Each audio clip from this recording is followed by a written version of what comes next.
ดิโอแล้วก็ที่จังหวัดพะเยาก็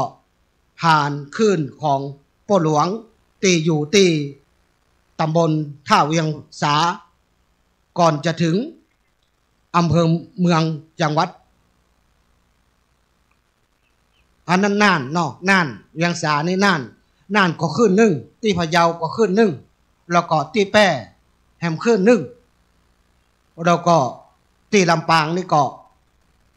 นอกจากมจรลำปางแล้วก็จะมีที่ห้างชัดถ้าจำประพิษแล้วก็ที่สัมปตองแหมขึ้นหนึ่ง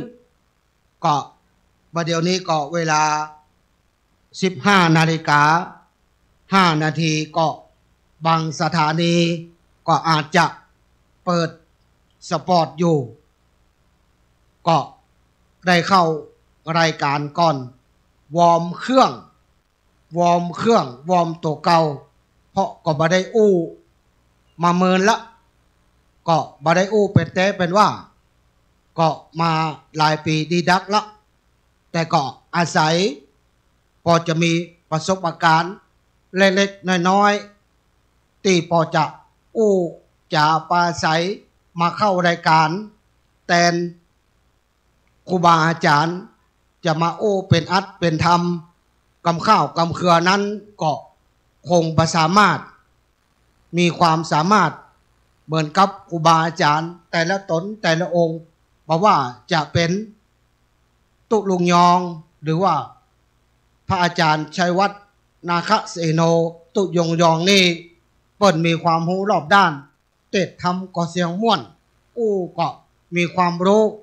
บอกว่าจะเป็นครูบาอาจารย์อย่างพระอาจารย์สมชาติเปิ้นก็มีภูมิรู้ภูมิธรรม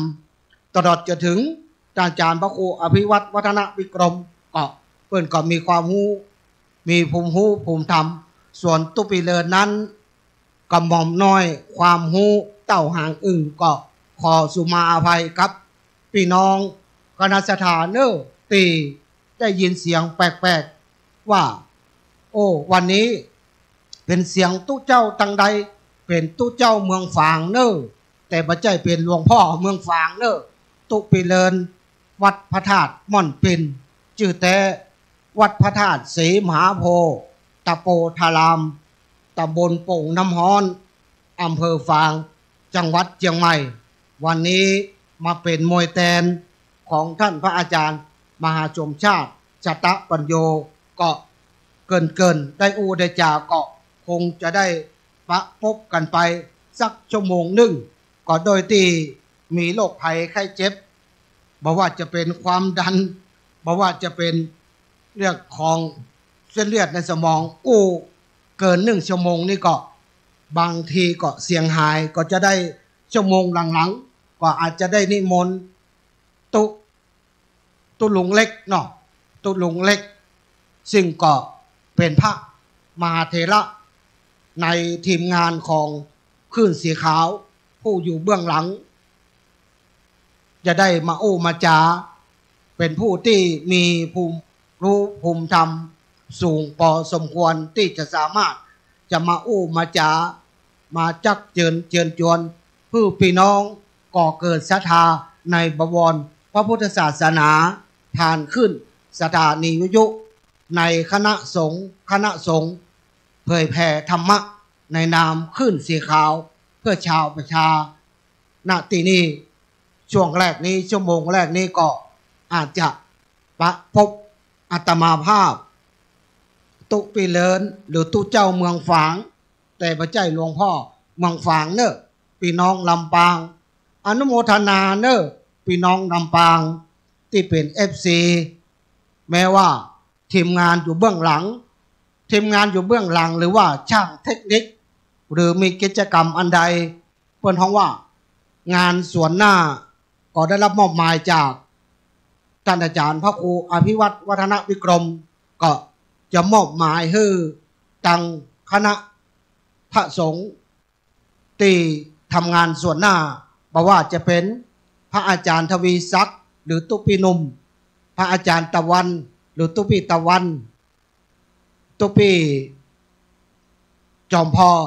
หรือตุปีอ้อยวัดพระธาตุจอมพอเวียงป่าเป้าท่านธนวัฒน์หรือตุปีวันใหม่เจ้าอาวาสวัดตาล้อตลอดจนถึงครูบาอาจารย์แห่งลายตนลายองค์ที่ยังประคบทีมเป็นทีมส่วนหน้าที่จะได้เข้ามาดูแลตามคำสั่งครูบาอาจารย์มาพอมากอยมาร่วมกับเจ้าของพื้นที่โดยเฉพาะพระเดชพระคุณหลวงพ่อพ่อครูศรีรัตนกุลซึ่งก็เป็นเจ้าของพื้นที่หรือว่าสมภารเจ้าวัดเป็นพระ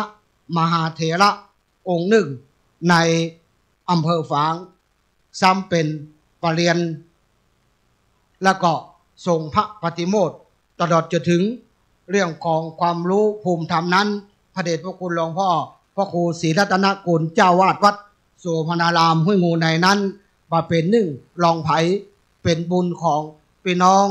คณะชาวัดห้วยงูในที่พระเดชพระคุณหลวงพ่อเมตตามาเป็นสมภารเจ้าวัดที่นี่20 กว่าปีแล้วพี่น้องหลายท่านหลายคนก็จะมักคุ้นเคยหรือพี่น้องที่อยู่ตังลำปางพี่น้องอำเภอเมืองเชียงใหม่หรือพี่น้องเวียงป่าเป้าก็เคยได้ยินว่าวัดห้วยงูในวัดห้วยงูในโยมกนกคิดชัยนาแม่บุญปันอีนะแล้วก็พี่น้องคณะศรัทธาบ้านห้วยงูในไปห่วมกินห่วมตาลตั้งเหนือตั้งใต้ตั้งตะวันตกตะวันออกก็ได้ยินชื่อยินเสียงตลอดก็วันนี้เฮาได้มาจัดกิจกรรมที่วัดโสพนารามห้วยงูในเป็นงานเข้ากรรมเพื่อที่จะหาทุนทรัพย์บูรณะปฏิสังขรณ์พระธาตุประจำวัดซึ่งก็ได้สุกโทรมตามกาลระยะเวลาซึ่งโดยเจตนาของคณะศรัทธาวัดห้วยงูในก็เห็นสมควรที่จะได้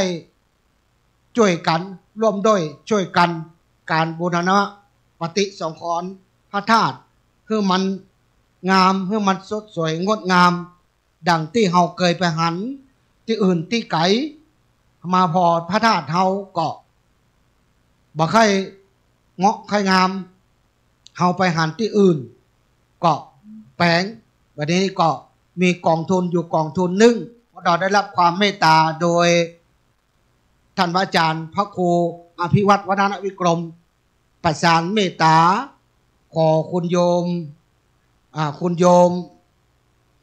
ลืมชื่อไปละเปิ้นเป็นเจ้าภาพคุณโยมนี่เปิ้นชอบสร้างพระธาตุเพื่อกับวัดกวาแล้วก็สร้างศาลาเพื่อกับวัดกวาวัดไหนที่มันมีพระธาตุขาดแคลนวัดไหนที่มันมีศาลาหรือว่าศาลาที่มันสุดโทรมโยมเปิ้นก็จะไปบูรณะปฏิสังขรณ์ฮือก็ได้ทำมาหลาย10 วัด10 วาแล้วก็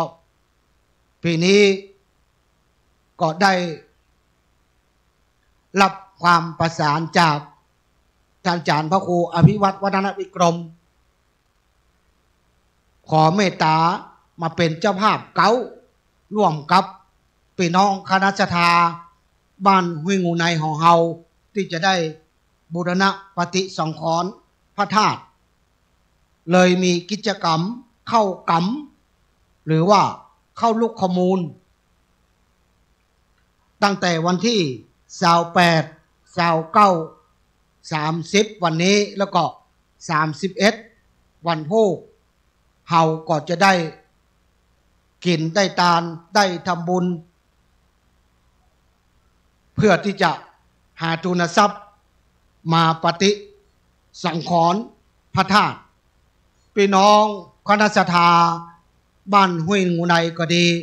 พี่น้องบ้านห้วยงูกลางก็ดีพี่น้องบ้านห้วยงูนอกก็ดีพี่น้องสีถ้อยสันปาคาหรือพี่น้องต่างใดต่างหนึ่งกายไปกายมาตลอดจนถึง อยู่กลางตุ้งกลางนากลางสวนได้ยินโอกาสการประชาสัมพันธ์อยู่ณขณะนี้หรือเปิดฟังผ่านขึ้นสถานีวิทยุพี่น้องเมืองฝางก็ดีพี่น้องอำเภอเมืองเชียงใหม่ก็ดีพี่น้องจังดอยลองจอมตองฮอดไม่แจมมีแม่มแจมแห่มขึ้นหนึ่งเนอะที่ถ่ายทอดคือวัดบุพารามเป็นวัดหลวงพ่อเจ้าคณะอำเภอแม่แจมแห่มขึ้นหนึ่งที่เกาะสัญญาณที่เป็นเครือข่ายขึ้นสีขาวของเฮาอยู่ในขณะนี้ก็มีพี่น้องคณะศรัทธาได้มาช่วยกันเนาะเป็นเจ้าภาพมาอยู่มากวาดมาช่วยกันอยู่เป็นกู้เป็นกิมมาต้อนรับขับสู้พี่น้องคณะศรัทธาต่างบ้านต่างจองที่เปิ้นมาร่วมกินร่วมทานอย่างวันนี้ชมรมผู้ปฏิบัติธรรมทุกวันเสาร์ของสำนักปฏิบัติธรรมแห่งที่เสาเอ็ดของจังหวัดเชียงใหม่วัดพระพุทธบาทอุดมวัดหลวงพ่อเจ้าคณะอำเภอฝางก็ได้มาเป็นเจ้าภาพตั้งโรงทานกาแฟชงแล้วก็ขนมลังพึ่งแล้วก็ขนมครกนำโดยแม่จงดีเชื้อกันทา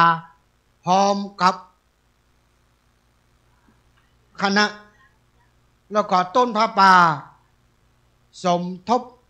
ทุนก็มีของพระเจ้าฝางพระนางสามหิวโดยพี่นานปนบหรือพี่นานกรยุทธเสนาหรือพร้อมกับคุณโยมแม่สายใจหานตระกูลได้ร่วมทำบุญมา10,000 บาทพี่นานกรนี้ก็อยู่ที่สหกรณ์กองทุนวิปัสสนาตีพระเจ้าฝางพระนางสามหิวนี่ก็ร่วมสมทบทุนมา10,000 บาทอนุโมทนาเนอกับพี่นานปนบยุทธเสนาหรือพี่นานกรกับคุณโยมแม่สายใจหานตระกูลอยู่ที่ร้านสหกรณ์มูลนิธิวิปัสสนากรรมฐานวัดพระพุทธบาทอุดมร่วมทำบุญมา10,000 บาทแล้วก็อนุโมทนากับคณะพี่น้องคณะศรัทธาบ้านวัดป่างปอยนำโดยไม่อามก็มาหลายท่านได้มาประพฤติปฏิบัติร่วมกับพี่น้องคณะศรัทธาบ้านห้วยงูในเฮาก็มาหลายท่านมาตั้งแต่วันที่28ขาดอย่างเดียวขาดพี่น้องห้วยหมักเลี่ยมกับพี่น้องนอแลถ้าพี่น้องนอแลมานี่เปิ้นจะเอาบ่อฟักเอาเข้าเอาบ่อเต้าบ่อแตงมาตอยถ้าเปิ้นมานี่เปิ้นก็จะมา3-4 ลำรถ3-4 ลำรถอันนี้ก็เปิ้นคงบ่ได้ประสานแล้วก็ตุ๊บิเลินบ่ได้ทำสปอร์ตก็ซึ่งว่าตุ๊บิเลินติดศาสนกิจตีมจลโดยสเก็ต10 กว่าวันไปปฏิบัติธรรมในนามพระนิสิตครูบาอาจารย์ใจไปเรียนหนังสือ ก็จะเป็นได้ไปเนาะตามคำ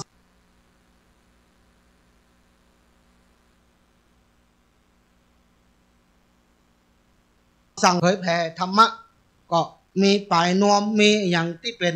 วุฒิรับรองก็ถือว่าเพิ่นจะมาตามเนาะโอ้ประกาศกล้องอินกล้องผมเด้อโอ้เชิญแม่นั่งก่อนโอ้เพิ่นเนอะ8 ภาคเหนือ8 ภาคเหนือตอนบนเสี่ยววัดเสี่ยววาเสี่ยวบ้านเสี่ยวเมืองได้มารับหูอนุโมทนากับโยมแม่ลาวันสุพลพร้อมกับครอบครัวได้มาให้มาหอม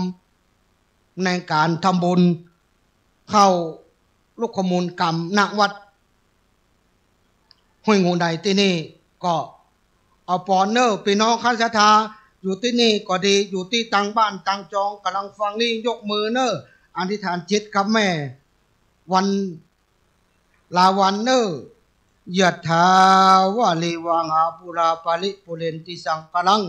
เอวะเมวะอิโตตินังเปตานังอุกัมปติอิจิตังปฏิตังตุมังคิปะเมวะสมิสันโตสัพเพปเรนตุสังกปาจันโตปานานาโสยถามณีโชติละโสยถาบัดนี้หมายมีแม่ลาวันสุขผลพร้อมลูกเต่าหลานเลน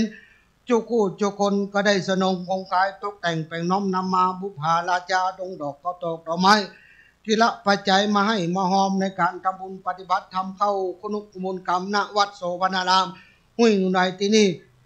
ก็ขอสมกรรมพาธนาเจ้าเงาโมเดสราที่ได้ควะกิ่งหือตานจุเป็นปฏิสารไปหน้า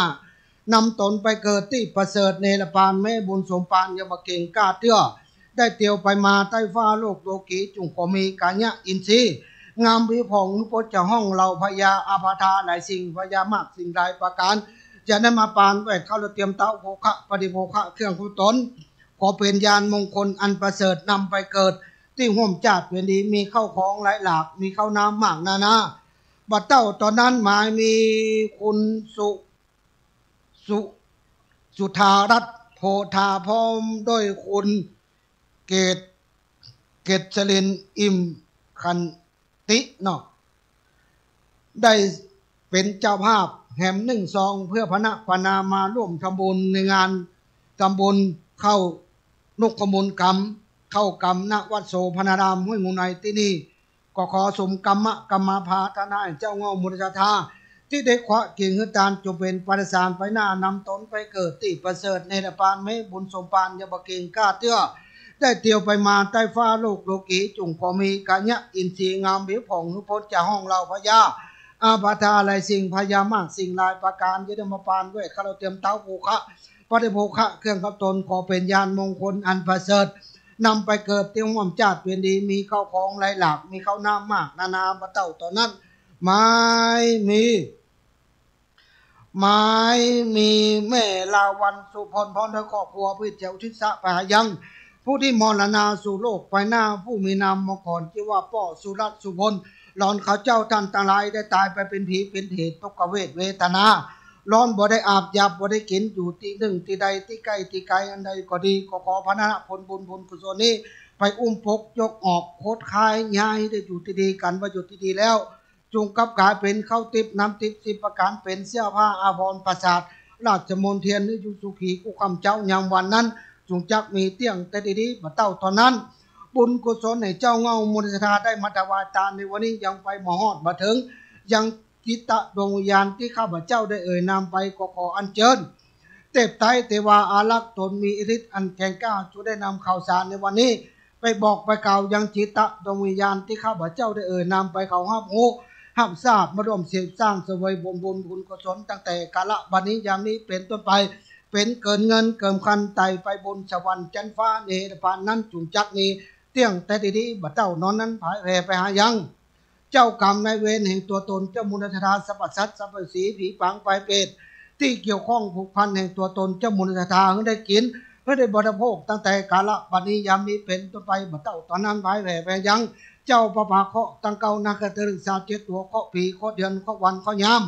เคาะไม่รับไม่ตื่นเคาะไม่ยืนเตียวเหลียวพอเคาะตามหน้าและเคาะตามหลังเคาะไม่คืนมาหันเคาะไม่วันมาหูเคาะไม่อู้มาจ๋าสปะเคาะตั้งหลายตัวหนึ่งตัวใดเป็นปาเคาะแล้วจงนำมาโจกผีโจกเดือนโจกวันอายุปีอายุเดือนอายุวันอายุยามไปใจนั้นถูกจักมีเตี้ยงแต่ดีสปีติโยวิวัชตุสปะโลโกวินาสตุมาเตวะตนตรโยสุขีธิกายุโกภวะอภิวาทนาสีริสนิจังอุทปจายิโนจัตตาโลธรรมาวทันติอายุวโนสุขังพระลังอนุโมทนาเนอโยมแม่ลาวันโยมแม่ลาวันเนอพี่น้อง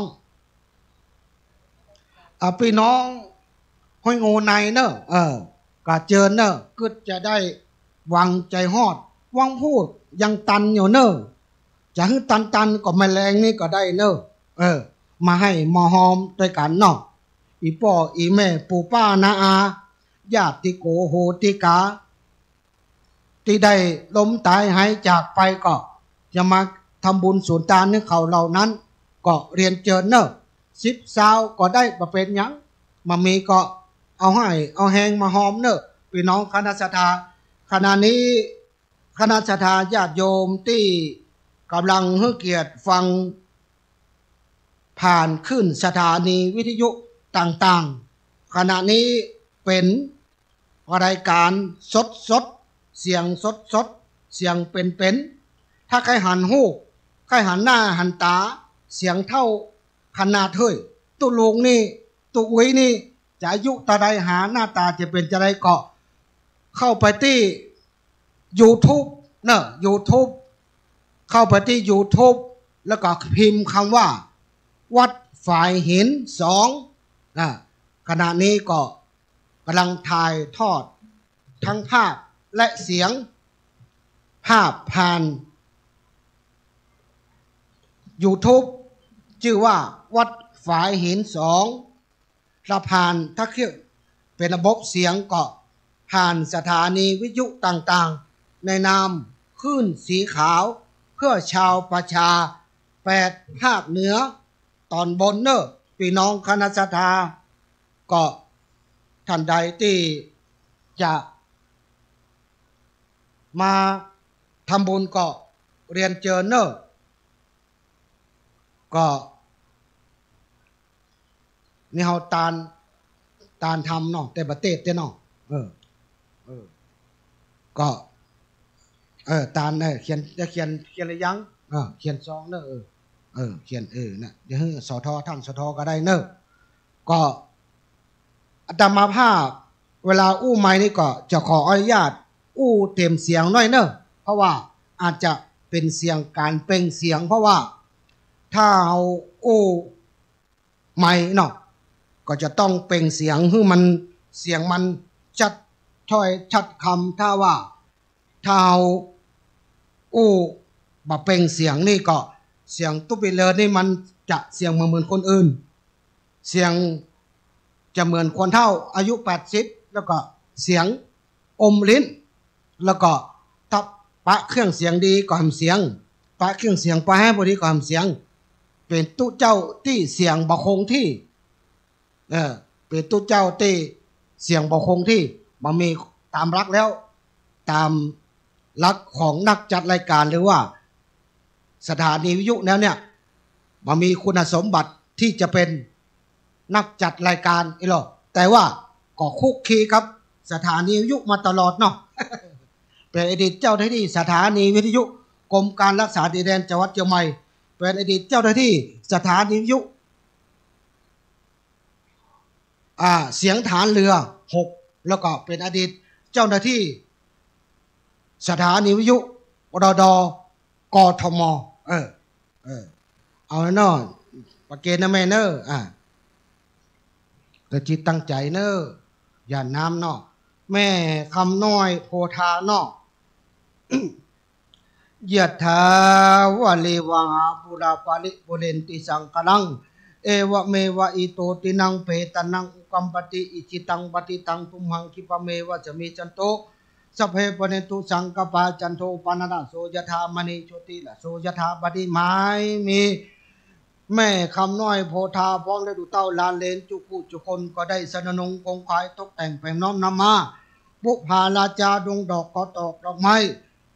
กิละปัจจัยมาลูมาตานมากินในวาระโอกาสคณะสงฆ์คณะศรัทธาบ้านห้วยงูในได้ทำกิจกรรมเข้าคุกมูลกรรมปฏิบัติธรรมณที่วัดโสพนารามห้วยงูในที่นี่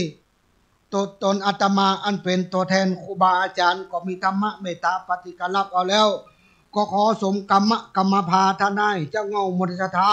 ที่ได้ควะกิ่งเฮือจานจงเป็นประสานไปหน้านำตนไปเกิดที่ประเสริฐในละปานแม่บุญสมปานยังบกเก่งกล้าเตี้ยได้เตียวไปมาใต้ฟ้าโลกโลกีจุงขอมีกัญญะอินทรีย์งามวิผ่องนุพ้นเจ้าห้องเราพญาอาภาธาหลายสิ่งพญามากสิ่งหลายประการอย่าได้มาปานเวทข้าเราเตรียมเต้าโภคะปฏิโภคะเครื่องกับตนขอเป็นยานมงคลอันประเสริฐนำไปเกิดที่ห่วมจาดเป็นดีมีเข้าคลองไหลหลากมีเข้าน้ำมากนานาปะเต้าตอนนั้นบุญกุศลให้เจ้าเงามุทิศาได้มาถวายทานวันนี้ มีนักหนาป่าต้านก็ขอภายแผ่ยังเตบบุตรเทวดาเจ้าทั้งหลายหมายมีเตบบุตรเทวดาอันปกปักรักษายังตัวตนหนึ่งเจ้าเงามุนิสธาหมายมีเตบุตรเทวดาเทพาอารักษ์เชวัตเชวาเจ้าที่เจ้าแดนที่ปกปักรักษายังหอจองมั่นเฮียนที่ให้นาปะตั้งที่ส่วนที่ทำการทำงานที่ร้านค้าร้านขายก็ขออัญเชิญมาเสวยผลบุญผลกุศลตั้งแต่กาละบัดนี้ยามนี้เป็นต้นไปบัดเต้าตอนนั้นพายแผ่ไปยังเจ้ากรรมในเวรในตัวตนเจ้ามูลชาตาสัพพสัตสัพพเวสีผีปางปลายเปรตที่เกี่ยวข้องผูกพันแห่งตัวตนเจ้ามูลชาตาให้ได้กินให้ดูได้โภคตั้งแต่กาละบัดนี้ยามนี้เป็นต้นไปบัดเต้าตอนนั้นพายแผ่ไปยังผู้ที่มอพายแผ่ไปหายังญาติโกโหติกาบรรพชนเต้ได้ล่วงรับดับขันไปแล้วก็ดีต่อดจะถึงผู้ที่มรณาสู่โลกไปหน้าผู้มีนามมาก่อนชื่อว่าป่อติบเป่งใจแม่อยู่เป่งใจป่อบุญสิริโพธาแม่มาเลโพธาหลอนเขาเจ้าท่านตาลายได้ตายไปเป็นผีเป็นเพศทุกขเวทเวทนาร้อนบ่ได้อาบยาบ่ได้กินอยู่ที่ใกล้ที่ไกลอยู่ที่หนึ่งที่ใดดังนั้นก็ดีก็ขออานิสงส์ผลบุญแห่งเจ้าเงามุนสดาได้มาถวายตามญาณนั้นในวันนี้เพื่อไปอุ้มปกยกออกโคดคายย้ายได้จุดดีๆกันว่าได้จุดดีๆแล้วจงกลับกลายเป็นเข้าติบน้ำติบ10ประการเป็นเสื้อผ้าอาภรณ์ประสาทราชมนเทียนให้อยู่ขี่กุคำเจ้าอย่างวันนั้นจงจักมีเตี้ยงแต่ดีๆบัดเต้าตอนนั้นบุญกุศลแห่งเจ้าเงามุนสดาได้มาถวายตามญาณนั้นในวันนี้ยังไปบ่ฮอดบ่ถึงยังจิตตะดวงวิญญาณที่ข้าพเจ้าได้นามไปก็ขออัญเชิญเทพไตรเทวาอารักษ์ตนมีอิทธิฤทธิ์อันแข็งกล้าจงได้นำข่าวสารในวันนี้ไปบอกไปกล่าวยังจิตตะดวงวิญญาณที่ข้าพเจ้าได้นามไปให้เขารับรู้รับทราบมาร่วมเสพสร้างเสวยบุญผลกุศลตั้งแต่กาลบัดนี้ยานี้เป็นต้นไปเป็นเกินเงินเกินคำไต่ไปบนสวรรค์ชั้นฟ้าเนรปานนั้นจงจักมีเตี้ยงแต่ดีสมดังกำบาลีที่พุทธเจ้าเลยคิดไอ้ว่าอายัญจะโคทักกินาตินานสังคมเหสุปฏิตาติกลตังตายะสนาโสอุกัมปติโสยาติธรรมโมจายังทิทาจิตโตเปตนะบูชากตตาอุลาลาบาลัญจะภิกขุนนปฏินังตุเมหิบุญยังปสุตังกันติสปีติโยวิวัสันตุสภะโลโกวินาศตุมาเตวะตวนตรโยสุขีธิกายุโก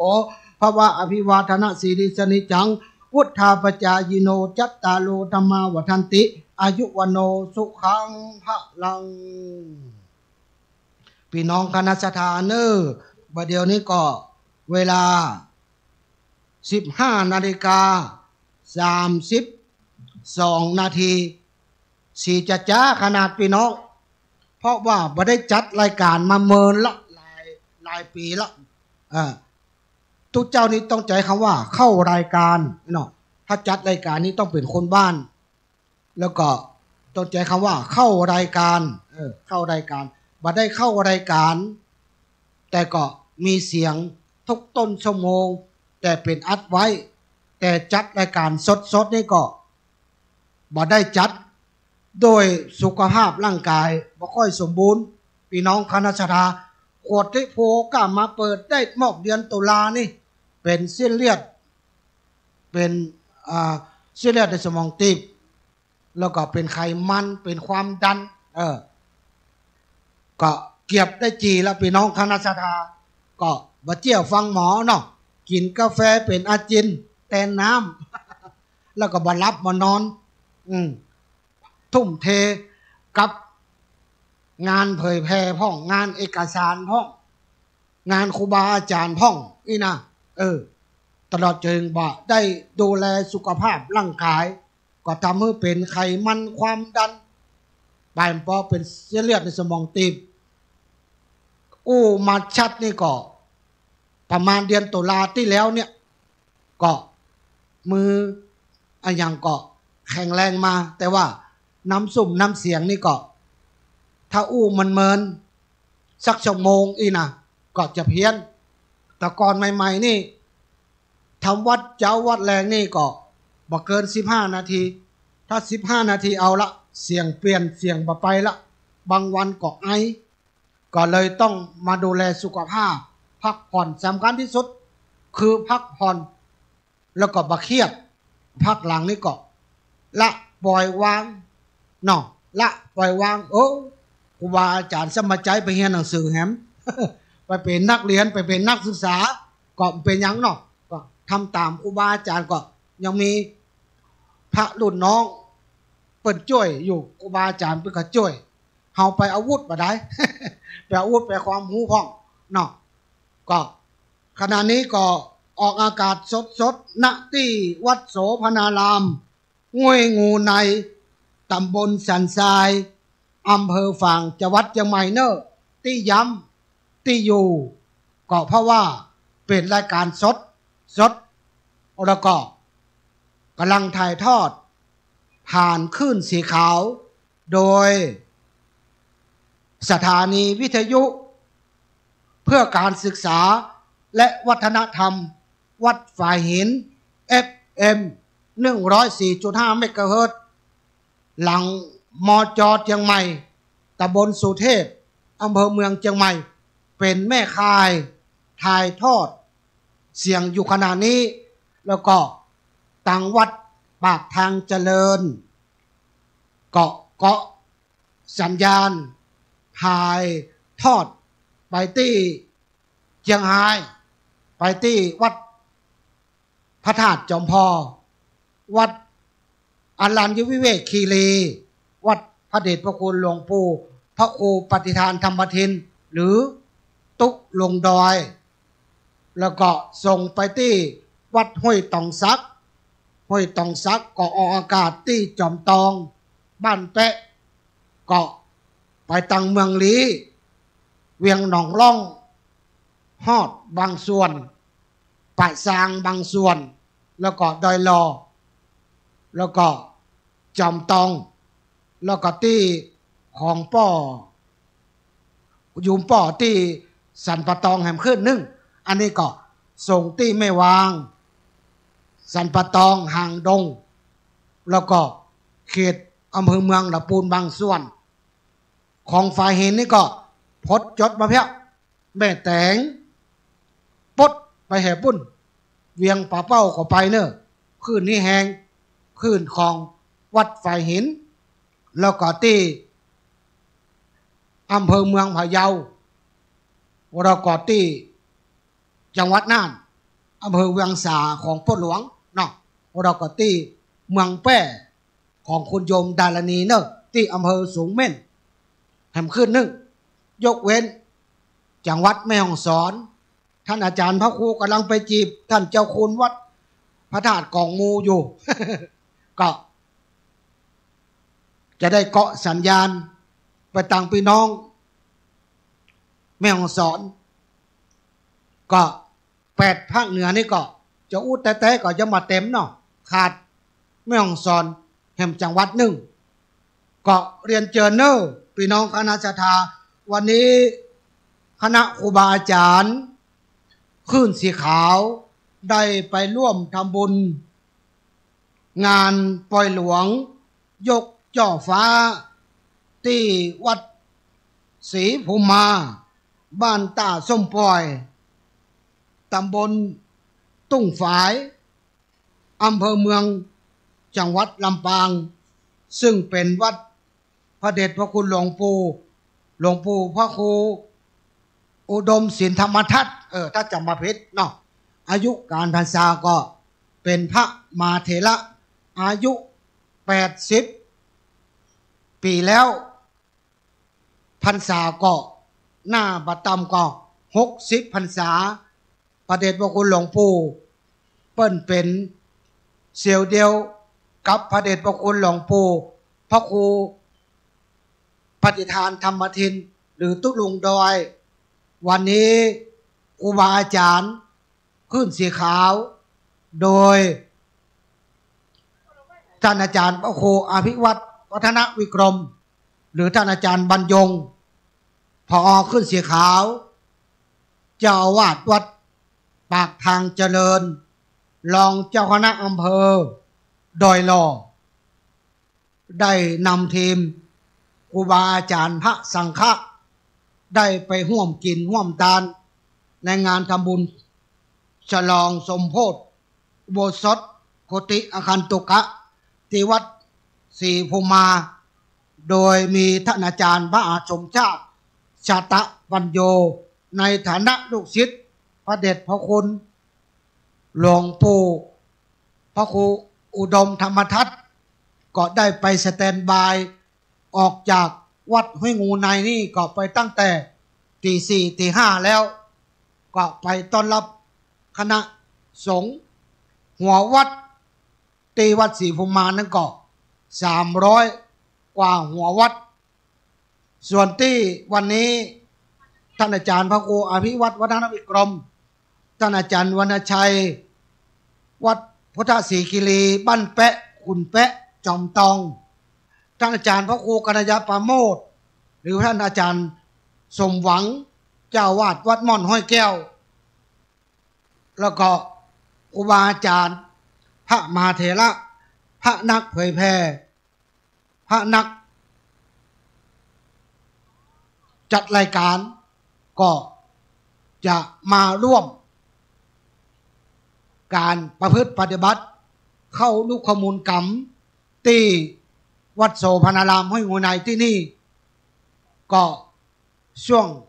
แรงๆก็ครูบาอาจารย์ก็จะมาเพิ่มเติมแหม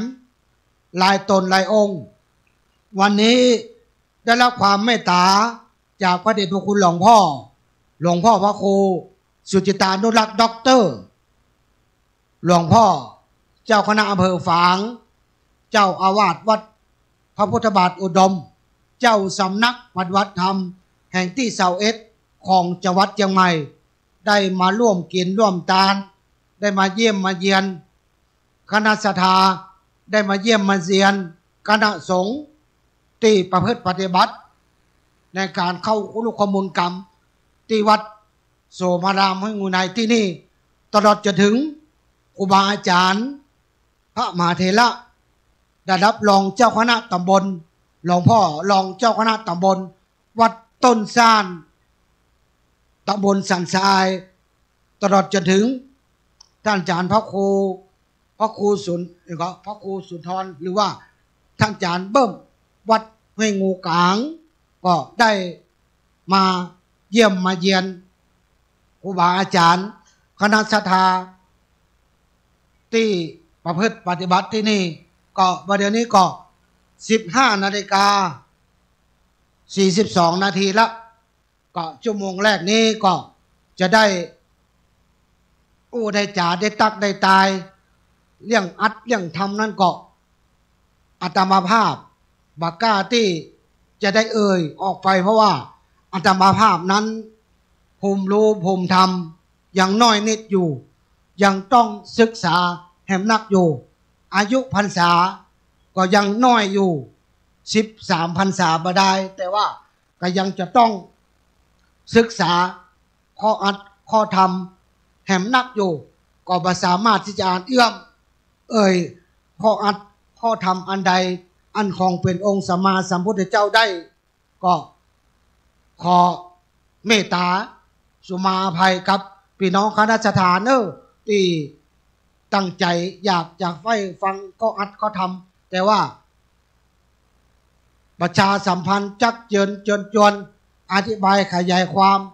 เพิ่มจิตภาษาทะคือกับพี่น้องคณะทาได้ทำบุญสุนทานเป็นสะพานบุญจักนำคือพี่น้องคณะทาได้ทำบุญก็พอจะอู้ได้พ่องเดี๋ยวชั่วโมงที่2ก็จะได้นิมนต์ตุลงเล็กหรือว่าหลวงพ่อเล็กซึ่งก็มีอายุพรรษาการเป็นระดับพระมหาเถระผู้ที่มีภูมิรู้ภูมิธรรมทั้งทางโลกและทางธรรมก็เป็นหน้าปิติยินดีที่มีครูบาอาจารย์พระมหาเถระได้มาอยู่เป็นเก้าเป็นกรรมพระเดชพระคุณหลวงพ่อเล็กนำมาก่อนเลยเนอะมาก่อนทีแรกว่าทีมถ่ายทอดวัดฝ่ายหินจะมาก่อนเพิ่นไหนได้ยังบัดตันได้ออกเตื้อพระเดชพระคุณหลวงพ่อเล็กเปิดมาถึงวัดห้วยงูในแล้วสักจำลำแม่ปั่นโทรไปละตุ๊ปี้อยู่ไหน จะลงมากี่โมงไปได้แม่อันตุลุงเล็กเพื่อนมานี่นาตุเป้อีหรอกำลังจะออกอีเนาะกำลังท่าคนขับรถอยู่เตรียมตัวกันหม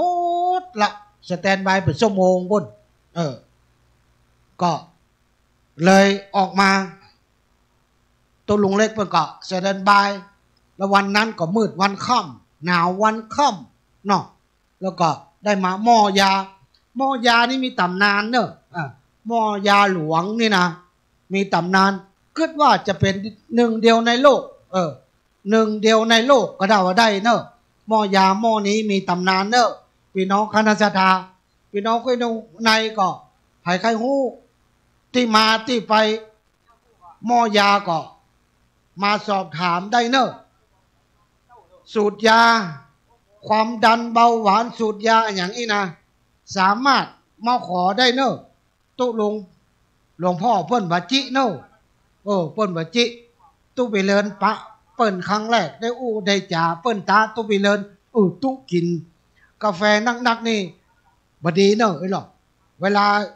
เข้าห้องน้ำจะมีกินกาแฟลองไปกินยาตุลุงวะไอ้หรอจักแก้ว2 แก้วรับรองมามีกินกาแฟเนอะไอ้หรอตุไปเลินก็เป็นคนหนึ่งที่บ่ค่อยเจี้ยอย่างง่ายๆเนาะโดยที่เฮาเป็นนักข่าว มาก่อนก็บ่ค่อยเจี้ยไผลองกินไป2-3 ก๊อกไปเข้าห้องน้ำแต่พี่น้องคณะสัตยากินกาแฟนี่มีก็เป็นสูตรยาที่แก้เจ็บหลังเจ็บแอวได้หลายโรคเนอะก็เรียนเจอนะพี่น้องคณะสัตยาเนอะว่าเจี้ยอย่างใดก็มาลองพอเนอะค่ำคืนนี้เป็นค่ำคืนสุดท้ายที่เราจะได้ปะพบกันปะหม้อต้มยาหม้อใหญ่หม้อหลงจากบ้านปอกอำเภอแม่ออนโดยตุลงเล็กเนอะพี่น้องคณะสัตยาแล้วท่านใดไปเมาการเมางานหรือว่าลากิจบ่ได้อีนะก็ค่ำคืนนี้แห่มคืนหนึ่งที่เราจะได้ทำบุญสุนทานได้ช่วยกันแล้วก็พวกเจ้านี้ก็สามารถมาใส่บาตรจัดปกมาร่วมทำบุญแห่งเจ้าหนึ่งแล้วก็การเข้ากรรมก็จะเป็นการสิ้นสุดเข้าที่วัดเปิดห้องว่าลูกขมูลกรรมก็จะมามีพิธีรีตองอย่างนักเหมือนเข้าที่ป่าจ้าเข้าป่าจ้านี่เปิดห้องว่าโสสนกรรมมันจะมีการสวดการอย่างสปะสเปดถ้าเข้ากรรมที่วัดนี่ก็จะบะมีพิธีรีตองอย่างแต่ที่แน่ๆจะไปลืมเนอะ21 22 23 24เดือนกุมภาพันธ์2568งานประจำปีงานไหว้สาสักการะหลวงพ่อใหญ่ประจำเมืองฝางและปฏิบัติธรรมประจำปีที่วัดพระธาตุศรีมหาโพธิ์ตะโปธารามหรือวัดพระธาตุม่อนปิ่นเก่าตำบลโป่งน้ำฮ้อนอำเภอฝางจังหวัดเชียงใหม่อันเป็นที่สิ่งสถิตของตุปิเลินอยู่ที่หันไปทางใดบลอดเป็กมาอยู่ที่เก่า192ให้ม่อนดอย1ม่อนตีทับผิดชอบพี่น้องคณะสัตยาเรียนเจอเนอะแต่ก่อนนี่เป็นเขตม่อนเป็นเปิ้นแยกการปกครองก็เลยขึ้นเป็นตำบลโป่งน้ำฮ้อนตำบลโป่งน้ำฮ้อนมีอยู่7 หมู่บ้านมีอยู่5 วัดมีอยู่6 วัดมหานิกาย2 วัดธรรมยุทธก็วัดตุวิเลินนี่เป็นวัดหน้ามูวัดมีศรัทธาจะมาตานก็เรียนเชิญเนอะเรียนเชิญใส่เขียนนี่เนอะมีศรัทธามาตานเนาะการกาแฟก็ชื่อยังแม่เขียนปากกานี่ก็ได้อนุโมทนาเนอะที่คณะศรัทธามาให้มาหอมเป็นโอวัลตินกาแฟก็ เรียนเชิญเนอคณะทาท่านใดที่อยู่ทางบ้านทางจองไก่ไปไก่มาก็ดีหรือพี่น้องไม่อายเนอะพี่น้องบ้านสันบะซื่อพี่น้องบ้านกึ่นบะลงพี่น้องบ้านห้างมางามได้ยินเสียงตุ๊บเลินไม่อายห้องตุ๊อายเมืองฝางห้องตุ๊เลินไปอีสานห้องตุ๊ปูหรือห้องตุ๊เหนือเลิกเข้าห้องตุ๊ยังไงก่อมเป็นหยังก็เรียนเชิญเนอะถ้าได้ยินเสียงอยากจะไม้มาหอมเกณฑ์เนอะโยมได้อนุโมทนาเนอะกับโยมมาเนาะนักก็เฮียเนอะตั้งจิตตั้งใจอธิษฐานตานไปหน้าเจ้าก่อนเวน้องยะถาวะเลวังอาปุราบริปุเรนติสังกลังเอวะเมวะอิโตตินังเปตานังอุกัมปติอิจิตังปฏิตังตุมหังคิปะเมวะสมิสันโตสัพเพปุเรนตุสังกปาจันโทปนนาโสยะถามณีโชติละโสยะถาปฏิหมายมิคุณโยมอัมพรอินทพรหมพร้อมลูกเต้าลาเลนญาติพี่น้องจุกุจุคนก็ได้สนนงคงคายตกแต่งเป็นน้อมนำมาบุพาราชาดงดอกก็ตกดอกไม้โอวันตีนได้มาถวายร่วมทำบุญในงานเข้ากรรมปฏิบัติธรรมณวัดโสพนารามห้วยงูในที่นี่ตัวตนอาตมาอันเป็นตัวแทนของครูบาอาจารย์ก็มีธรรมะเมตตาปฏิการักเอาแล้วก็ขอให้เราส่งกรรมพาทนายเจ้าเงาโมดชะตาที่ได้คว้ากิ่งเฮตานจงเป็นปฏิสารไปหน้านำตนไปเกิดที่ประเสริฐในละปานแม่บุญสมปานยังบ่เก่งกล้าที่จะได้เตียวไปมาใต้ฟ้าโลกโลกีจุงความมีกายะอินทรีย์งามวิผ่องนึกพ้นจากห้องเราพญาอาปาทาหลายสิ่งพญามากสิ่งหลายประการจะได้มาปานเวทเข้าจะได้เตรียมเต้าโภคะปฏิโภคะเครื่องของตนขอเป็นญาณมงคลอันประเสริฐนำไปเกิดที่ห่วมจัดวินดีมีเข้าของหลายหลากมีเข้าน้ำหมากนานาบัดเต้าตอนนั้นภายแผ่ยังเตบบุตรเทวดาเจ้าตั้งหลายหมายมีเตบบุตรเทวดาอันปกปักรักษายังตัวตนแห่งเจ้าเงาโมดสดาหมายมีเตบุตรเทวดาเทพไทยเทวาอารักษ์ไม่นางทอนนี้เจ้าตีเจ้าแดนที่ปกปักรักษายังหอจองบ้านเฮียนที่ให้นาปะตังที่สวนที่ทำการทำงานที่ร้านค้าร้านขายก็ขออัญเชิญมาเสวยผลบุญผลกุศลตั้งแต่กาลบัดนี้ยามนี้เป็นต้นไปบัดเต้าตอนนั้นภายแผ่ยังญาติโกโหติกาบรรพชนที่ได้ล่วงดับขันไปแล้วก็ดีตลอดจนถึงเพื่อนฝูงมิตรสหายครูบาอาจารย์ตลอดจนถึงคนที่หูจักมักจีได้ล้มตายหายจากก็ขอห้ามกินน้ำตาลตั้งแต่กาลบัดนี้ยามนี้เป็นต้นไปบัดเต้าตอนนั้นภายแผ่ไปหายังเจ้าก่อนในเวรแห่งตัวตนเจ้ามุนชราสัพพสัตสัพพเวสีผีปางปลายเปรตที่เกี่ยวข้องผูกพันแห่งตัวตนเจ้ามุนชราเพื่อได้กินเนื้อได้บริโภคตั้งแต่กาลบัดนี้ยามนี้เป็นต้นไปสมดังกรรมบาลีที่พุทธเจ้าได้เลยคิดเอาไว้ว่าอายัญจะโคทักขีนาทีนาสังคามิสุปฏิตาธิกลตังตายาสนาสุกัมปติโสยาติธรรมโมจายังนิทัสสิโตเปตนะปุจากตตาอุลาลาวัญจะภิกขุนันโนปฏินังโตเมบุญยังบุสุตังมกันติสปิติโยวิวัสันตุสภะโลโกวินาสตุมาเตวะตวนตระโยสุขีเทกายุโกภวะอภิวาทนาสีริสนิจังวุฒาปจายโนจัตตาโลธรรมาวัฏันติอายุวันโนสุขังพะลังอนุโมทนาเนอพี่น้องคณะสัทธาบ้านห้วยงูในเนอบัดเดี๋ยวนี้ก็15:53 นาทีก็สักจำร่ำก็จะได้เปลี่ยนได้ฟังเสียงน้ำเสียงเรียงธรรมของตุลุงเล็กครูบาอาจารย์นักจัดรายการก็มีสำนวนโวหารความรู้ความสามารถภูมิหูภูมิธรรมก็ต่างกันไปเนาะอย่างตุ๊ปีเลอนี่จะมาอธิบายขยายความเขาเลิกเขาเด็กเขาอัดเขาทำนี่ก็คงเป็นไปบ่ได้นอกจากจะมาชั่วครั้งชั่วคราวอุจจาปาศัยได้อยู่สร้างจิตประสาทะความเชื่อมั่นในบวรพุทธศาสนาสร้างบุญกุศลเอาไว้กระตัวกระดนก็พอจะได้อยู่เสียงเตะทำก็มาม่วนเหมือนตุ้ลุงยองมาเมินท่านอาจารย์ธนอัตมาเมินท่านอาจารย์พระสมชาติความรู้ภูมิธรรมข้ออัดข้อธรรมก็มาเมินท่านอาจารย์วรรณชัยมาเมินท่านอาจารย์พระครูอภิวัตรหัวหน้าวิกรมเหมือนหลวงพ่อพระครูสุเมธเหมือนท่านอาจารย์พระครู กนัลยาปราโมทย์อาจารย์สมหวังหรือท่านอาจารย์พระครู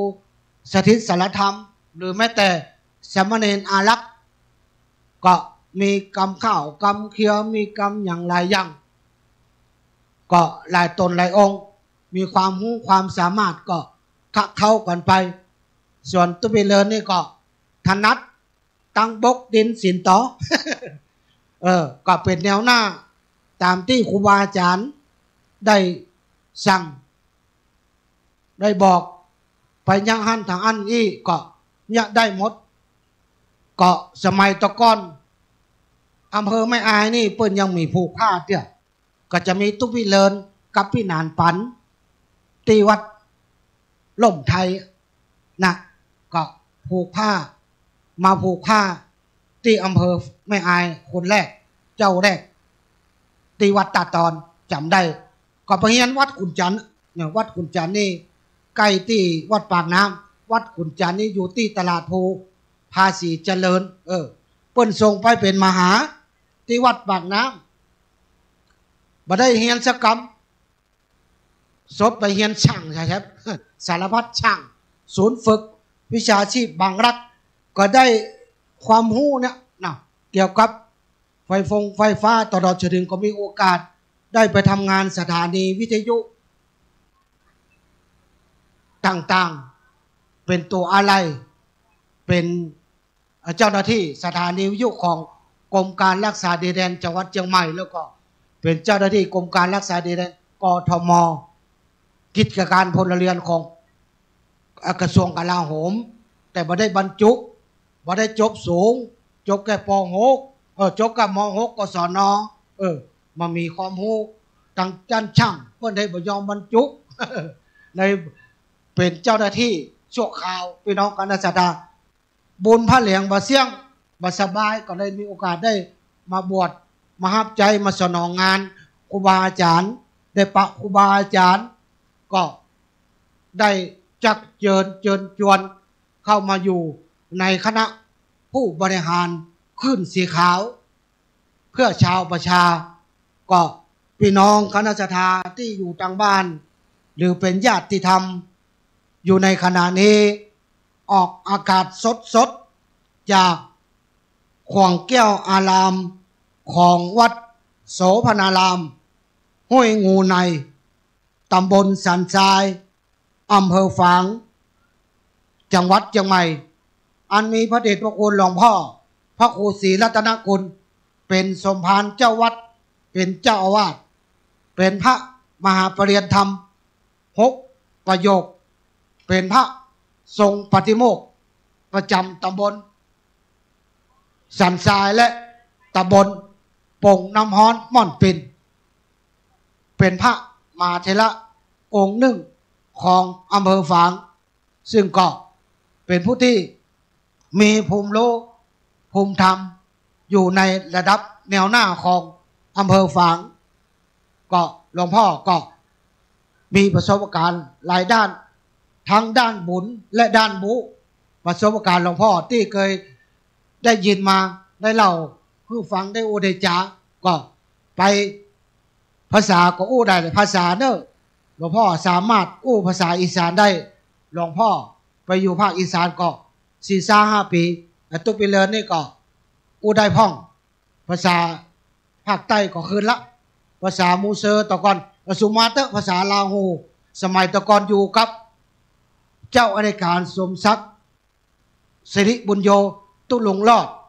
ที่ไปบนนั้นมารัฐอริโซนาประเทศสหรัฐนั่นก็เคยเป็นลูกศิษย์เปิ้นก็เป็นทั้งบูทั้งบุญเป็นพระธรรมทูตสายต่างประเทศอยู่มาเลเซียอินเดียอินโดสหรัฐเขาก็ได้อยู่กับครูบาอาจารย์ก็เลยออกแนวในการพัฒนาการเผยแพร่ได้องค์ประกอบหลายอย่างทั้งบูและบุญครูบาอาจารย์เปิ้นสั่งเปิ้นสอนก็ได้ทั้งบูทั้งบุญเคยจำคำถึงว่าไปอยู่ตังใดในรัศมี1 กิโลเมตรจะต้องหูรัศมี1 กิโลเมตรก็วาดเป็นวงกลมตังเหนือตังใดอยู่ตังใดตะวันตกตะวันออกอยู่ตังใดหนทางเข้าหนทางออกตังใด ครูบาอาจารย์เปิ้นเคยสอนแล้วก็สมัยบวชใหม่ๆเป็นพระน้อยก็ได้เป็นแม้กระทั่งเป็นตู้เจ้าพระเดชพระคุณหลวงพ่อพระครูสิทธานุรักษ์ด็อกเตอร์เปิ้นบอกว่าไปวัดไปทำบุญสุนทานบ้านญาติโยมจะเมาไปนั่งรับตาบ่ได้พอเปิ้นตัวหัวเปิ้นแปลงหยังเปิ้นยะหยังเปิ้นจุดน้ำบาตรน้ำมนต์เวลาใดเปิ้นสวดอย่างใดอย่างใดเปิ้นยะอย่างใดคือพอเปิ้นเฮาเป็นตู้เจ้าหนุ่มตู้เจ้าน้อยก็ต้องพอแม้แต่ครูบาอาจารย์อาจจะบ่ได้พร่ำได้สอนก็พอเปิ้นว่าเปิ้นยะอย่างใดพอพิธีกรรมเปิ้นไปวัดไปวาเปิ้นไปทางใดก็พอเปิ้นวัดเปิ้นวาเปิ้นปฏิบัติอย่างใดเปิ้นจัดสถานที่อย่างใดก็อาศัยอย่างอันนี้ก็ได้รับความรู้ครูบาอาจารย์เปิ้นสั่งเปิ้นสอนก็เรียนเชิญเด้อพี่น้องคณะศรัทธาก็มีคณะสงฆ์เมตตาคณะสงฆ์ตำบลสันทรายเฮาเนาะมีวัดห้วยงูกลางห้วยงูในห้วยงูนอกวัดสีถ้อยสันปะคาวัดสันทรายหลวงวัดสันต้นดูวัดสีมนเรืองแล้วก็วัดนันทารามวัดหลวงพ่อเจ้าคณะตำบลหลวงพ่อเจ้าคณะตำบลนี่ก็มันจะธรรมดาเนอะ ได้ข่าวว่าจะจบปริญญาโทละ ก็คณะศรัทธาญาติโยมที่กำลังให้เกียรติรับฟังอยู่ในขณะนี้พี่น้องบ้านกื่นบะลงพี่น้องบ้านห้างมางามพี่น้องบ้านกื่นบะลงห้างมางามพี่น้อง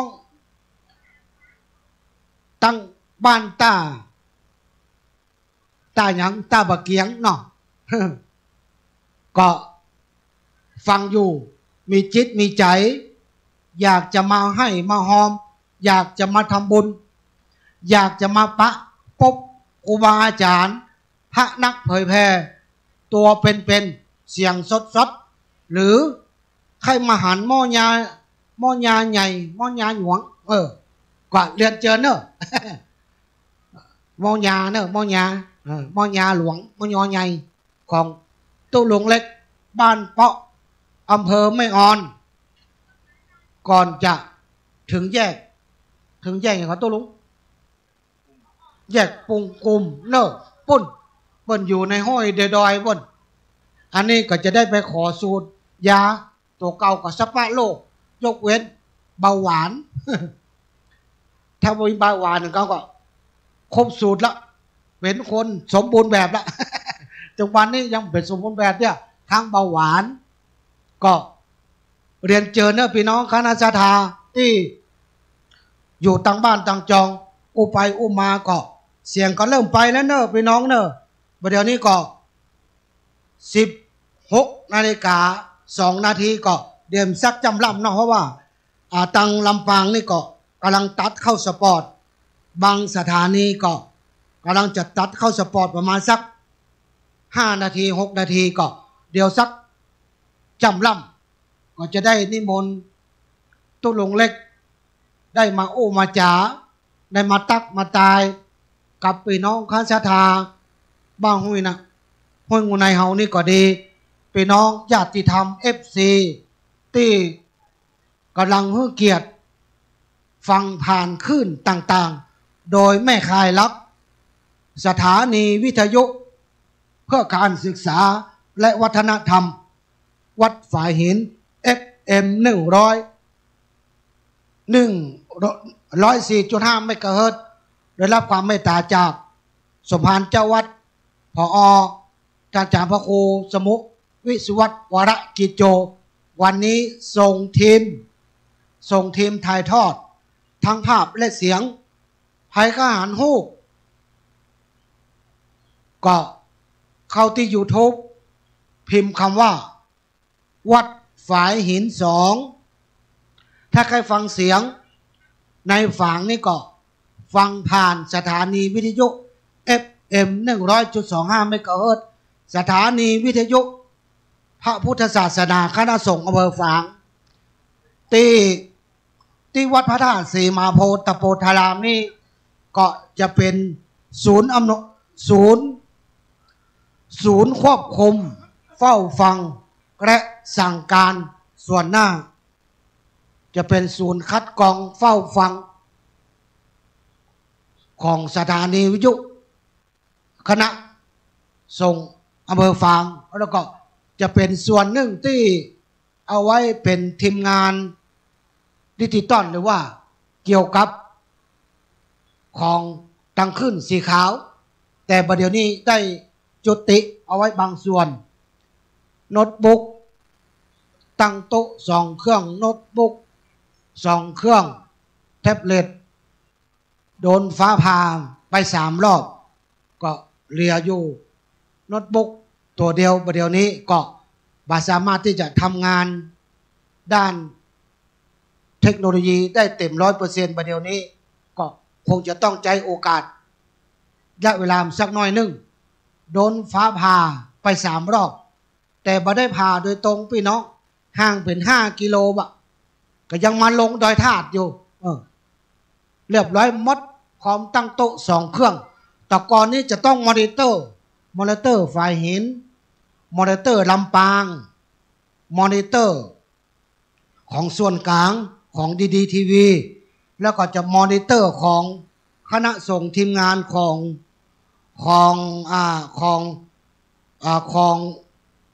งสายดงยางวัดศรีอุดมวงศ์จังหวัดเลยของท่านอาจารย์นิรุต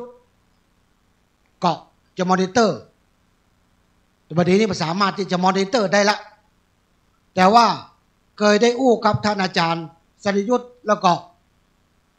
ได้ปรารภอยากจะนิมนต์ท่านอาจารย์พระมหาบุญช่วยได้มา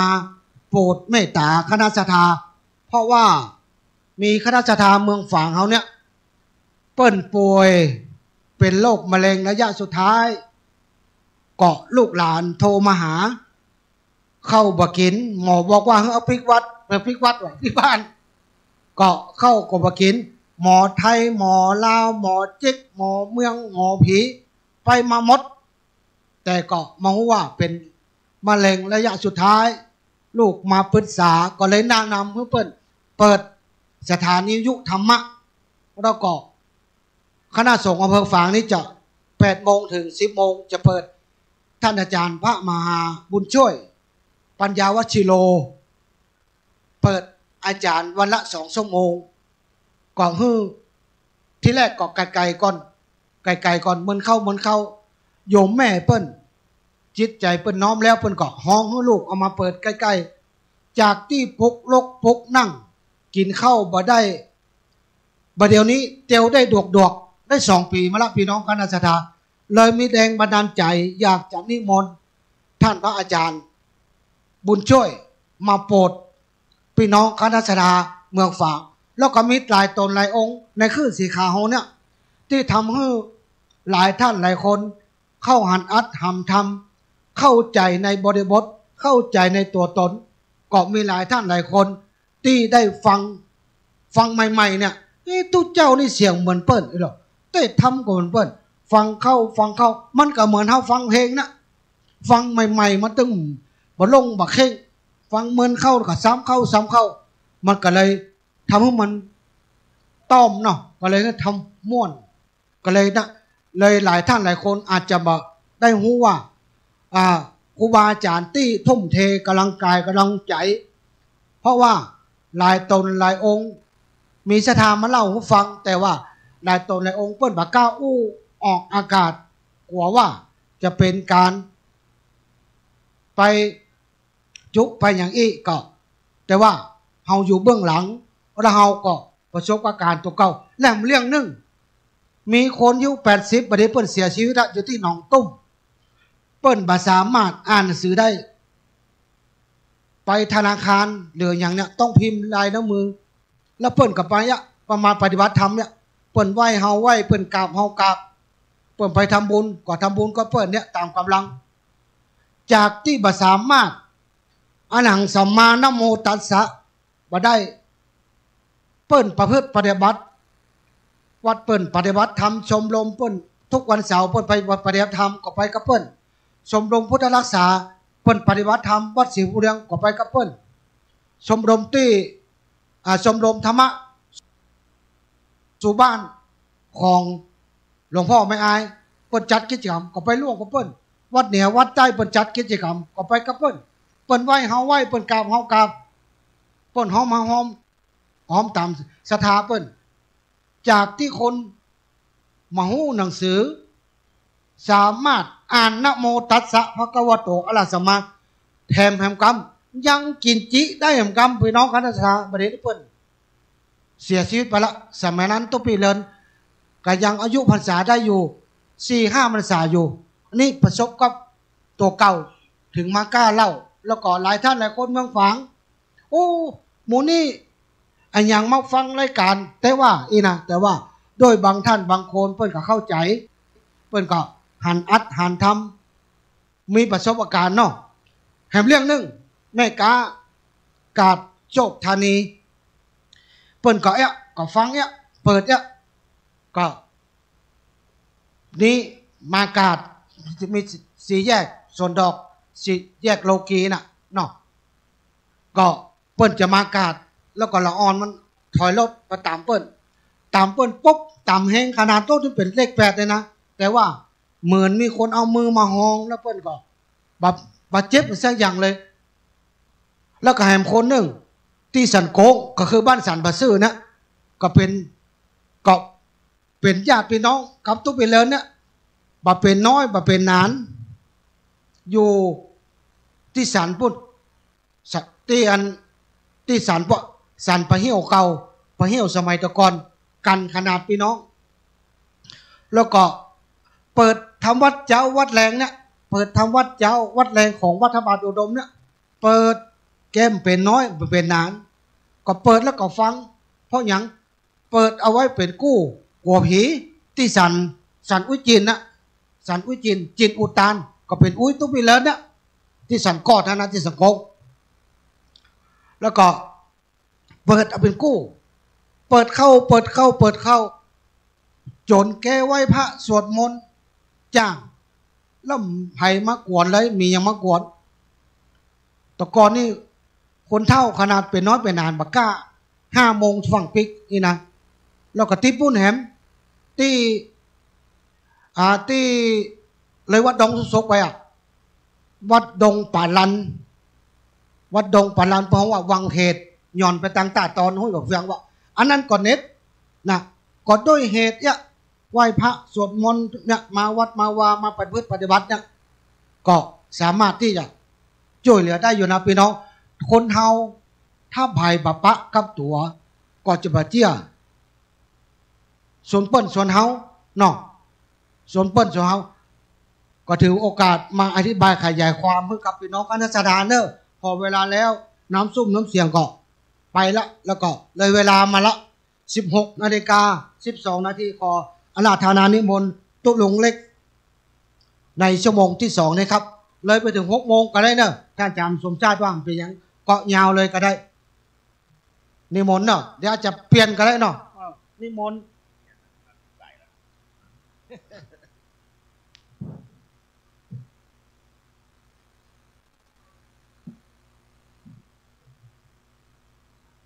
สูงไปว่ะลงไม่ได้หรอลงมาหน่อย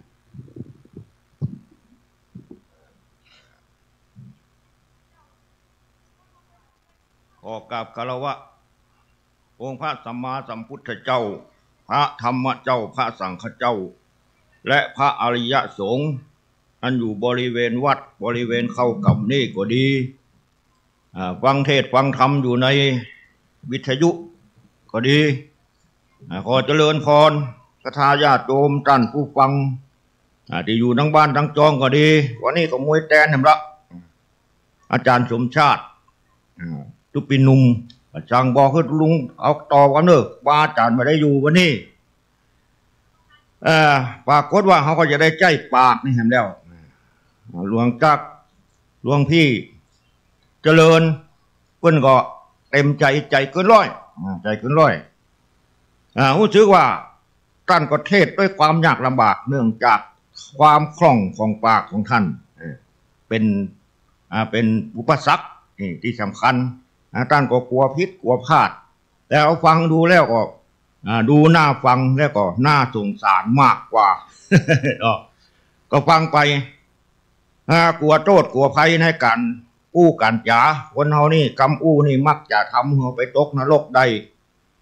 ถูกติเตียนนินตาถูกประหารได้ถูกฆ่าปิดปากถูกติเตียนนินตาก็พ่อกำปากของเฮานี่ก็อาจจะเป็นได้ดังนั้นก่อนจะอู้จะทำมะคำสอนต่อไปตุลุงเล็กนี่ก็จะเอาบทประพันธ์อย่างต่างๆเกี่ยวกับปากนี่มาชาทยานิทาญาติโยมได้ฟังเบื้องต้นนี่ก่อนเด้อเรื่องของปากก็ว่าอาวุธใดในพิภพไม่ลบปากถ้อยน้อยมากวันฟาดขาดเป็นศิลถึงจะเป็นตายดีไล่จะขายกินในโลกสิ้นสามภพจบเจรจาบทประพันธ์บทนี้มีความสำคัญจ้าเพราะคนเรานี่ใจปากทำมาหากินในหลายๆเรื่องเป็นต้นว่าชื่อขายก็ดีเป็นนายนุ่งนายหน้าเป็นแม่ก้าเป็นนักพูดนักอู้เป็นโคชกเป็นนักร้องมาจากปากนี่หมดแม้กระทั่งการรบราฆ่าฟันในสงครามโลกครั้งที่หนึ่งครั้งที่สองที่ผ่านมาที่ว่าเลวร้ายที่สุดโลกของโลกนี่ทั้งโลกนี่เป็นนรกทันทีนี่ก็จบกันด้วยเจรจานี่เองนั่นปากนี่มีความสำคัญแต่ในภาษาบาลีที่มงคลสูตรที่เขาสวดมนต์อเสวนาบทอเสมงคลสูตรสุภาษิตาจยาวาจาการอู้สุภาษิตนี่เป็นมงคลถ้าเท้าอู้พึงเหมาะมันสมอู้ถูกกาลเทศะก็จะเป็นประโยชน์อู้รักทำคำสอนให้คนได้ยินได้ฟังนักยิ่งฟังนักต่อใดก็เป็นประโยชน์นักเพราะได้ฟังสิ่งที่ดีๆอวัยวะทั้งห้าลองพิดพอตีนมือนิ้วตีนนิ้วมือแข้งขายอมสยบคือกับปากหมดทำหน้าที่คือกับปากมีหน้าที่เลี้ยงดูทั้งหมดทั้งร่างกายนี่ถ้าขาดปากเสียอย่างเดียวร่างกายทั้งหมดก็พลอยล่มเหลวไปโดย แต่ว่าเรื่องของปากนี่ยังมีแถมเยอะแยะในภาษาบาลีกล่าวเอาไว้ว่านินทันติตุมหิมาสินังคนว่าอู้ก็ถูกตำนี้นั่งดักคือปักปัจจาดีหัวละที่นินทันติพาหุพาสินังคนอู้นักก็ถูกตำนี้ปูนี่อู้อย่างน้ำเรือทุเจ้าอู้อย่างน้ำเรือนี่กงจิตติ้งห้าวดีก็อู้นักก็ว่าได้นะถูกตำนี้นินมิตรพานิมปินินทันติคนอู้ปานกลางก็ยังถูกตำนี้อยู่ดังนั้นคนบ่มีถูกตำนี้ย่อมบ่มีจะอู้นักอู้น้อยอู้ปานกลางอย่างไรก็ตามแต่ก็ขอให้ฟังเอาส่วนดีมันก็แล้วกันส่วนที่เขาจะตำนี้ไปก็ยอมรับไปที่ไหนมันพิษมันพลาดก็ตำนี้ไปด้วยเป็นยังพูดว่านัตถิโลเกอนินทิโตคนบ่ถูกตำนี้ย่อมบ่มีในโลกที่เขามาอู้กันเกี่ยวกับสุภาษิตาจยาวาจานี่ปากนี่มีหน้าที่อู้หน้าที่ไอหน้าที่จามผิวห้องเค็งเนาะจึงจัดว่าปากนี่เป็นเอกปากเป็นเอกเหมือนเชกมนคือคนเชื่อฉลาดเหลือว่าจาปีชาจารจะกล่าวถอยร้อยคำไม่ลำคาญเป็นรากฐานเทิดตนพ้นลำเค็นปากเป็นเอกเลขเป็นโทโบราณว่าหนังสือเป็นตีมีปัญญาไม่เสียหลายถึงรู้มากไม่มีปากลำบากกายมีอุบายพูดไม่เป็นเห็นป่วยการบางคนเป็นครูบาอาจารย์จบถุงด็อกเตอร์ไปเลือกผู้แทนก้านคนหาเสียงว่ะคนหาเสียงอู้เก่งเหลือพอตัวจริงขึ้นมาว่าเป็นเรื่องอุ๊บอับมีอุบายพูดไม่เป็นเห็นป่วยการนั่นว่าถึงเป็นครูหู้วิชาปัญญามากว่าหู้จักใจปากคือจัดการเหมือนเต้าฝังนั่งคือลำคาญวิชาฐานมากเปล่าไม่เข้าทีปากนี่เป็นทั้งศาสตร์เป็นทั้งศิลป์เป็นทั้งรักวิชาการทำให้เกิดความเข้าใจและเกิดความเปลี่ยนประโยชน์หลายเรื่องเกี่ยวกับปากนี่ เป็นความหมายให้เข้าใจถึงกันและกันไปจีบหั่งจีบสาวจัดแต่งงานแสดงอาการความรักต่อกันก็มาจากปากสื่อสำคัญอย่างต่างๆเป็นบุคลิกภาพแก่คนคนจ๋าคนใดดีไงนั่นดีปีนั่นดีม่วนสร้างชื่อสร้างเสียงให้กับตัวเก่าโดยดังนั้นปากนี่จึงมีเรื่องราวเกี่ยวกับปากนี่มีเยอะแยะถึงเป็นครูหู้วิชาปัญญามากบ่หูจักใกล้ปากคือจัดการเหมือนเต่าฝังนั่งคือรำคาญวิชาจารย์มากเป่าไม่เข้าทีถึงบางพูดดีเป็นจีซักมีคนรักรสถ้อยอร่อยจิตแม่นชั่วตัวลายทำลายมิตรจะชอบพิษในมนุษย์พอพูดจาเป็นมนุษย์สุดนิยมเพียงลมปากจะได้ยากหวยหิวเพราะชิวหาแม้นพูดดีมีคนเขาเมตตาจะพูดจาควรพิเคราะห์ให้เหมาะความอันนี้ของสุนทรภู่นี่ปากเป็นเอกเจกเช่นเป็นอาวุธปากมนุษย์คมกล้าหน้าหวาดหวั่นปากดีมีประโยชน์ไล่โทษทันปากชั่วนั่นย่อมลำบากเพราะปากมอมอยากเป็นนักกู้ที่ดีต้องมีหลักต้องหูจักคนวิธีมีแบบแผนคือหนึ่งเตรียมการอย่างมั่นใจบ่ก่อนแคนจากขั้นตอนก็นอนใจเตรียมการอย่างมั่นใจไว้บ่ก่อนแกนก็จะได้อย่างนอนใจข้อที่หนึ่งพึงเตรียมตัวอย่ามัวจ้าข้อต่อมาเตรียมเรื่องราวเข้าเงื่อนไขขั้นที่สามหาความพร้อมน้อมหรือไทยเมื่อใดก็เยี่ยมยอดตลอดกาลตุดุงเล็กนี่ไผที่มานั่งคอที่ก็จะหันปั๊บอันตำราเต็มหน้าก็ต้องเตรียมไว้อันใดที่เขาควรมาปากมาจะไปเลยเดี๋ยวก็กลายเป็นปากชั่วไปเนาะปากเพราะโลลายิ่งร้ายกาจปากตลาดโจดจันนั่นยิ่งแย่ปากหอยปากปูบ่มีไผ่แลเที่ยวยุแย่แทะแย่คนแต่กอยังมีแถมแน่นาเรื่องบทประพันธ์เรื่องปากนายร่างกายของคนเราคือเจ้าปากหน้าที่ยากมากน้อยคอยบริหารมือเท่าเฉียนหลังคล้องต้องรับงานทำกิจการใกล้ชิดชนิดปากดูขยันมันดีขมีขมันล้วนสำคัญรักมีภักดีต่อปากคอยพัดกันหับใจเอาใจปากบ่ว่ายากทำตามทุกงามการนี่ภายในกายของเรานี่ก็ปากนี่เป็นนายใหญ่ที่สุดภาษาบาลีใจคำว่ามุกเป็นหัวหน้ามุกนี่แปลว่าหัวหน้ามุกหน้าอย่างนี้ก็เรียกว่ามุกเขาจะอ่านว่าร่างกายของเขาทั้งหมดนี่เป็นที่ฆ่าปากอย่างมือเนี่ยปั้นเข้าตักเข้าใส่ปาก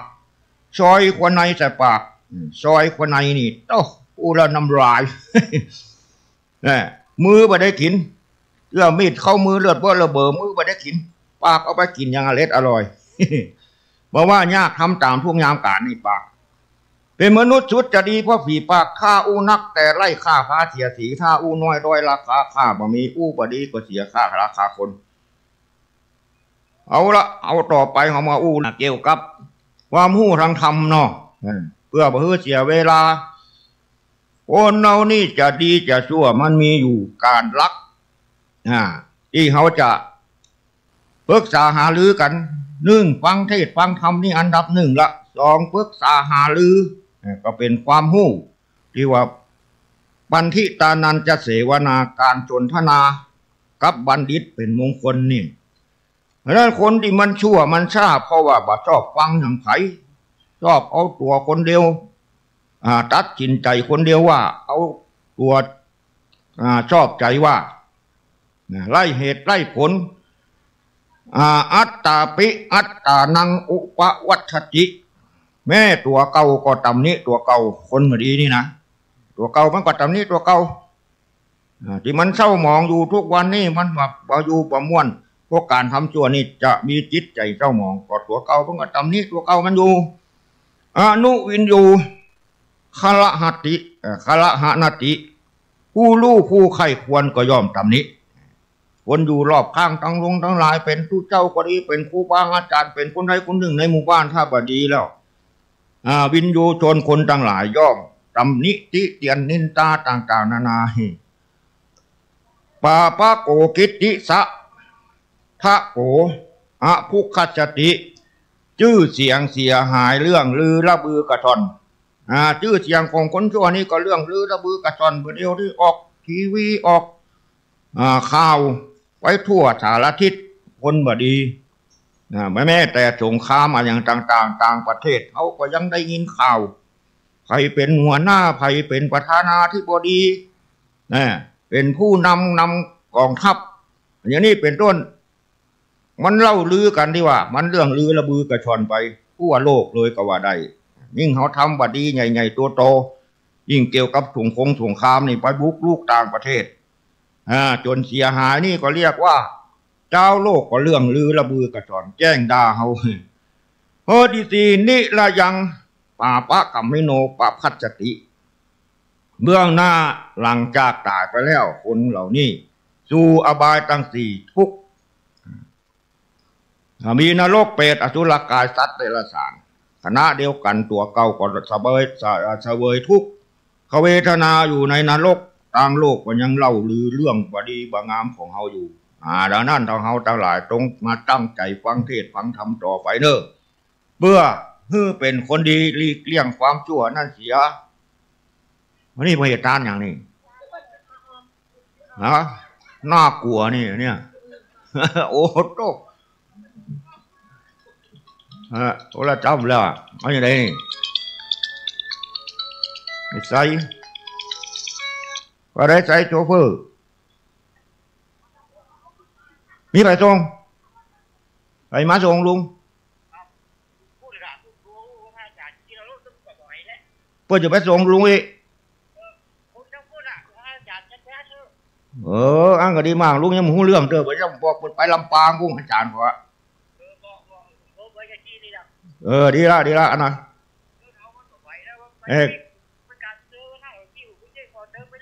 ดูรถรูปประทามาหวานะหน้าบุญลุงหรือเปล่ามีคนไปส่งหรือเปล่าลุงกำลังเตะทำอยู่เนอะลุงกำลังเตะทำอยู่เจริญพรบุญโชเฟอร์นี่การทำ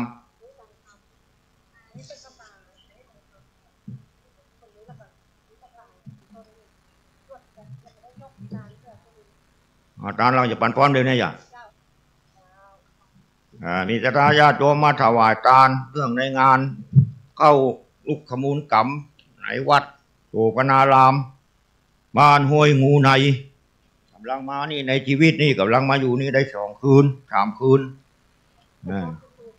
เพื่อนหอมถึงหมื่นก่อนจำเป็นได้ย่างนี่เขาก็เนอจะปั่นป้อนให้เพื่อนก็เนอญาติโยม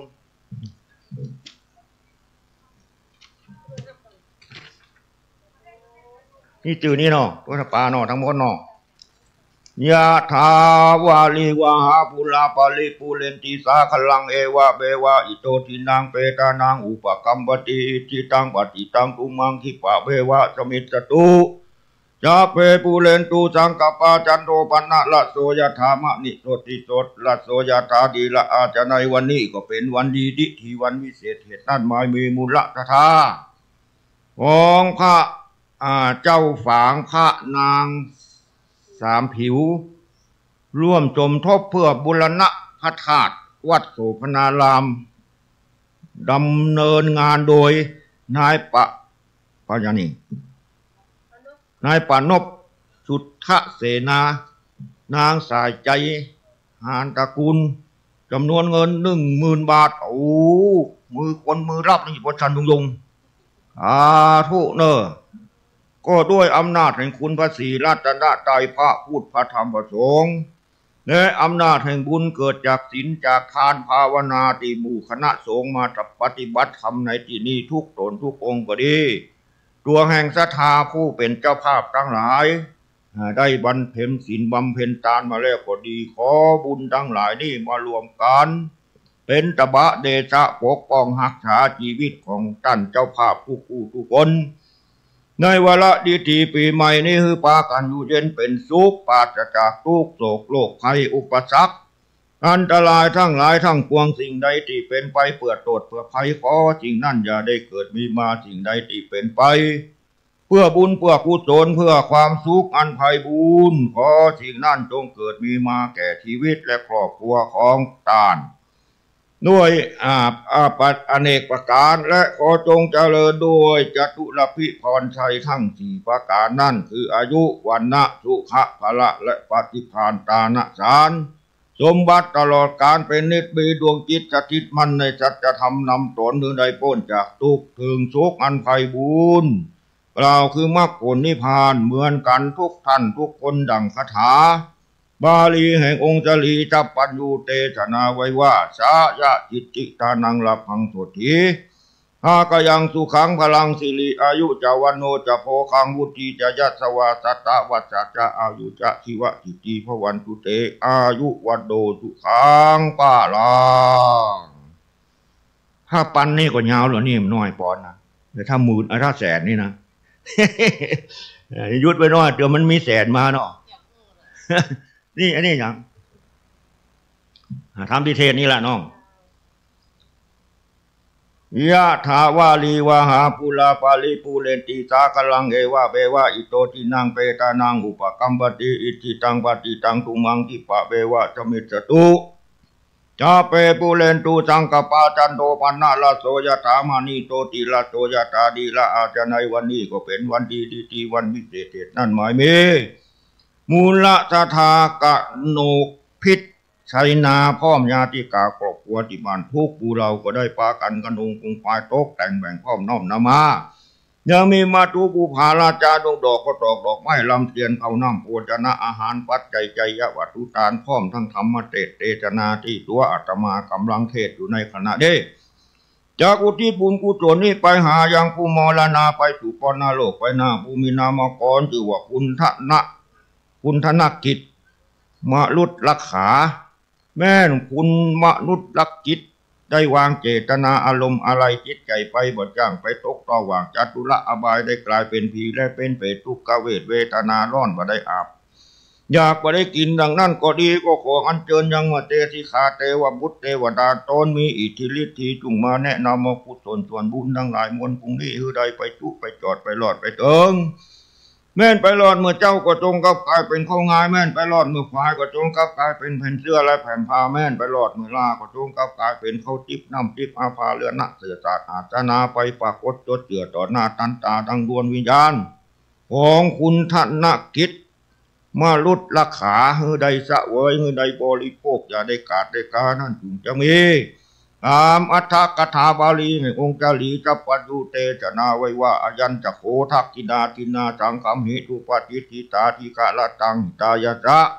ฐานะโตอุปกัมปติโสยติธรรมโมจายังนิทัตติโตเปตานะภูชาจักกตาอุลาลาปาลัญจาภิกขุ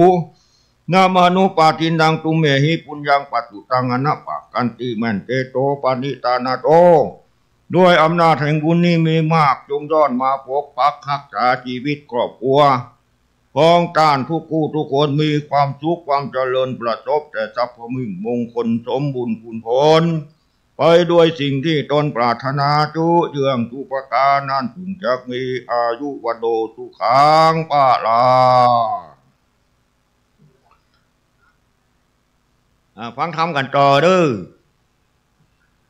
อกาเลนะธรรมะสวรรค์เอตมังคลมุตตมังการฟังธรรมะตามการมงคลสูตรนี้แต่ข้อหนึ่งตามการเวลาในโอกาสวันนี้ก็เป็นเวลาที่ฟังเทศละใครที่มีเวลาใดคือการเวลานี้ทุกเวลา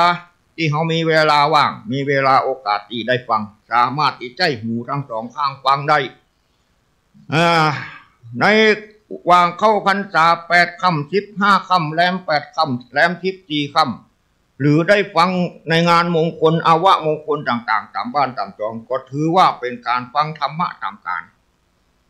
ารฟังนี่ว่ามีโทษแถมยังมีคุณ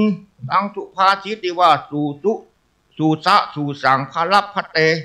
ปัญญายังแปลว่าถ้าฟังด้วยดีย่อมได้ปัญญาการฟังธรรมะนี้ได้อานิสงส์ถึง5 ประการการฮาวาไปแล้วนี่การฟังเอาฟังนี่ได้ประโยชน์ถึง5 อย่างเพื่อนผู้ฟังจะได้รับ1ผู้ฟังย่อมได้ฟังสิ่งที่ยังบ่เคยได้ฟังอย่างทุกวันนี่เพิ่นก็ฟังกันคืนสีขาวแต่ตุลุงเล็กนี่ก็บ่เคยได้มาออก บ่มอยู่ในโคปุ้นบนดอยบันปักปุ้นปักนอกมีอยู่ท่ามกลางอยู่ตีมูหมาว่าจะอยู่ท่ามกลางระหว่างสงฆ์นะอยู่ท่ามกลางระหว่างหมาเป็น30บ่ได้อู้บ่ได้จานอย่างเขาไผ่มีกระเดือดก็หมาอย่างเดียวแต่ได้มาเข้ากรรมกับอาจารย์เนี่ยที่เป็นขึ้นสีขาวนี่แหละทุกท่านได้จวนมาก็เลยมาเปิดตัวทีนี้จะเป็นอย่างไรผมว่าเขาโค้งเทศได้บานานแต่ยังอายุนักไว้ได้ตัวใดก็ตัวนั้นเนาะผู้ฟังย่อมได้ฟังที่บ่เคยได้ฟังลุงเล็กนี่ก็บ่เคยได้ฟังนะทำบ้านทำใกล้นะได้ฟังบ้านจบที่ไก่นี่บ่เคยหูจัก2สิ่งที่ฟังมาเลี้ยวย่อมเข้าใจชัดเจนขึ้นเนี่ยถึงบาง3ทำลายความสงสัยเสียได้สงสัยบาปสงสัยบุญจะมีแต่บ่มีแต่เขาฟังเข้าไปแล้วก็มาพิจารณาโยนิโสมนสิการวิเคราะห์แล้วก็จะหายสงสัยทำลายความเห็นให้ถูกต้องทำความหันให้ถูกต้องทำลายมิจฉาทิฏฐิหันมามีความหันถูกจิตใจย่อมเบิกบานผ่องใส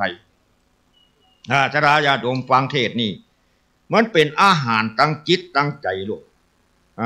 อาหารการกินตั้งกายนี่เขากินเข้าไปบำรุงร่างกายบึกบึนแข็งแรงดีแล้วแต่ก็ใจการใจงานร่างกายนี่อยู่เอาไปทำงานในทางที่บัดถูกบักวนไปลักขโมยไปปล้นสะดมไปยักยอกไปหลอกลวงไปต้มตุนก็ดีเอาร่างกายเนี่ยทั้งตัวทั้งหมดเนี่ยไปทำในสิ่งที่บ่ดีทั้งที่ก็กินอาหารไปแต่ว่าก็บ่ดูว่าละกรรมนะพี่ว่าเกิดมาแล้วอายุ80 ปีกินข้าววันละคาบเนี่ยวันละ3 คาบอายุ80 ปีมีจำนวนวันอยู่29,200 วันน่ะกินข้าววันละ3 คาบแต่ว่าละกรรมแล้วเนาะตกอยู่86,700 คาบถูกหัวเนอะคิดเป็นเงินคิดคาบละ10 บาทเป็นเงินเสี่ยงอยู่2,628,000 บาทนี่เขากินอาหารไปบำรุงร่างกายบึกบึนแข็งแรงแต่เขาใจร่างกายมาเป็นประโยชน์ก็นับว่าน่าเสียดายเสียชาติเกิดคนกินทำข้าวเขากินทำข้าวแต่การกระทำของเขาคนละอย่างอันนั้นอาหารกายอาหารใจต้องมีพร้อมกันเมื่อท่านได้ฟังอาหารจิตใจที่ยังดีแล้วท่านก็จะใช้ร่างกายของท่านไปในทางที่ดีขับเคลื่อนร่างกายอริยบทต่างๆให้เป็นประโยชน์แก่ตัวแก่สัตว์ได้พึ่งคนได้พึ่งอันนี้เรียกว่าใจร่างกายเป็นประโยชน์เพราะคนเราทุกคนมันเกิดมาแล้วมันตายมาตายถึงบ่มีแล้วไผ่จะใจร่างกายนี่เป็นประโยชน์ได้นักได้น้อยกว่าไผ่นั่นก็เลี้ยวแต่บุญแต่กรรมที่เขาทำนี่แหละถ้าหาเขาบอกฟังเอาอย่างเลยนี่จิตใจของเขาดำมืดเพราะว่าอันลดทำนำใจให้สว่างทุกข์ก็สว่างใจสงบพบทุกขีดื่มลดทำล่ำเลิศประเสริฐดียิ่งทวีเพิ่มค่าราคาคนน้ำพระธรรมล่ำเลิศประเสริฐแน่ใจลดแก้ความสวยด้วยทุกอย่างลดที่ใจดวงใจในสางอย่าเลิกล่างห่างวัดหัดฟังธรรมพระธรรมนี่เป็นน้ำเดี๋ยวเอามาแปลงน้ำมนต์เนี่ยล่ะแปลงน้ำมนต์เอาหน้าเขาใจส้มปล่อยเขาใจทุกเจ้าเอามัดขาเขาจุบจงเขาใจเขาเนี่ยยามหนาวสะดุ้งยะเลยน้ำพระธรรมนี่ใจลดความสวยด้วยทุกอย่างภัยทุกผีทุกจางทุกอย่างมาถูกข้อหามย้ำไล่ออกมาลดน้ำมนต์เลยน้ำพระธรรมนี่ใจหลายอย่างนะอาหารกายมีพลังยังชีวิตอาหารจิตมีด้วยสุขสันต์อาหารกายอาหารใจย่อมอยู่คู่กันสร้างชีวันในโลกนี้มีราคามาคือดีมีธรรมประจำจิตดีจะจิตต่อตั้งเมื่อยังอยู่ไปคือดีมีธรรมด้วยกำจูดีจะอยู่แบ่งภาคเมื่อจากอันธรรมะชำระใจให้ผ่องแผ้วดังดวงแก้วส่องสว่างพล่างพลายแสงจิตมืดมัวตัวตันหาปลาไข่แรงกับเปลี่ยนแปลงด้วยธรรมชำระใจธรรมนี้เปลี่ยนแปลงชีวิตคนนะดูตัวอย่างลุงเล็กนี่เหมือนกันเนาะเมื่อไหนอดีตไปอยากจะเล่าให้ฟังโอ้ใจกันได้เลยหนีคุกนี่จะล้างไปอยู่เขาก่อยอายุกว่า42แล้วตั้งหัวตั้งเนื้อตั้งตัวตั้งตนมาได้อยู่บ้านไหนก็มาได้ถูกตามล่าตามจองก็เลย 42หมดท่าแล้วอันนี้เที่ยวรอนไปหลายที่เลยมาบวชเนี่ยเกือบจะไปบรรลอดแล้วจะทายาดมยังมีโอกาสได้มีชีวิตอยู่กับเปิ้นได้นี่ก็ถือว่าหน้าบุญหน้าบุญได้มาฟังเทศน์ฟังธรรมนี่ละอันธรรมะชำระใจให้ของเพียดังดวงแก้วส่องสว่างพรั่งพรายแต่จิตมืดมัวตัวตัณหาปาภัยแรงกับเปลี่ยนแปลงด้วยธรรมชำระใจอานิสงส์ท่านนั่งฟังพระเทศย่อมเป็นเหตุที่ดีมีคุณค่าย่อมได้ผลอันประเสริฐเกิดปัญญาสิ่งใดหนาเราบ่เคยฟังย่อมจะได้ยินใหม่เข้าใจชัดและเร่งรัดจำได้หลายอย่างเกิดสติตึกตรองเห็นช่องทางก็มีหวังคล่องใสในใจเราและเป็นการตรวจตัวเรื่องชั่วดีเลือกสร้างที่สุขใจผ่อนคลายเศร้าอานิสงส์ฟังธรรมนำทุกเราทำนั้นเล่าฟังเถิดเกิดปัญญามีอดีตการพุทธละปัญจกะชื่อพระสูตรนี่มีแม่ไก่ตัวหนึ่งฟังพระทุเจ้าสวดมนต์เป็นประจำแม่ไก่ตัวนี้น่าจะอยู่ใกล้สถานที่สวดที่อยู่ของพระสงฆ์มาถูกหุ้มคนไทยว่าเยียวตัวเมืองว่าหุ้งย่อมเอาไปกินหุ้งนี่ย่อมไก่ตัวนี้ที่ฟังสวดเนี่ยไปกินตายแล้วไปเกิดเป็นธิดามหากษัตริย์นี่สถานญาติโยมฟังเทศเนี่ยนะทั้งนี่ฟังมาหูเรื่องนะเปลี่ยนภพเปลี่ยนชาติทันทีไก่ตัวเนี่ยไปเกิดเป็นธิดามหากษัตริย์ก่อนและได้ออกบวชได้อานิสงส์ใหญ่หลวงเกิดขึ้นละตายจากการออกบวชนี่ยังไม่ได้บรรลุนิพพานได้ไปเกิดในพรหมโลกวัดโธนานกี่ล้านปีบอกว่าพรหมโลกนี่อายุเมินนะเป็นกัปเลยนะอายุเป็นกัปการเวียนว่ายแต่เกิดของไก่ตัวนี้จุติจากพรหมโลกมาเกิดเป็นลูกเศรษฐีตายจากลูกเศรษฐีมาเกิดเป็นหมู่บ้านหมูนะการเป็นหมูนะเขานี่พลิกมาเป็นสัตว์สำลักเพราะว่าเศรษฐีได้เลี้ยงหมูนะฆ่าหมูตายนี่มาได้เนอะเกิดเป็นหมูเนอะมาเกิดเป็นหมู่บ้านข้างที่เป็นหมูนี่ได้หันพระพุทธเจ้ามีใจยินดีในรูปร่างในอริยบทของพุทธเจ้าในชาติที่เป็นหมูเนี่ยตายจากเป็นหมูนี่มาเกิดเป็นธิดามหากษัตริย์ท่องเที่ยวไปหลายภพหลายชาติหลายกับหลายกันจนชาติสุดท้ายนี่พระอุตรเถระนะเป็นผู้ระลึกชาติเป็นผู้เล่าคือฟังนี่นะจนชาติทุกท่ายมาเกิดเป็นลูกสาวกุดุมพีอยู่ในเมืองอนุราชธานีบุรีชื่อว่าสัมมนาใหญ่ขึ้นมาได้ไปเป็นเมียอามาตย์อยู่มาวันหนึ่งพระอุตรเถระเป็นเถระองค์สำคัญในศาสนาของเขานี่แหละศาสนาพุทธเจ้านี่แหละปาลูกน้องคือลูกศิษย์500 ตนไปบิณฑบาตในหมู่บ้านเป็นแถวบิณฑบาตภิกษุกลุ่มใหญ่นางสัมมนานี่ก็มาใส่บาตรได้หางสัมมนาก็หู้ว่าจาดกำเนิดของนางที่ใส่บาตรมันงามทุกคนเข้าอ่านตรงหน้านี่มันงามทีนี้มันก็นางนี่งามทุกคนเป็นจุดเด่นพระเถระองค์นี้ก็บอกกับหมู่พระสงฆ์ว่าท่านทั้งหลายเอ๋ยนางคนนี้เคยเกิดเป็นหมูมาก่อนชาติเตี้ยวแกเป็นหมูมาเกิดใส่บาตรเอาในขณะนี้คือนางจุมนาได้ยินพระเถระองค์นั่นกล่าวว่าตนเองเคยเป็นหมูมาก็เกิดเศร้าสลดใจออกไปบวชเป็นผู้ภิกษุณีในศาสนาพุทธนี่แหละศาสนาปัจจุบันนี้จนสำเร็จเป็นพระอรหันต์เถรีด้วยการฟังเทศจากตัวเก่าได้เป็นแม่ไก่ในคราครั้งนั้นเองนับตั้งแต่เกิดเป็นแม่ไก่มาถึง12 ชาติดังที่ได้อธิบายไว้นี่คือการอานิสงส์ของการฟังเทศฟังธรรมมีความยิ่งใหญ่ดังนี้แหละต่อไปเขามาฟังเรื่องราวเกี่ยวกับชีวิตตัวตนของคนเรานี่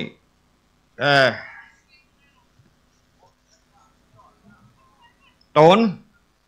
นคือตัวเก่าข้างจากปลายตีนถึงปลายผมเนี่ยเรียกว่าตน ตัวใครตัวมันตัวยิงตัวชายเพศยิงเพศชายเพศกระเทยเพศทอมเรียกว่าตัวมดตัวเขาตัวเฮาเพื่อนว่าจงเตือนตนของตนในพ้นผิดตนเตือนจิตตนได้ใครจะเหมือนตนเตือนตนเตือนไม่ได้ใครจะเตือนตนแชเตือนใครจะช่วยฮื้อป่วยการแม่พี่แม่น้องเฮาฮักเฮาเพียงใดถ้าเฮาใจของเฮาเป็นคนร้ายเป็นคนบดีถูกฟ้องถูกกล้องถูกจับถูกยับไปเข้าคุกเข้าตารางพ่อแม่เอ็นดูไปเคาะซี่กงมองดูด้วยน้ำตานองหน้าปะอาจจะช่วยเขาได้เลยนี่เพราะว่าตัวเก่าเขาบ่เชื่อบ่ฟังไผ่นี่แล้วยังบ่เตือนตัวเก่าตัวนี่บ่ยอมฟังเทศบ่ยอมฟังธรรมฟังแล้วก็บ่เอาไปตักเตือนตัวเก่านี่เพิ่นว่านะโมอัตตานันเจปิยังชัญญารักเขยะนางชุรักที่ตังตนนั่นแลย่อมเป็นที่รักอัตตะสะมังเปมังรักอะไรเท่าตนไม่มีการที่เขาจะเอาเรื่องนี้เรื่องตัวเก่าที่มาแสดงก็เพราะว่าหันว่าตัวเก่าไปตัวเก่าทั้งหมดเนี่ยเตี้ยวหยาบปุ่นมันกันอยู่เนี่ยมีความสำคัญเป็นเรื่องใหญ่ที่ทุกคนควรสนใจตัวเก่าเป็นพิเศษเพราะจะไปนรกจะไปสวรรค์ก็เพราะตัวเก่าจะดีจะชั่วก็เพราะตัวเก่าจะเข้าคุกเข้าตารางจะถูกฆ่าถูกฟ้องถูกกล้องถูกเก็บถูกไล่ออกจากบ้านจากเมืองก็เพราะการกระทำของตัวเก่าดีทั้งสิ้นว่าใจเทวดามาช่วยผสมว่าใจพระอินทร์พระพรหมมาช่วยลิขิตว่าใจญาติมิตรมาช่วยบันดาลที่แท้คือตัวเก่าของเขานั่นลิขิตตัวเก่าเขาเองถึงห้องว่ากรรมลิขิตมนุษย์ทุกคนลิขิตชีวิตของตนเองเท่านั้นธรรมะกันนี้จะสอนกันตั้งแต่ละอ่อนไปถึงคนหนุ่มคนสาวเปิดฮื้อในเวลา2 ชั่วโมงเนี่ยเนาะถ้าจะได้อยู่ถ้ามันมาใกล้ก่อนก็จะจบอยู่ชีวิตเขาลิขิตตัวเก่าเขาเองมาใจคนอื่นมาลิขิตรวบรวมความว่าตัวเก่านี่เป็นปัญหาใหญ่ที่ทุกคนควรสนใจเป็นพิเศษแต่คนเรามักจะบาดจนตัวเก่าทั้งที่มีกระจกมีอะไรอย่างพอหาตัวเก่าก็หันอยู่กลับไปสนใจคนอื่นที่จะเปลี่ยนชวนมากไอ้นั่นทำบาดีอีนี่ทำบาทุกเล่าหน้าจากวันเอาคนอื่นมาเล่าทั้งนั้นตัวเก่าทำบาดีตั้งมากมายกลับมองมาหันหรือหู้แต่ก็เก็บมุมมิบเอาไว้อย่าพอคนอื่นมาโอ้หน้านี่บดีปากบดีวะนี่เป็นอย่างนี้ทั้งที่อยู่ใกล้ที่สุดดุดแกนตาหาพอหาตั้งนอกได้หันเฉพาะแต่พ่อตัวเก่าผัวพอหน้าตัวเก่าแกนตานี่นะพอหน้าตัวเก่าประหารเลยบัญญัติแว่นประหารหน้าเฮานี่เป็นอย่างไรโดยเหตุนี้พระผู้มีพระภาคเจ้าเป็นเจ้าของธรรมะและศาสนานี่พระองค์ทรงตรัสเป็นภาษาบาลีว่าอัตตนาโจทะยัตตานังจงเตือนตนด้วยตนเองเถิดปะติมังเสมัตตนาจงพิจารณาตัวเก่าด้วยตัวเก่าเถิดหมายความว่ามอบหมายตัวเก่าเขาเนี่ยเป็นทั้งผู้พิพากษ์เป็นทั้งโจทย์เป็นทั้งผู้พิพากษาในตัวเนี่ยสอบสวนเขาคนเดียวกูก็วันนี้นอนกึศใจของหู้เลยเนาะวันที่เขาผ่านมาเขาเนี่ยอย่างฟ้องดาไปฟ้องนี่ต้องสะดุดกิจเจือรถแฉลบกิจเจืออย่างนี้เขามาพิจารณาเราเป็นโจทย์เป็นผู้พิพากษาในตัวด้วยวิธีนี้ตัวเก่าเขาก็จะดีขึ้นตามลำดับทำตามด้วยนะทำตามลองทำตามที่แนะนำนี่ด้วยจะได้ผลก็แล้วกันตัวเก่าดีขึ้นตามแล้วเพราะเขาพิจารณาตัวเก่าเขาจริงๆนี่ตามบาลีที่ว่าอัตตานันเจปิยังชนะเมื่อเขารู้ว่าตัวเก่าเขาเป็นจริงฮักก็ควรรักษาตัวเก่าให้ดีทั้ง3 วัยมี3 วัยนะคนเรามี3 วัย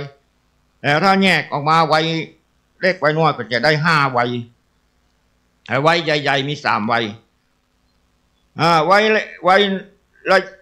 เป็น3 ระยะแรกระยะกลางระยะหลังการดำเนินชีวิตเขาจะเป็น3 ระยะแต่วัยแท้ๆก็จะมีวัยพบเกิดมาพบโลกเกิดมาใหม่พบโลกพบพ่อพบแม่พบกับธรรมะทั้ง8 ประการที่ว่าโลกกระทำ8พบความแก่ความเจ็บความตายและอื่นๆ ไว้พึ่งเกิดมาเปิ่งป่อเปิ่งแม่เปิ่งครูบาอาจารย์และอื่นเปิ่งแผ่นดินป่าไม้ภูเขาอากาศแม่น้ำ3ไว้เพียรมันชึกจาหาศิลปะวิทยาเลี้ยงตัวเลี้ยงตน4ไว้พักพดเกษียณไว้ชราอันนี้ไว้แยกออกมา5ไว้ภาคตายไว้ภาคไว้พัดภาคจากทุกสิ่งทุกอย่างในโลกไว้ทั้งหมดนี่แบ่งเป็น3ระยะเนอะระยะกลางระยะหลังระยะตัวแรกนี่จะระยะแรกนี่ก่อนเมื่อคนเด็กคนหนุ่มจะได้ฟังวิทยุนั่งฟังโดยพ่อโดยแม่ท่านจะได้แอบฟังมันจะตั้งใจฟังแต่นั้นคงเป็นไปได้ยากละเหมือนตัวเก่านี่ละตัวเก่านี่เป็นละออนี่พ่อสอนแม่สอนหรือว่าฟังเหมือนลากเคล็ดลากโคเข้าหูอะแต่ถ้ามันแอบฟังอยู่ก็จะได้ประโยชน์ระยะแรกปฐมวัยตอนเป็นเด็กต้องหาดีไว้ประดับตัวเน้อร้อนนั่นก็คือหู้ดีประพฤติดี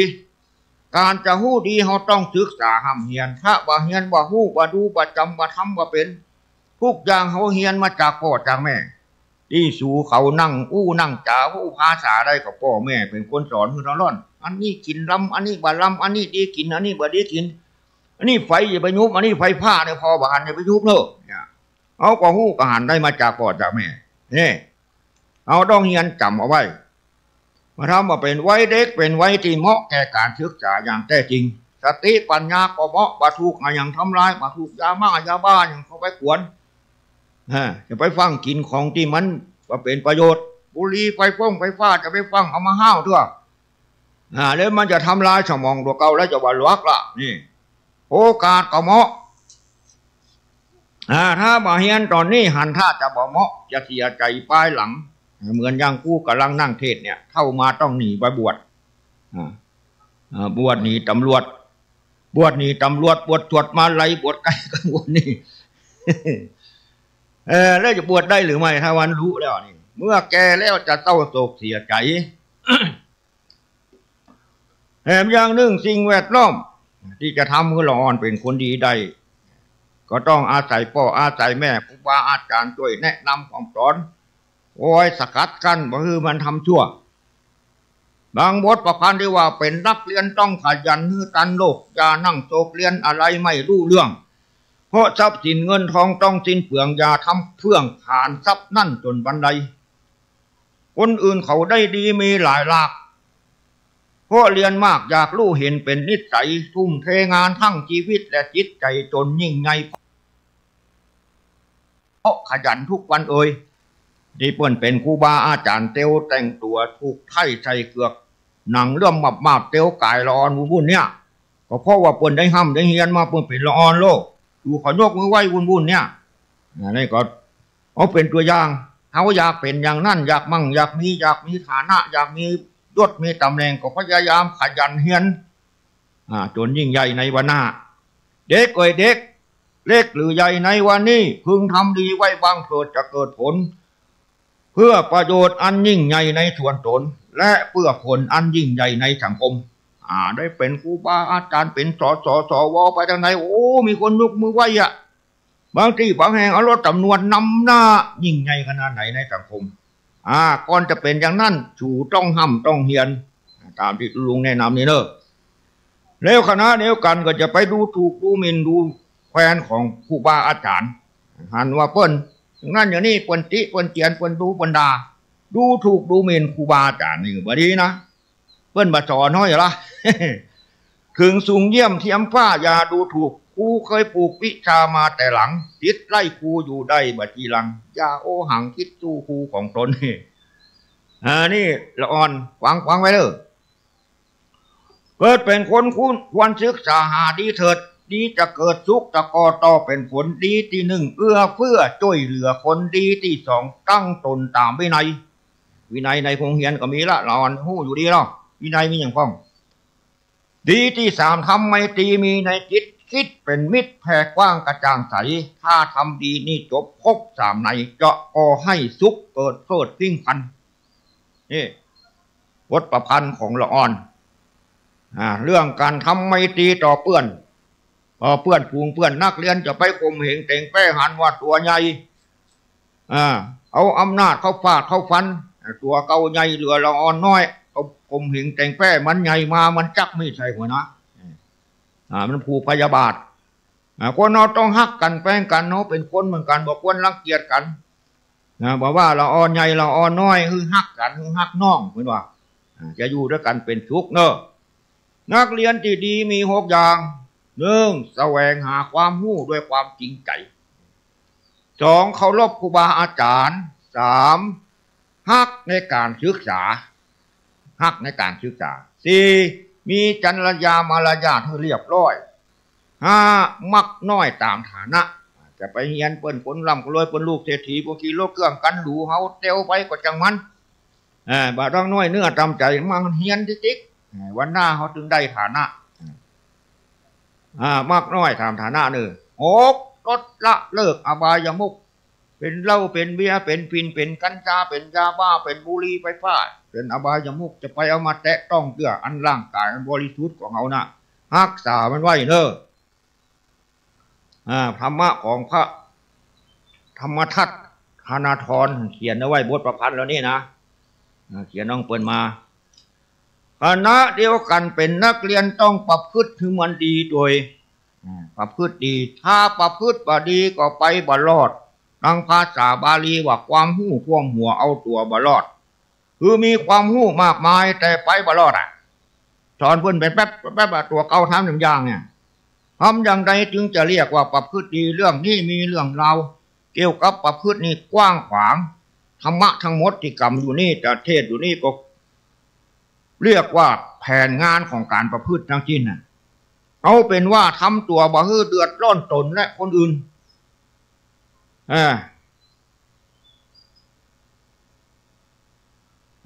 ครูบาอาจารย์คนแนะดีทำนี้อยู่แล้วละนั่นคนเราตั้งหลายผู้รับผู้ใหญ่ตั้งหลายก็ช่วยส่งเสริมละอ่อนช่วยกันเยาวชนถึงวันนี้เป็นกำลังของประเทศชาติในวันหน้าถ้าหากมาเป็นขี้ยกขี้ยาอย่างมดเราบ้านเมืองเขาจะเป็นอย่างไร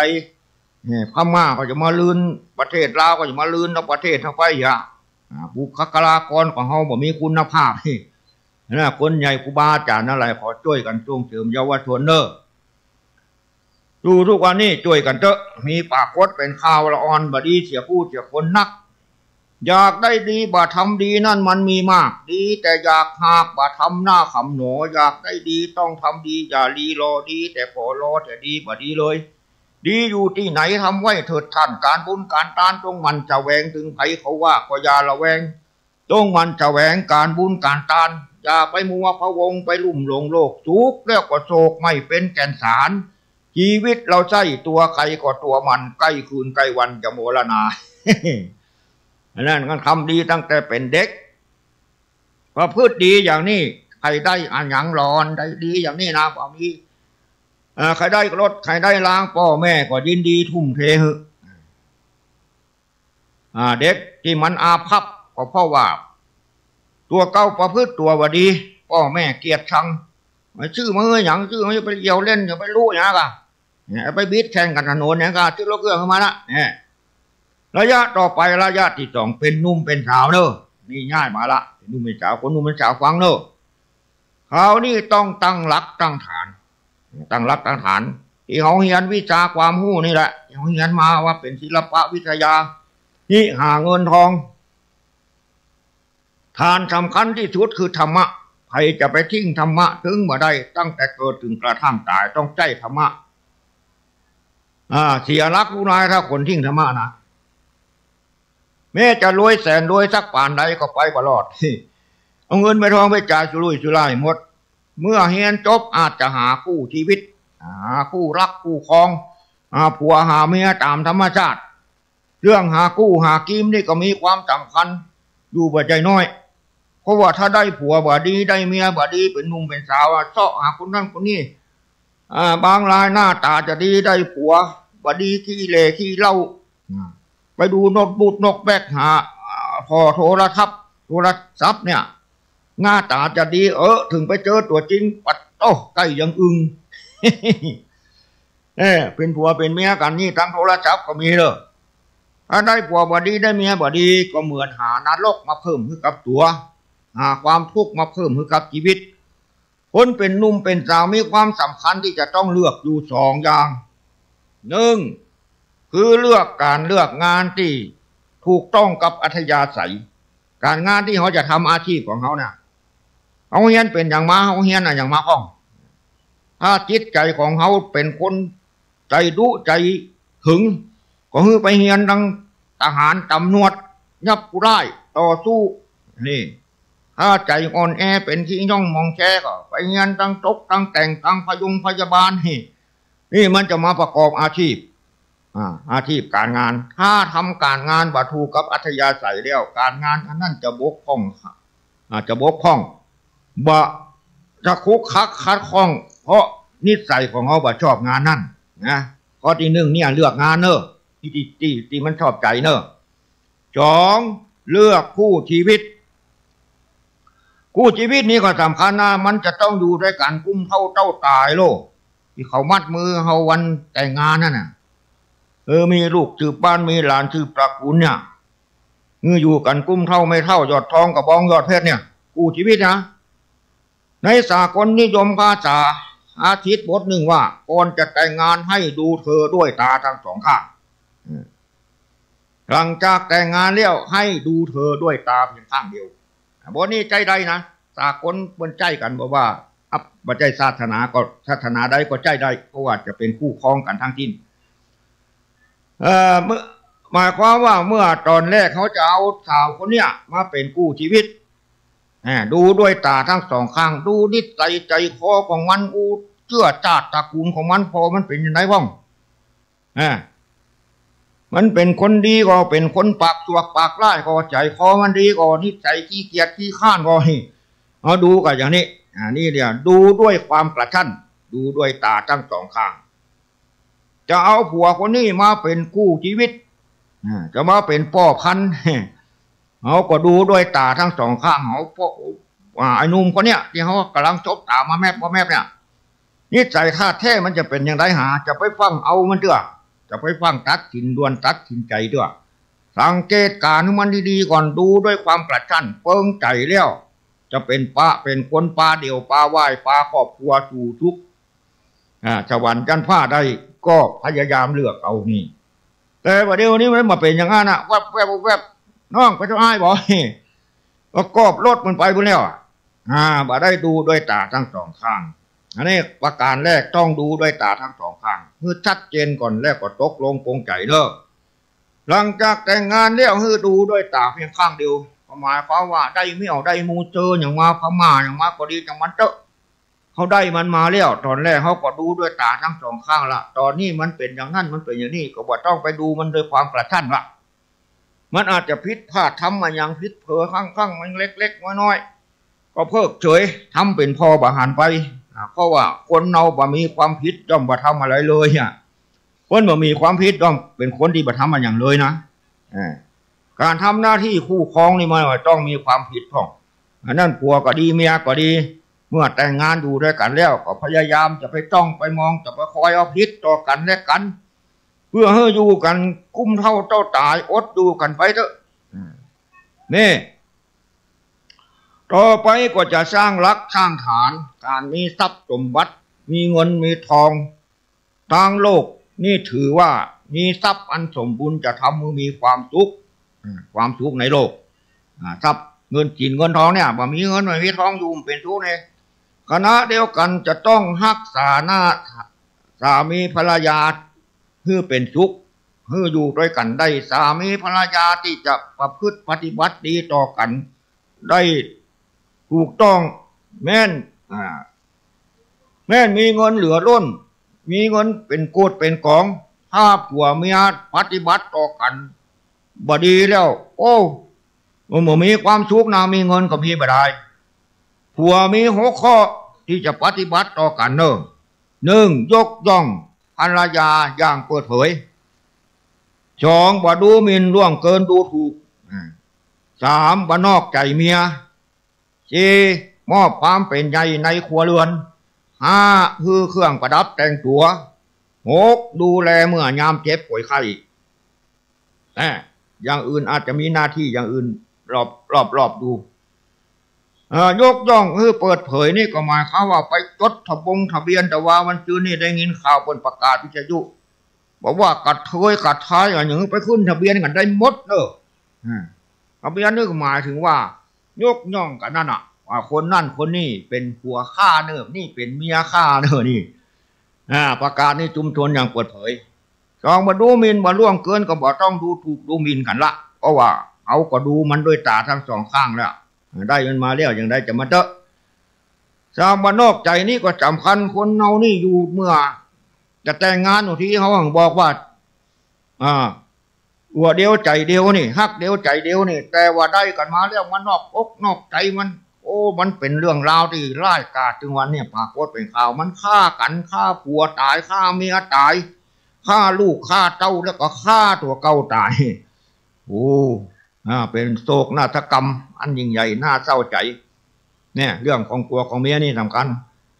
มอบความเป็นใหญ่ในครัวเรือนก็หมายความว่าในบ้านในเฮือนนะบอกมอบคือเมียหน้าที่ของผัวนะ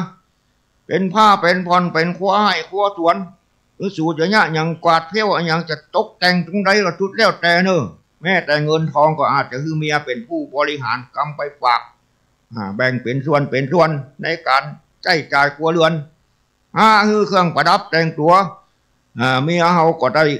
จะได้มีกำลังใจในการหน้าที่การงานเพราะเมียหญิงนี่มันทุกข์หรือเปล่านะทุกเก้าทำมาหากินซื้อสร้อยซื้อแหวนมีสตางค์ซื้อสร้อยซื้อแหวนคือเมียได้ประดับประดาบ้องจะเป็นกำลังใจจะไปปล่อยเงี้ยจอมจ่อมอจอเมียบาได้บอกงามบอกท่าเราเฮ้ยผัวบ่ฮื้อเครื่องแต่งตัวประดับคนดูแลเมื่อยามเจ็บป่วยไข้ต้องดูแลกันถึงที่สุดเจ็บป่วยไข้ไปห่วงยุกห่วงยาไปนอนเฝ้าไปดูแลปลอบอกปลอบใจสู่บ่ต้องห้อนใจบ่ต้องตกใจเงินทองมีต่อไรค่าจะยาสู่เต็มที่แม่นขญาตินั่นจะนักหนาป้าปั้นถึงแก่ชีวิตถึงแก่ความตายเขาก็จะตายด้วยความขอบคุณเพราะได้รับดูแลจากผู้เป็นผัวจนถึงวาระสุดท้ายอันนี้หัวข้อสำหรับผัวเนอะสำหรับเมียนี่ก็มีนี่แต่หัวข้อ1เป็นแม่สี่เรือนที่ดีก็หมายความว่าเป็นแม่บ้านแม่เรือนที่ดีหู้จักเที่ยวกวาดหู้จักลูกเข้าลูกเฮียนตกแต่งดาอันนั้นอันนี้นี่ว่าแม่สี่เรือน2ส่งเคราะห์คนข้างเคียงข้างส่งเคราะห์คนข้างบ้านข้างจองที่อยู่อาศัยจะไปเป็นเอ็นเป็นยามจะไปร่ำรวยกว่าเขาก็จะไปเป็นเอ็นเป็นยามเพิ่นมาขอมายืมอย่างบ่ฮึนี่มาได้นะมาส่งคนเคียงข้างนี่สำคัญเวลาไฟไหม้บ้านผู้ร้ายขึ้นบ้านก็ดีเขาจะห้องอภัยพ่อแม่เขาอยู่เชียงรายไปอยู่เชียงใหม่มาเขาต้องห้องคนเคียงข้างถ้าหากเขาบาดจงเคาะพวกนี้มาช่วยเหลือเพื่อควายไผ่มาได้เปิงนี่ไฟไหม้บ้านก็ตบมือก็ใจละไฟไหม้บ้านอีกแล้วบอกกูดึงไปช่วยมันเอ็นเนี่ยนี่สำคัญนะเว้ย3ประพฤตินอกใจผัวข้อนี้สำคัญเท่าเดียวกันถึงผัวนั่นแหละต้องซื่อสัตย์ต่อกัน4รักษาทรัพย์ที่ผัวหามาได้ในครัวเรือนแบ่งเป็นส่วนไว้ส่วนนี้เอาไว้ฝากธนาคารส่วนนี้เอาไว้ใช้จ่ายทำบุญสุนทานส่วนนี้เอาไว้บริหารในครอบครัวคือเข้าป่าอาหารมากินหูจักบริหารทรัพย์บักเกียรติข้านในงานทั้งปวงงานบ้านงานเรือนงานบ้านนอกบ้านนางานชุมชนต่างๆงานวัดงานวา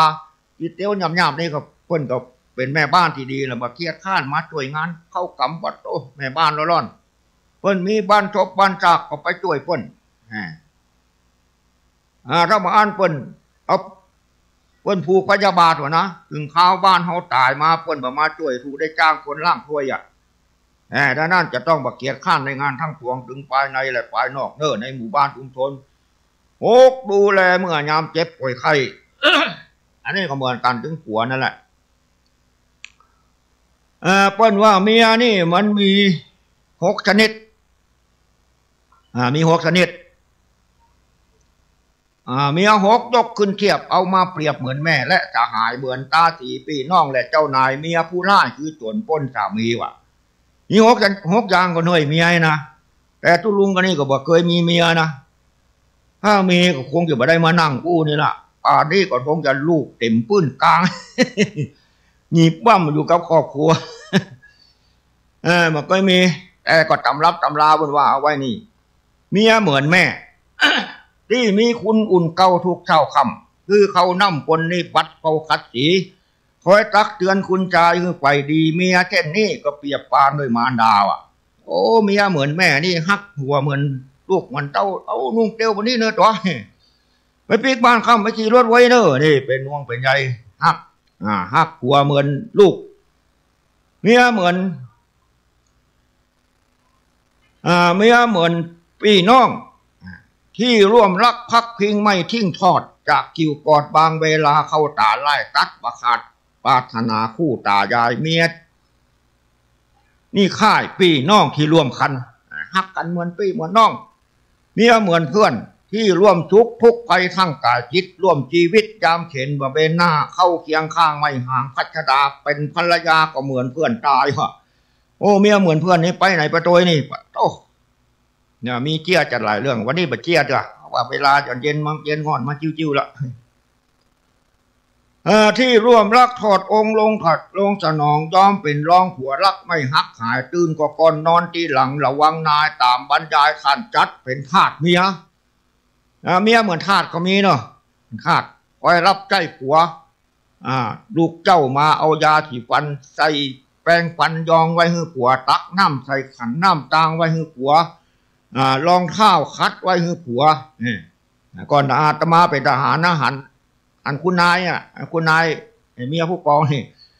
ก่อนเพื่อนจะออกไปทำงานเนี่ยเมียมันจัดถึงหมดเครื่องแบบอย่างมาห้อยไว้ตีหน้าห้องแต่งตัวห้องกระจกนี่เมียเพื่อนคงจะเป็นเมียเหมือนทาสนี่แหละที่รวบรักถอดองค์ลงสนองยอมเป็นรองผัวรักไม่ฮักหายตื่นก็ก่อนนอนที่หลังระวังนายตามบรรยายท่านจัดเป็นทาสเมียเด้อเมียที่6ที่ร่วมจิตคิดคมคู่สมชิดประกาศิตบัญชาดาจะบั้นพุทธทัวเป็นทาสองคลักษ์ก็ปานกันเมียเช่นนั่นก็เทียบเปรียบด้วยนายโอ้เมียนี่เหมือนเจ้าเหมือนนายแจ้งดาใจผัวไฟออกมาไปละผัวบางคนก็เอาเมียเป็นเจ้านายเหมือนกันละที่ร่วมใจหมายทรัพย์ไม่นับถือไว้ทั้งมือถือคว้าพาเสื่อมเสียคอยยักยอกนอกในคือผัวเพียแม่นเป็นเมียก็เหมือนโจรป้นสามีโอ้เมียนี่มีนักแต่นักว่าเปิงเฮาบ่าวเว้ยมี6อย่างเมียที่6นี่เป็นโจรน่ะเหมือนโจรเลย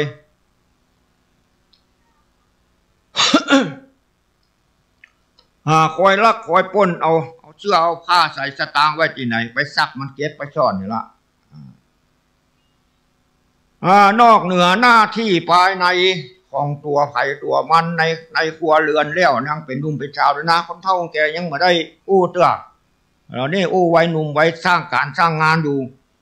นอกเหนือจากหน้าที่ภายในแล้วจังหน้าที่ภายนอกนั่นก็คือหน้าที่การงานเป็นทหารตำรวจเป็นสวครูปัจจุบันเป็นหมอเป็นช่าง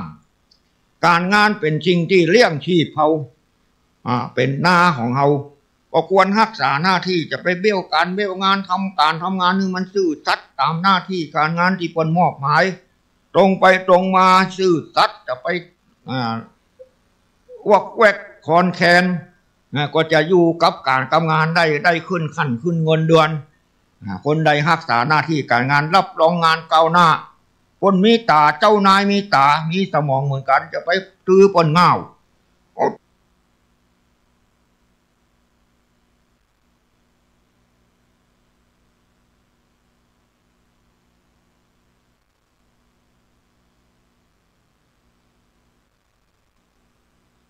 เจ้านายหู้ขี้อย่างว่าเล่นอย่างนี้มาได้นะผู้ไล่ออกจากงานแล้วเขาก็ตกงานแล้วเขาจะเอาอย่างมาทำมาหากินลูกก็เข้าโรงเรียนเมียได้เลี้ยงเนี่ยจากการเป็นเด็กเป็นนุ่มเป็นสาวมีครอบมีครัวมีลูกมีเต่าผ่านไปจะรวยบ่รวยก็ระวังเป็นนุ่มนี่ละต่อไปวัยชราก็จะมาแทนที่ละเท่าละเฮ้ยไปก็อยากแก่ก็ตามก็อยากแก่ก็ตามใจถึงบ่อยากแก่ทุกคนถึงบ่อยากแก่ แต่มันก็จำเป็นได้แก่หน้าที่ของคนแก่มีอยู่หลายอย่างเช่นรักษาหน้าที่คือเข่งคัดสองตัดอะไรสามไล่กังวลตีสนใจธรรมะมีสี่อย่างห้อยข้อที่หนึ่งรักษาหน้าที่คือเข่งคัดคนแก่นี่มีหน้าที่นักนะ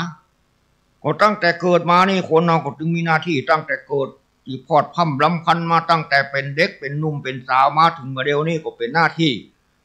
หน้าที่คนแก่นี่ก็มีหน้าที่ที่เขาต้องทำอยู่กับเขาเป็นพ่อเป็นแม่เขาแล้วหน้าที่เพิ่มเขามีลูกมีเต้าเขาก็เป็นหน้าที่พ่อแม่เป็นพ่อเท่าแม่เท่าพ่ออุ้ยแม่อุ้ยเมื่อแก่แล้วยังมีหน้าที่เพิ่มขึ้นเห็นไหมหน้าที่ทั้งโลกก็อาจจะเป็นพ่อจงพ่อจานเป็นหน้าที่ชาวพุทธพุทธศาสนาเขาเป็นชาวพุทธเนี่ยเขาวัดเขาว่ามีหน้าที่คนแก่นั่นแหละเป็นตาเป็นยายมีหน้าที่รักษาศีลเจริญภาวนาคือตานอันนี้เป็นหน้าที่ตั้งศีลตั้งธรรมปฏิบัติธรรมหน้าที่รับผิดชอบเป็นจวเป็นผู้จงผู้จานวัดจะดีจะเสียอยู่ตรงหน้าที่ถ้าเอารักษาหน้าที่คือมันดีลูกหลานก็คือความเคารพนับถือแม่ยากจนก็ป้อเฮาแม่เฮาลูกร่ำลูกรวยก็มาก็เขาก็จะชื่อผ้าชื่อครัวเลี้ยงดูเขาเต็มที่แต่ถ้าเขามีหน้าที่บดีแกแล้วบ่อยู่ตามแกชอบจำมาเลเทเมาอบายมุกคนแกบ่น่ารักก็มีไปแล้วสมัยตุลุงเป็นคนหนุ่มนี่ก็ปะคนแก่มาเอี่ยวเซียวเอี่ยวอยากกินเหล้าด้วยเขานี่ว่าข้าวก็ได้โลแวดวันเปิ้นลังปันสักก๊อกเท่าแล้วบ่มีสตางค์ซื้ออาหารวงเหล้าที่ไหนก็ไปแวดอันนี้แย่เนอะลูกหลานบ่ฮักที่สองตัดอะไรหมายถึงร่างกายอย่าไปอะไรจะไปเสียใจว่าแก่แล้วเท่าแล้วเจ็บแล้วก็เอามาเก็บเป็นทุกข์ที่เขาสวดมนต์ไหว้พระถึงวันชราธรรมโมมาหิชรานนาทีโตเนี่ยเขามีความแก่เป็นธรรมดาเรามีความเจ็บไข้เป็นธรรมดาเรามีความตายเป็นธรรมดาจะล่วงพ้นความเจ็บไข้ความตายไปไม่ได้เนี่ยท่องเป็นประจำเขาไว้จนได้อารมณ์ฌานเขาก็จะได้บาอะไรร่างกายสังขารของเขาตายจังมันเถอะทุกคนจะต้องแก่จะต้องเฒ่าจะต้องตายเหมือนกันหมดที่ว่าตายตายแน่หนุ่มสาวเฒ่าแก่ตายแน่ทั้งมั่นถึงมีเหลือล้นถึงจนยากไล่จุดจบพบตายทุกรายเหมือนกันนี่เมื่อเขาต้องการตัดใจว่าความแก่ความเจ็บความตายเป็นของธรรมชาติธรรมดามีเหมือนกันหมดเมื่อว่าสัตว์ว่าคนต้องตายบ่ใจว่าเขาตายอย่าเพียงคนเดียวจะเมื่อใดดูที่ปลาเหี้ยวกระดูกหน้าเมนกระดูกกองกันงั้นแต่ละศพไปจงเป็นได้คู่ขว้างก่อนนะมันบ่มีกองขึ้นนักขึ้นจิกตายไปจัดต่อใดไปหู้ทุกคนเกิดมาแล้วต้องแก่ต้องเจ็บต้องตายเหมือนกันโลกนี่ยุติธรรมดีอยู่แล้วบ่ต้องเศร้าโศกเสียใจเด้อความตายนี่ยอมรับมันเถอะรับก็ตามวันนึงตายแน่ๆตะวันมันขึ้นแล้วมันก็ตกไปธรรมชาติก็จะหานอนดอกไม้งามยังเบิ่งบานมางามแล้วก็แห้งเหี่ยวไปหน่วยไม้สุกแก่เข้าสุกแล้วก็หล่นลงดินไปนี่เป็นธรรมชาติคนเราเกิดมาแล้วต้องตายบ่ตายบ่มีแล้วน่าก็ตัดอะไรไปต่อไปข้อที่สามไล่กังวลก็มาถึงจะไปกังวลห่วงใยเรื่องลูกหลานที่อยู่อาศัยบ้านจองรถลาก็ดีเมียหลวงเมียน้อยบางคนเข้ามามีเมียมีเงินนักโลมีเมียอ้อก็มี เรื่องลูกเรื่องหลานคิดถึงสิ่งเหล่านี้มันบ่อยากกระตายก็เป็นลูกเป็นหลานห่วงกังวลอยู่อย่างนั้นพอเจ็บพอป่วยน้อยก็ทุกข์ใจกูว่าได้ตายจากสิ่งเหล่านี้จมวัดทุกอย่างก็ดีของทุกอย่างก็ดีที่เขาเกิดมาเขามาบ่มีอย่างสักอย่างเขามาเจาะมายืมเอามันใจชั่วคราวเท่านั้นของนี่เป็นของประจำโลกถ้าญาติโยมให้หน้าที่เขาสืบเขาทอดมาเนี่ยต่อไม่สักต่อดึงบ่มี มันจะเมินนานสักกี่ร้อยปีพันปีมาบ่ฮู้ซื้อมากี่เจ้ากี่เจนมาแล้วบ่ฮู้เฮาไปอะไรมันหยังเฮาใจมันตัวเก่าเกิดมาใจตัวเก่าตัดอะไรอันนี้ของเฮาอันนั่นของเฮาเขาว่าเอาข้างเดียวนี่อันนี้เมียเฮาอันนี้ผัวเฮาอันนี้ลูกเฮาอันนี้บ้านเฮาอันนี้รถเฮาลองคิดพอเมื่อเขาเกิดมาวันทีแล้วเขาไปมีอะไรอย่างปล่อยตัวล่อนจ้อนออกมานี่ฉะนั้นเขาปล่อยไปเป็นธรรมชาติธรรมดาปงตกเสียได้ก็สบายดีอันนี้ต่อไปตัดอะไรเนอะถ้าอะไรไม่อยากก็จะตายด้วยความสงบที่สี่สนใจธรรมะโอ้เพราะโลกนี่บ่มีอะไรอย่างดีไปกว่าธรรมะเขาจะหาที่เปิ่งอันใดในโลกนี่เจ้าธรรมะจึงบ่มีเพราะสุดท้ายธรรมะนี่แหละจะกล่อมจิตกล่อมใจเขาไปสู่ภพสู่ชาติเบื้องหน้าจะได้เป็นเทวบุตรเทวดาจะได้เวียนว่ายตายเกิดในบนโลกนี้เบาสมายก็อาศัยธรรมะสมบัติอันใดมีก็แบ่งลูกแบ่งหลานเหลือไว้เก็บเป็นก้าไปโรงพยาบาลเอาไว้ทำบุญสุนทานเทียมตัวสู่ภพสู่ชาติไปตั้งหน้ากันเถิด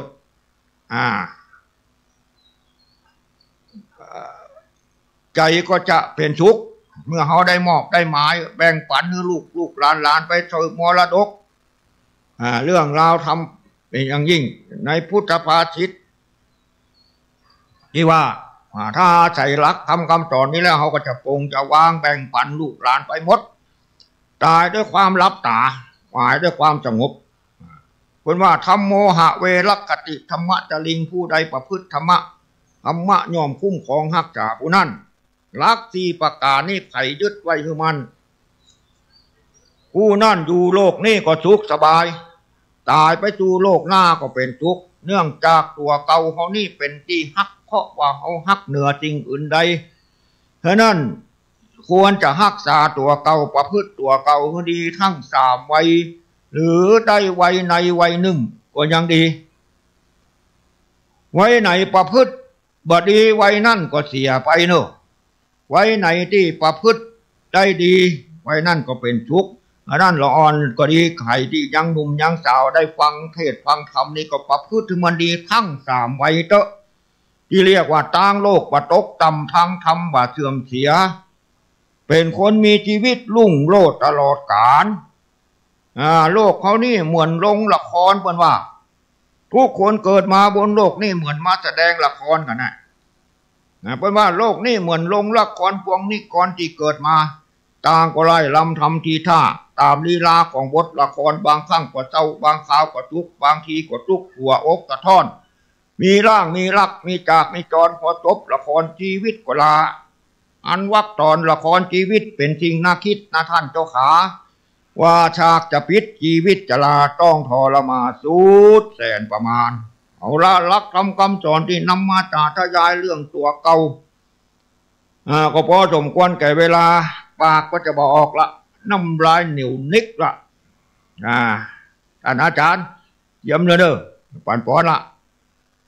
ใครที่ได้ยินได้ฟังไปถึงไหนก็ดีได้ยินได้ฟังแล้วก็นำไปพิจารณาเด้อสิ่งไหนมันดีก็นำไปประพฤติปฏิบัติตามสิ่งไหนที่มันบ่ถูกหูถูกใจก็ปรงวางไว้เสียหน้าที่ตรงนี้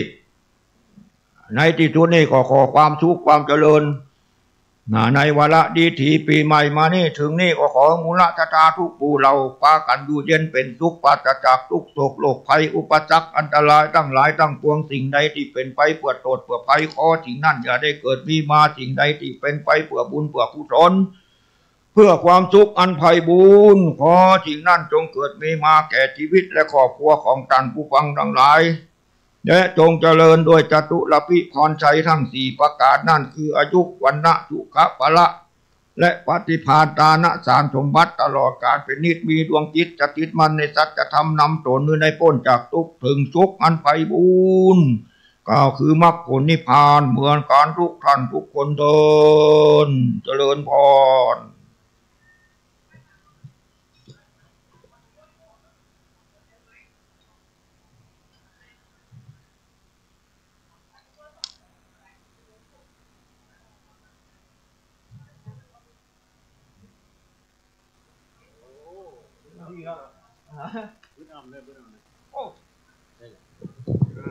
Pama Sutta. Pama Sutta.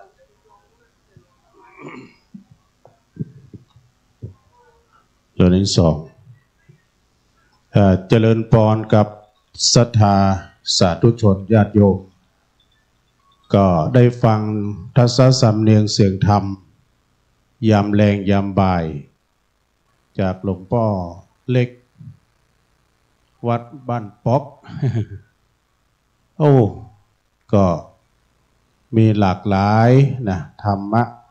ที่เข้าพรแล้วก็หันภาพก็ต้องขอขอบคุณในเมตตาธรรมท่านพระอาจารย์เจริญ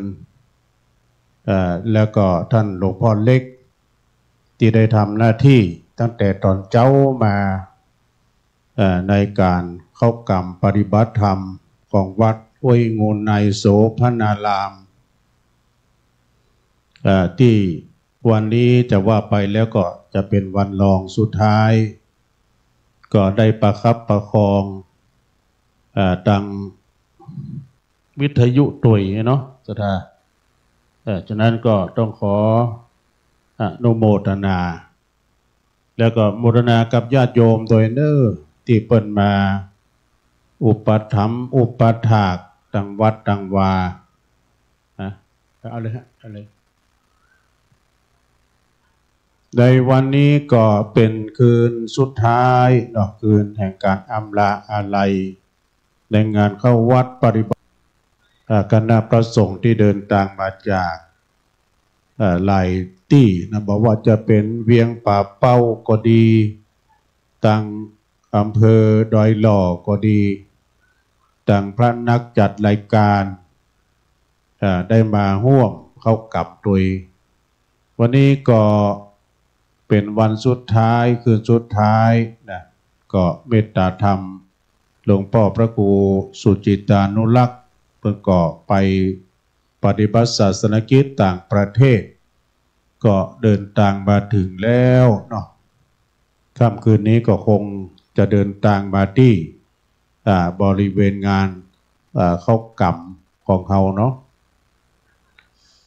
พร้อมกันนั้นก็ทางคณะครูบาอาจารย์มีเมตตาธรรมอาจารย์พระครูอภิวัฒนวิกรมก็ได้เดินทางมาถึงในค่ำคืนนี้นะจะเป็นคืนสุดท้ายแล้วก็จะได้ฟังเทศน์ฟังธรรมกันแถมคืนนึงเนาะในวันพรุ่งนี้ก็จะได้อัมปาลาจากกันไปแต่ต้องขอบคุณเนาะต่างพี่น้องศรัทธาบ้านห้วยงูในแล้วก็ต่างคณะปอน้อยปอนานปอจานลำวัดได้คือความอุปถัมภ์อุปถากได้มาสนทนาได้มาปฏิสัมพันธ์ต้อนรับคณะพระสงฆ์ที่เปิ้นมาเข้าวัดปฏิบัติธรรมแต่บางตนบางองค์นั้นก็บ่ได้มาก็ฝากหอมขันมาโดยก็ในความอนุเคราะห์เมตตาธรรมของอาจารย์พระครูศรี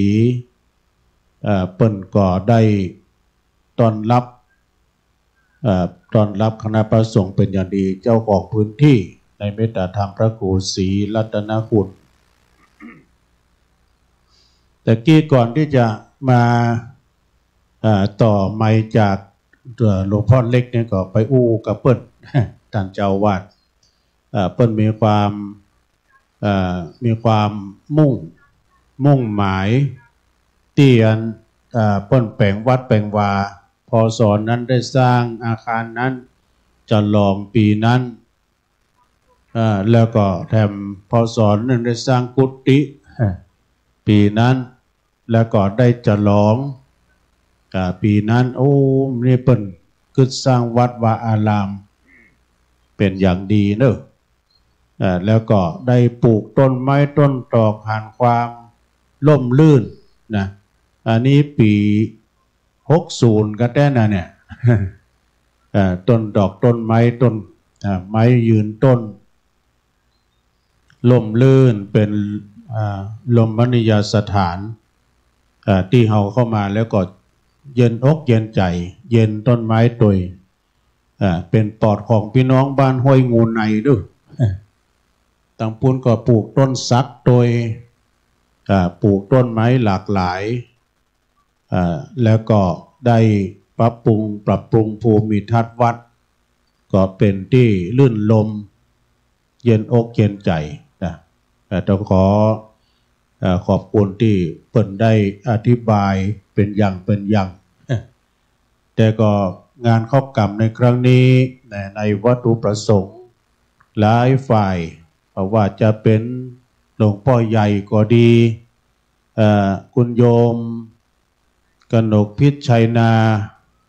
รัตนอุบาสิกาแก้วพร้อมด้วยคณะศรัทธาพี่น้องบ้านห้วยงูในพ่อหลวงผู้ช่วยสทอบตกู้หอหลังคาเฮือนเนาะก็มีความตั้งอกตั้งใจที่จะได้บูรณะปฏิสังขรณ์แปลงพระธาตุให้มันถาวรซ่อมแซมบูรณะปฏิสังขรณ์เพราะว่าเพิ่นได้แปลงมาเมื่อแล้วอีนะสมัยนั้นเพิ่นว่าเอาดินบล็อกเอาอีนะมาแปลง ความคงทนถาวรก็คงบ่มีเท่าใดมันก็จะไปตามวัยมาเนาะตามอายุสังขารมันก็เลยจะมีการบูรณะจะได้แปลงโอบขึ้นมาแถมนี่นะแปลงโอบพระธาตุเจดีย์ขึ้นมาแถมฉะนั้นก็ในโอกาสที่เปิ่นมาเข้ากรรมปฏิบัติธรรมครูบาอาจารย์ได้เข้าวัดปฏิบัติธรรมในครั้งนี้ก็ใครที่จะมีจิตเจตนาศรัทธาที่จะเป็นเจ้าภาพร่วมบูรณะซ่อมแซมพระธาตุจะเป็นเจ้าภาพเจ้าศรัทธาตั้งเล็กปูนหินดินทรายจะได้ก็ตามก็ขอเชิญได้เด้อเชิญได้ร่วมรับเป็นเจ้าภาพปัจจัยเหลือแถม1 ราตรีค่ำคืนนี้ก็จะเป็นคืนสุดท้ายแล้วนะเพราะฉะนั้นคณะศรัทธาสาธุชนญาติโยมเด้อมาพบปะกันในค่ำคืนวันพรุ่งนี้ก็จะเป็นเจ้าสุดท้ายนะที่เราจะได้ร่วมทำบุญตานไส้ตานแตนทำบุญตักบาตรกันเนาะแล้วก็จะได้ออกกรรมมีคำก่อนเข้าห้ามอยู่วัดหนึ่งเพิ่นว่าจะได้ก็ ลืมไปพ้องกันวันพรุ่งนี้แล้วหนาเป็นวันสุดซอยเป็นวันสั่งถ้อยอำลาครูบาอาจารย์ที่เคยไว้สาจะกลับวัดว่าถิ่นเดิมเก่าเงาศรัทธาตั้งหลายยิงใจหนุ่มเท่าจักมองมัวเมาตับกอยอารามโสพนารามมองผ่านบ่อน้อย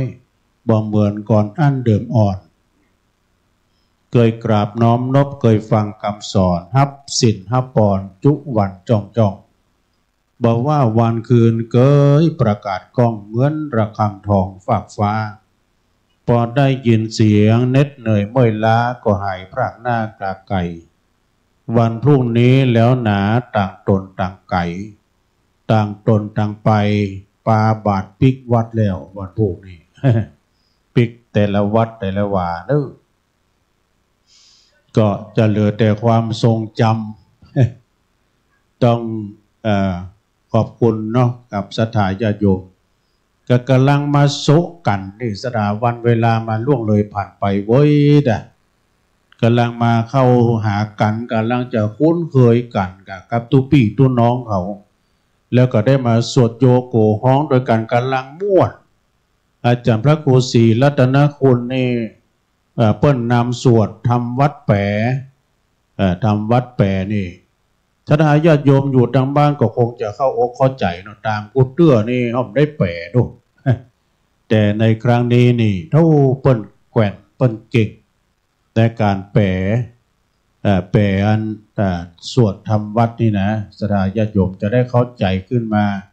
นะโมตัสสะนี่แปลว่าอย่างเคยมาถามตุลุงนะตุลุงก็บทใหม่เนี่ยโตลังมาโกน่ะแปลว่าอย่างเป็นบาลีเถินกะลังมาโกก็ไปหูเอากับลังโบสเนี่ยนะลังมาโกก็โลมากังกัน มันแปลว่าอันนี้เอากันก้อมไปหน่อย เพราะฉะนั้นก็กำลังสวดโยโกห้องเข้าหากันเนี่ยบอกว่าที่ไหนก็ตามด้วยนะ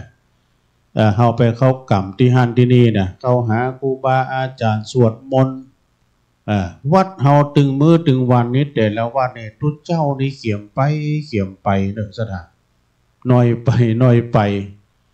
บางตนบางองค์อย่างที่ว่าวัดอื่นวัดไก่บางท่านเจ้าวาดบางตนนี่มันแค่คนบ้านเฮาก็มีนะเป็นคนที่อื่นบุ่นว่าจะหนอเนื้อเชื้อไข่ลูกหลานบ้านเฮาแต่ว่าเปิ้นมาปั้มเปงบารมีคือสร้างห้างแปลงนำศีลนำทานมาเป็นเนื้อนาบุญคือเฮาได้กราบได้ไหวน้อยหนักนะที่ว่าจะมีตุเจ้าบ้านเฮาโบสถ์ตั้งแต่ละอ่อนตั้งแต่เป็นสัมมาเนรนี่นะจนได้เป็นเป็กเป็นตุเจ้าจนจะได้เป็นแถวเจ้าคณะพระครูเป็นครูบาอีนะแต่บางตนบางองค์นั้นก็มีบางวัดนั้นก็มีแต่ประเดี๋ยวนี้ใครเขียมตุเขียมเนนไปเนอะสถานญาติโยมวัดวาอารามถ้าหากว่าเขาเข้าไปเมื่อใดหันตุน้อยขโยมหรือว่าตุเจ้าพระเนนซักผ้าตากไว้ในตู้เหลืองห้ามันม่วนอกม่วนใจญาติโยมเข้ามาจะมาตานขันเข้าเน้นตุลุงไปไหนโอ้ตุลุงอยู่ตุลุงไปฮับตานบุญบ่ได้ตานสักกรรมเอามาตานที่เนนนี่เราได้รอนะรอตุลุงมาก่อนติ้วปินโตปิกอย่างเงี้ยแต่ว่าเขามาปุ๊บไปนะเราตู้แก้วบ่อยู่ตู้คำก็ไม่นี่ดูนี่นะได้ตานตุเจ้ามีหลายก็หลายตนก็สบายเวลามีการมีงานเนาะงานศพงานซากก็ดีงานอาวะมงคลงานมงคลบางทีวัดเฮามีตนเดียวต้องไปซ้อนที่อื่นมาไก่เปียงไก่ต้องมาอย่ามาสวดอภิธรรมกันเนี่ยต้อง4 ตนสวด4 ตนแล้วก็เทศ1 ตนเป็น5อีนะก็เป็นการลำบากนะ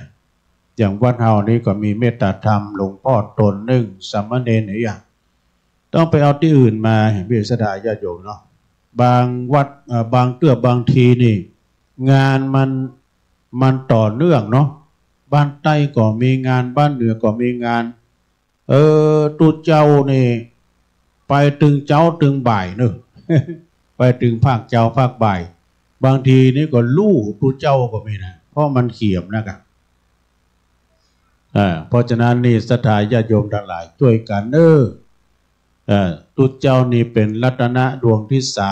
3บางทีนั้น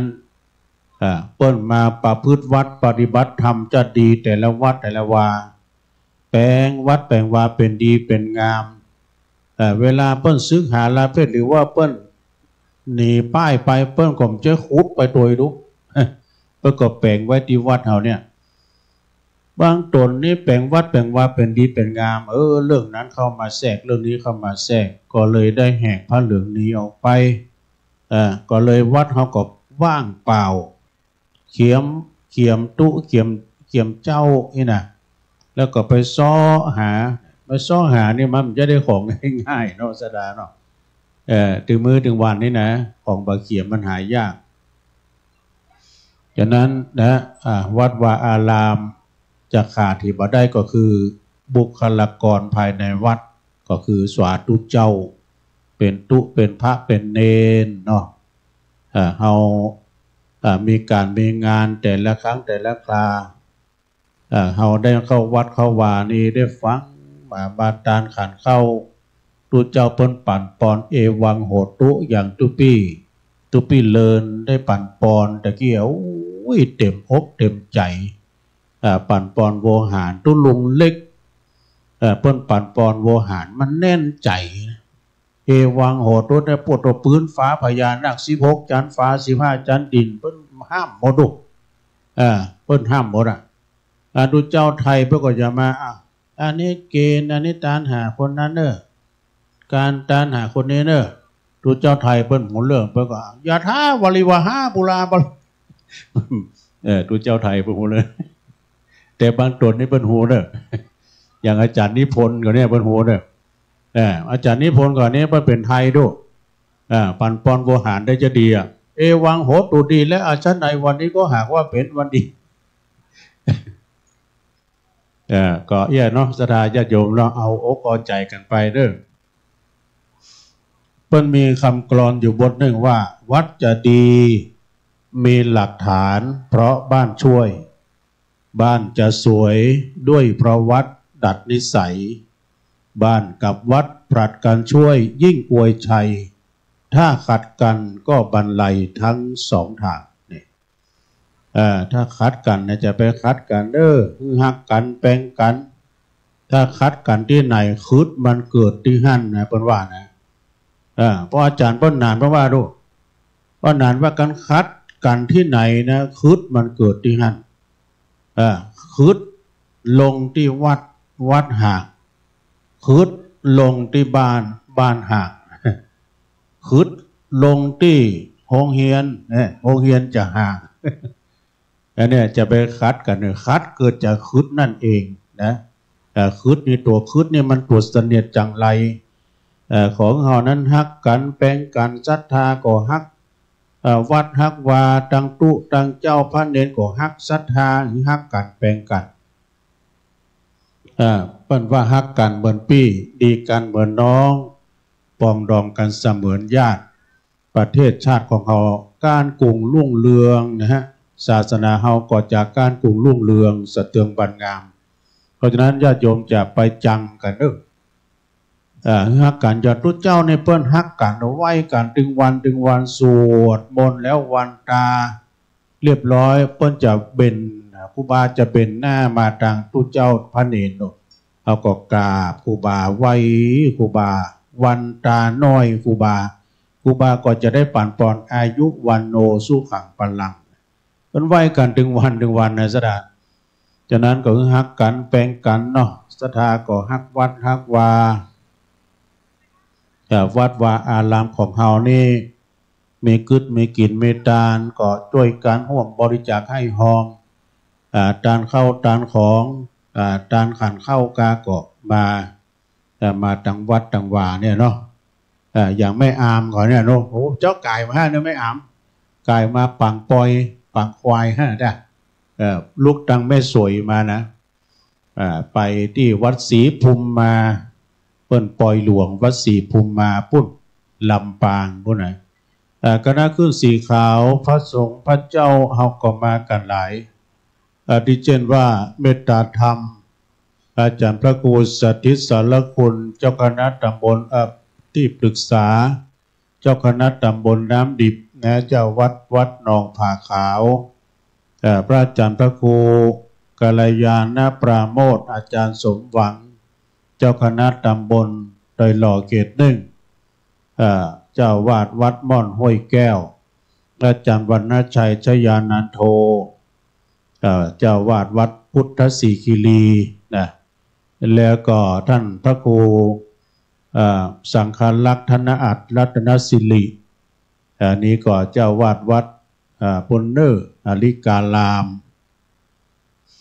แล้วก็เมตตาธรรมหลวงปู่ท่านพระครูปฏิภาณธรรมทินอุบาดอยวัดพระธาตุม่อนจอมพออุบา40,000ด้วยเนอะพระประหลัดจำนันสุทธิโรวัดสันกู่ทอง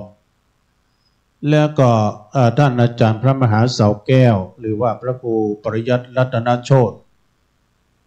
ที่เปิ้นมาห่วม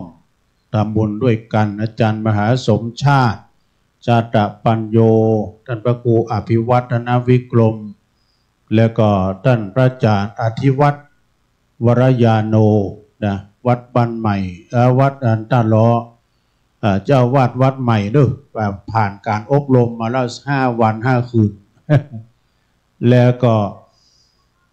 ต่างงานครูบาอาจารย์นำหลายตนเนาะที่ได้ไปร่วมทำบุญกันเหก่อนที่จริงงานก็จะมีวันพุธนะยกจ่อฟ้าที่วัดศรีภูมิมาเนาะก็ได้ไปร่วมทำบุญทานไปเรียบร้อยนะตอนนี้ก็ใกล้เวลาเนาะศรัทธาญาติโยมก็เดียว ระฆังเด้งจะตีเวลา5 โมง 6 โมงก็จะได้ทำวัดสวดมนต์ร่วมกันพี่น้องละแวกใกล้เคียงหน้าวัดหน้าวาใครมาร่วมประพฤติวัดปฏิบัติธรรมหรือว่ามาสวดตัวกันเพิ่นมีหนังสือแจกแล้วเด้อแต่ได้มาฟังเพิ่นสวดแล้วก็มาประพฤติวัดปฏิบัติธรรมร่วมกับครูบาอาจารย์ก็เจิญเด้อ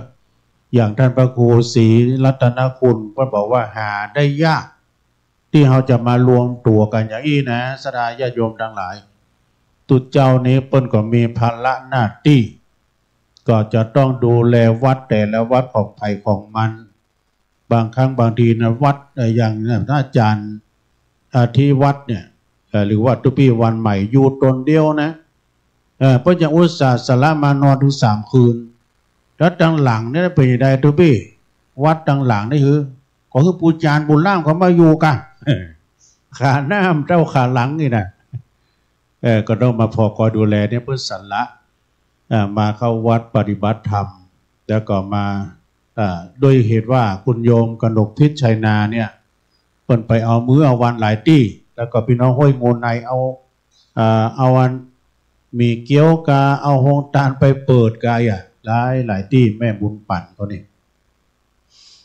ก็ได้ว่าก็มีความสัมพันธ์อันดีต่อกันก็เลยมากินมาทานกันเนี่ยศรัทธาญาติโยมเนาะแล้วจะไปลืมได้หังทุกปีเลินนะ21 22 23 24กุมภาเดือนหน้า ก็ไปเนื้อที่ดอยธาตุตะโปธารามเพื่อจะเข้ากรรมไม่รู้นะแล้วก็ประเพณีไหว้พระธาตุพระเจ้าหลวงตัวยเนี่ยประเพณีก็มีนักนะศรัทธาญาติโยมทั้งหลาย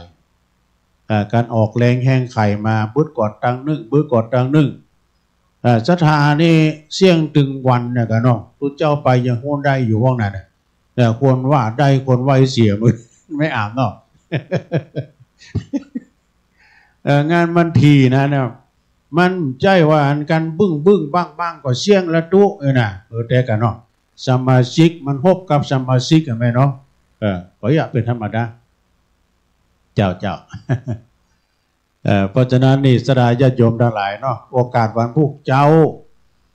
ไปจะมาตานขันเข้านึกศรัทธาญาติโยมตันไปหาญาติกาวงศาพ่อแม่เฮานะโอกาสสุดท้าย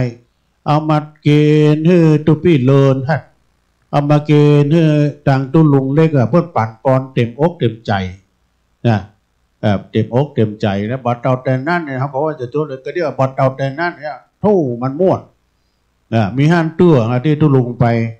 ก็เพราะจะฉันเข้าในแวดวงกันแล้วเนี่ยโยมขึ้นมาว่ะโยมก็มาปั่นปอนมาขอปอนมาตานขันเข้าตุลุงออกกำเข้าเนื้อไปเนาะแต่จะจำเนื้อก็เก่งใจเพราะน่ะตุลุงก็วายไปปั่นปอนปุ๊บตุลุงก็ปั่นปอนยาวยาวด้วยนี่ปอนเข้าแห้งได้เนี่ยปุ๊บเอาก็เดือพอกถ้วยกับกำเข้ามาด้วยพอบอกไหวบนปั่นปอนเข้าแห้งจากนั้นวันพรุ่งนี้จะตานไปหาญาติกาวงศาพ่อแม่ของเราที่ร่วมให้แต่จากไปบางคนใน3 ปี 4 ปีบ่เคยตานขันเข้าให้อีพ่อให้อีแม่เลยนะแล้วมันจะมีอย่างมากำมาจูเห่าอย่างสถานเนาะพ้นตายละเข้าละของไว้นะมรดกตกทอดให้นาป่าตั้งเกิดว่าถ้ามีพ่อมีแม่มาฮิบมาหาไว้เฮาก็คงจะมีน้ำมีส่วนไหนนะถึงมื้อถึงวันนี้ก็ขายบะลำไยกานี่เยอะให้ใส่นาได้เข้าได้ของมาได้ขึ้นได้ขายก็ย้อนว่ามรดกตกทอดของพ่อของแม่นั่นเองนะฉะนั้นก็บางคนนี่ลืมนะลืมตั้งแต่พ่อแม่ย่ำตายลืมพ่อลืมแม่บางคนก็ด่าพ่อตีแม่นี่ก็มีนะศรัทธาประเด็นในจังหันในข่าวบางคนในลูกบ้าลูกคลั่งยาฟันหัวแม่แบะนี่ก็มีนะโอ้หน้าอาณาแต่เนี่ยมันบอกหูอันนี้หมอนี้นี่มันบอกหูบุญหูกุลเนาะศรัทธาเนาะถ้าไผ่มีลูกที่เปิ้นอยู่ถ้อยฟังกรรมว่านอนสอนง่ายนะเลยเปิ้นถูกหวยกันนะเปิ้นว่านะ ลูกที่เปิ้นบันลึกบันหนายนะบางคนให้ด่าพ่อที่แม่เลี้ยงใหญ่มาแล้วเต้าหงเต้ากามาต้อนตุมลาว่างไว้เสียจ้อยบักกืดทอดตัวเมื่อยามหนุ่มน้อยแม่พอคอยดูเจ้าอยากตุกเมื่อกลางคืนเย็นแม่กึดนั่งลูกอุ้มหอบเจ้านงไวกันว่าเจ้าลูกน้อยสะดุ้งตกใจแม่จักห้ามไห้ขวัญมาเด้อเจ้าแม่จักจำไอกว่านายลูกเต้าสะดุ้งตื่นเมื่อเวลาตื่นพักผ้าขี้เยี่ยวนายแม่ก็เอาไปซัก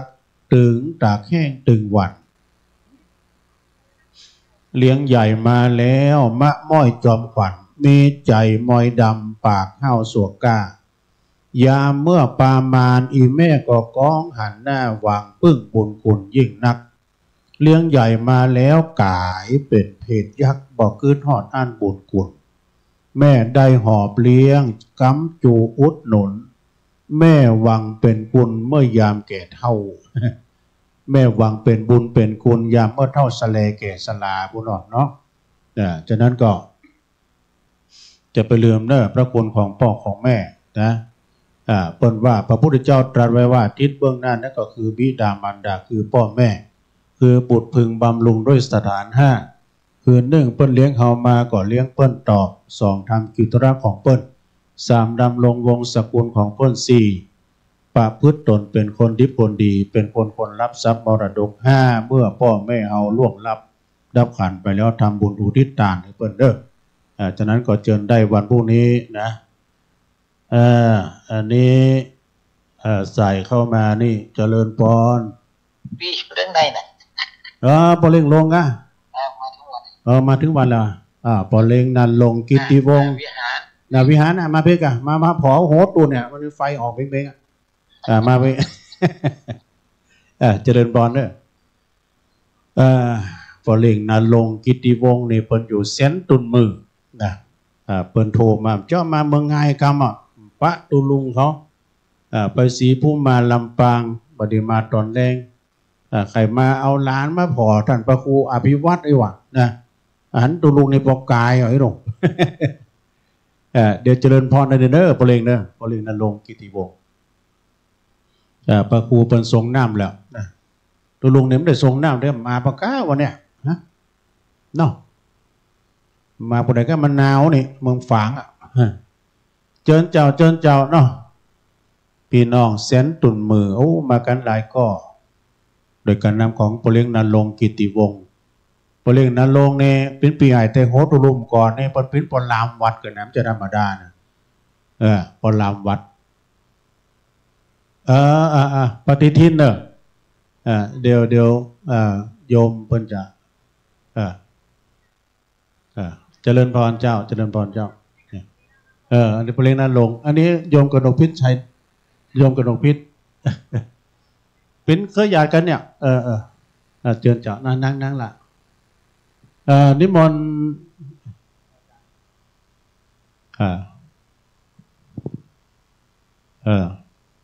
เดี๋ยวเก้าอี้มาเฮ้อทำสัก2-3ตัวแล้วเอาไปเก้าอี้ไปวันนี้ก็ต่างคณะครอบครัวของปณณรงค์กิติวงศ์คนบ้านเดียวกันนะมาหลายอยู่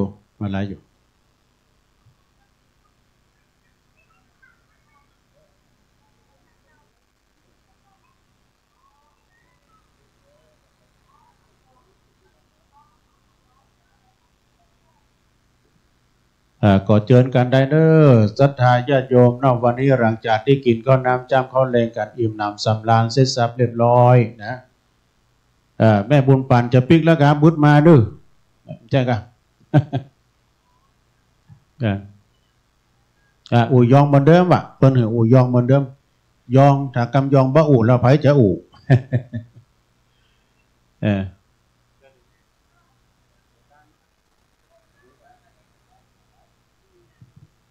กระเดียวเดี๋ย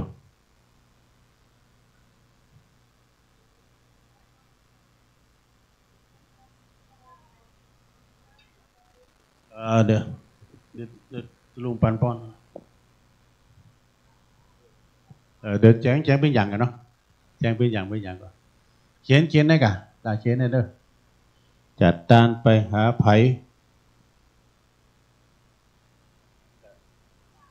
ก็เดี๋ยวลุงปานป้อนเดี๋ยวลุงมาแจกก่อนหรือว่าเดินหนีมนต์มาก่อนเขียน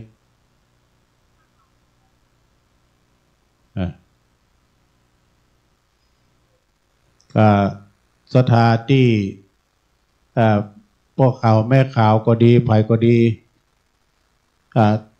ใครห้องต้องก็เจิญเด้ออีดูเมื่อแรงนี้ดังแม่บุญป่านเขาคั่วก๋วยเตี๋ยวก็จ้ะยำก๋วยเตี๋ยวตามบัตยาใส่วันนี้ปฏิทินของหลวงปู่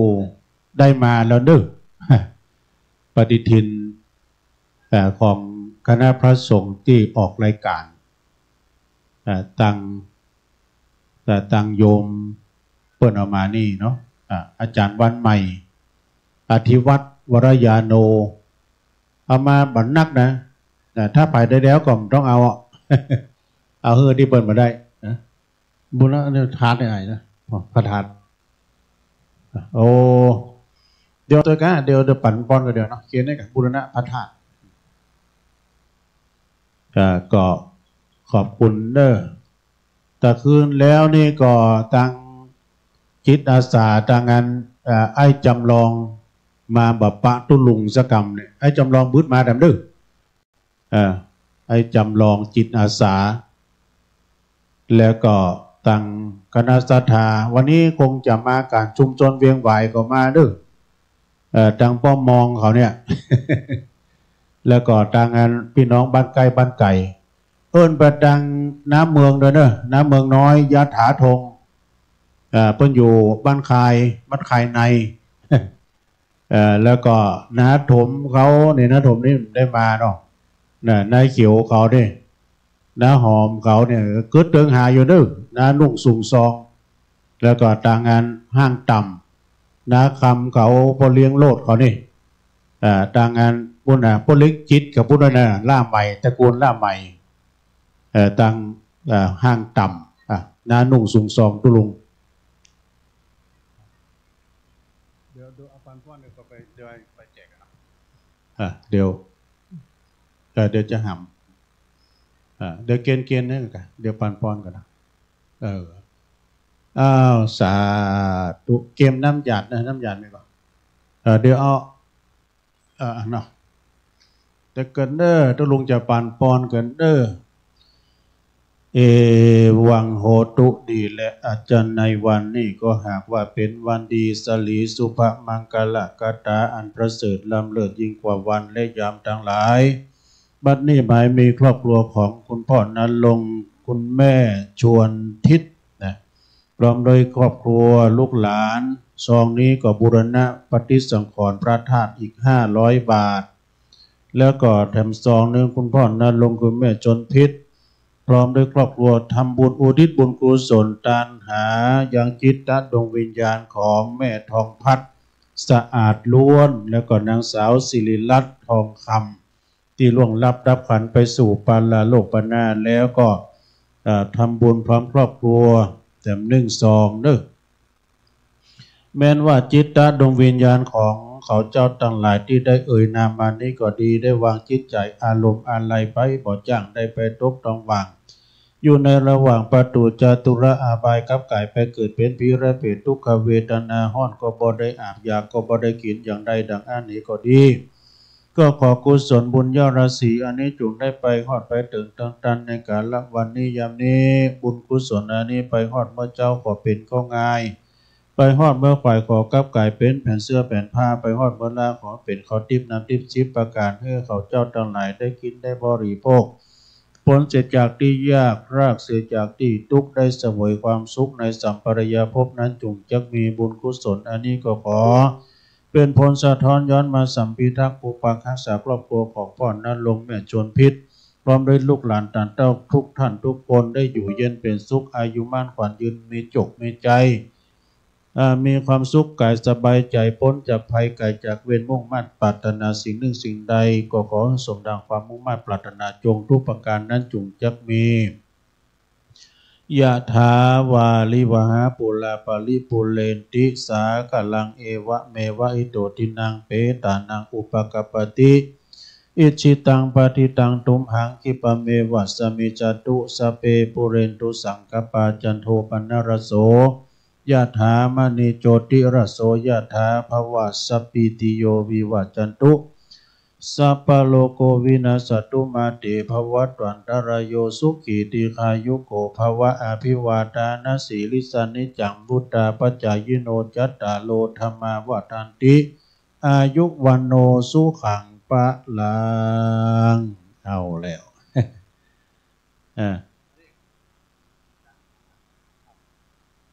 อันใดเป็นอันใดอันใดวะก็ขอบคุณทางครอบครัวของปอนณรงค์กิติวงศ์เปิดได้ร่วมทำบุญมาอันนี้ของอาจารย์พระครูเนาะแล้วก็อันนี้หอมบุรณะพระธาตุเอาอธิษฐานจิตใส่ที่ในหีบนั่นเลยแล้วก็อันนี้หอมตุลุงอันนี้พระครูเอาละเนอระฆังยกที่สองดังขึ้นพี่เลี้ยงลงจะสวดมนต์แล้วไม่ได้กันเดี๋ยวอาจารย์พระครูอภิวัตนะครับนิมนต์กรรมนะครับเด้อพ่อเลี้ยงนั่นลงขอถวายปัจจัยแล้วก็พี่น้องลูกหลานเพื่อให้หันวะเป็นตนอย่างใดไอ้โดพ่อเลี้ยงนั่นลงนี่เพิ่นหูจักดีแต่ว่าลูกหลานเพิ่นเพื่อให้หันวะนิมนต์นะครับเด้อนิมนต์แล้วเพิ่นจะได้ถวายตัวเองนะครับนิมนต์ครูบาอาจารย์ด้วยนะครับเด้อขึ้นบนศาลาเลยนะครับเพราะว่าตอนนี้ก็จะได้ทำวัดสวดมนต์โดยเมตตาธรรมอาจารย์พระครูศรีรัตนคุณได้เมตตานั่งอยู่ที่บนศาลาแล้วนะครับเดี๋ยวก่อนนิมนต์ครูบาอาจารย์พร้อมกันอุบาสกอุบาสิกาโดยนึ่งทำวัดสวดมนต์ร่วมกันทุกพี่เลินเช็คไมค์นั่นเนี่ยเอาไปพี่อาจารย์ครับเอาซองนั้นไปเลยครับ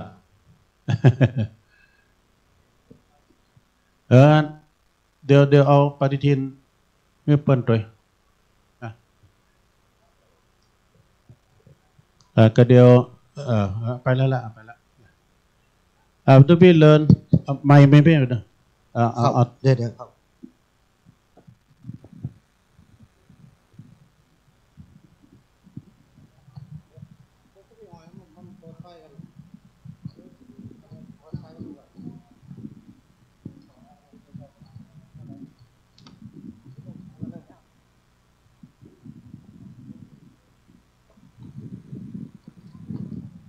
ไปเลินกล่าวไปก่อนกล่าวไปเลยเพราะว่าเพิ่นถ่ายทอดไปสิไม่มันว่าง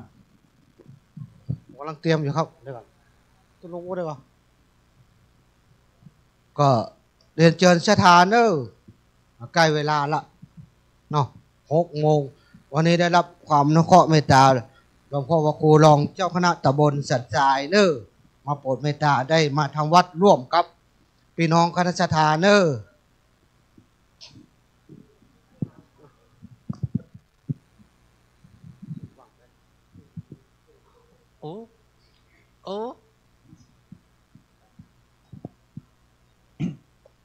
วันนี้ ก็ได้รับเกียรติจากท่านพระครูพัฒนสารโกศลรองเจ้าคณะตำบลสันทรายได้มาเป็นประธานพิธี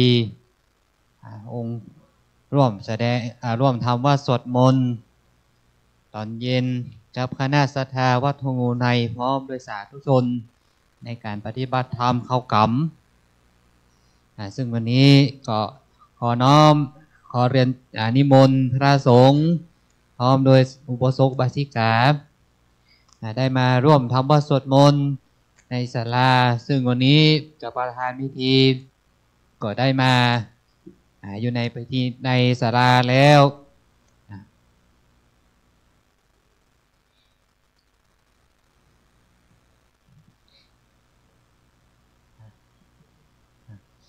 ตอนนี้ยังขาดบางรูปบางท่าน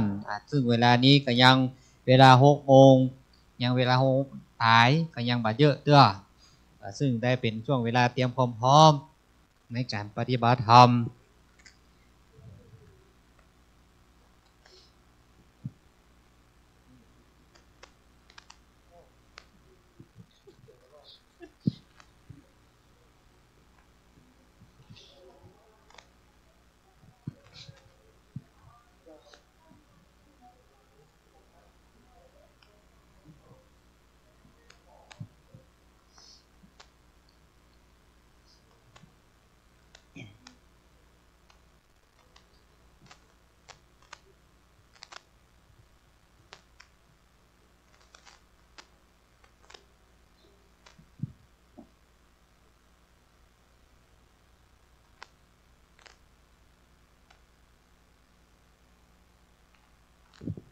พี่น้องคณะศรัทธาบ้านห้วยงูใน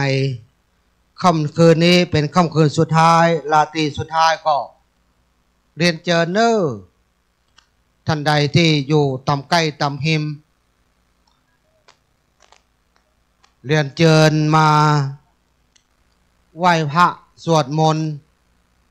โดยกันเนอร์สร้างบุญสร้างบารมีโดยกันเนอร์อ่านหนังสือบ่ได้ก็เป็นหยังเปิ้นกราบเฮากราบเปิ้นไหว้เฮาไหว้เนาะเปิ้นญาติเฮาญาติใหม่ก็จะเก๋ๆกังๆสักหน่อยหนึ่งเมินเข้าสินจำเฮามีก็เนี่ยตัวเปิ้นได้บ่ต้องอายเนอะบ่เป็นพี่น้อยพี่นานก็เป็นหยังบ่เป็นคนวัดคนวาก็เป็นหยังใส่ชุดดำลายโตเต้มาก็ได้ชุดขาวก็ซ้ำดีเป็นหยังเนอะอาหารการกินข้าวป่ามีเพียบพร้อมเนอะจะมากินข้าวนอกบ้านก็ได้เดี๋ยวมาจิ้มกาแฟก็ได้เนอะจิ้มกาแฟเหมือนกันยี่ห้อเดียวกันแต่ว่าเอาบรรยากาศเอารสชาติตีวัดห้วยงูเห่านี่เนอะเรียนเจอเนอะพี่น้องคณะศรัทธาเนอะก็ถ้าทางในพร้อมก็นิมนต์เลยนะครับตัดเสียงเพราะว่าขออู้ขั้นเวลาเพราะว่าเราถ่ายทอดเนาะว่าสามารถที่จะยุดเสียงได้เพราะว่าเกาะกันหลายสถานีรอสักจำล่ำเนาะลอยใจเย็นๆมาน้ำฮ้อนลวกไก่พี่น้องคณะศรัทธาอยู่ต่างบ้านต่างจองกว่าตันอยู่เด้อพี่น้องหรือพี่น้องต่างใกล้ต่างหิมมาได้มันเป็นยังกลางเตือนบ้านก็ได้เนอะเอาเก้าอี้หันมาตั้งวัดนี่ก็ได้ปงว่านะโมก็ว่านะโมก็ได้เนอะถ้าบัดเต้าบัดแตนบัดตันนี่นะมีจิตมีใจอยากจะมาไหว้พระสวดมนต์กับคณะครูบาอาจารย์โดยพระเดชพระคุณหลวงพ่อรองเจ้าคณะตำบลสันทรายหลวงพ่อพระครูศรีรัตนกุลเจ้าวาดวัดเฮาครูบาอาจารย์พระสังฆะในตำบลสันทรายตลอดจนถึงครูบาอาจารย์ขึ้นสีขาวนำโดยท่านพระครูอภิวัตรวัฒนวิกรมรองเจ้าคณะอำเภอโดยรอเจ้าอาวาสวัดปากทางเจริญอุบาอาจารย์อุบาสกอุบาสิกาจากบ้านปังปอยเนอะก็มาตั้งแต่คืนแรกละค่ำคืนนี้เป็นค่ำคืนสุดท้ายและราตรีสุดท้ายจะขออยู่ก็บ่ได้ละต่างคนต่างก็มีภารกิจศาสนกิจตุเจ้าก็มีศาสนกิจต่างๆคนบ้านก็มีการมีงานเรียนเจอเนอร์ถ้าต่างในพร้อมก็ตัดเสียงเลยเนอร์ตัดเสียงหรือจะรอพระเดชพระคุณหลวงพ่อพระครูศรีรัตนกุลก็ได้เนอะกำลังมาอยู่เนอะกำลังมาอยู่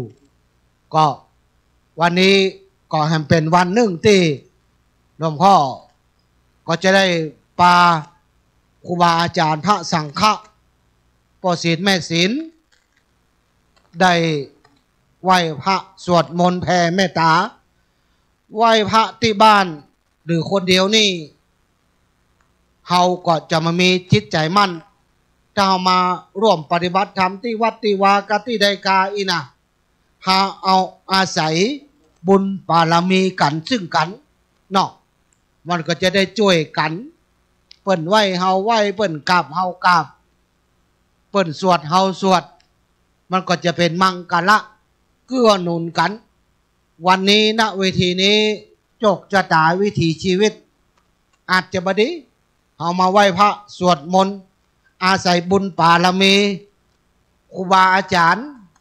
อาศัยบารมีเจ้าวัดเจ้าวาผีเก่าเน่าเมินที่ได้สิ่งสถิตหน้าที่นี้มาแน่การปฏิบัติธรรมครั้งนี้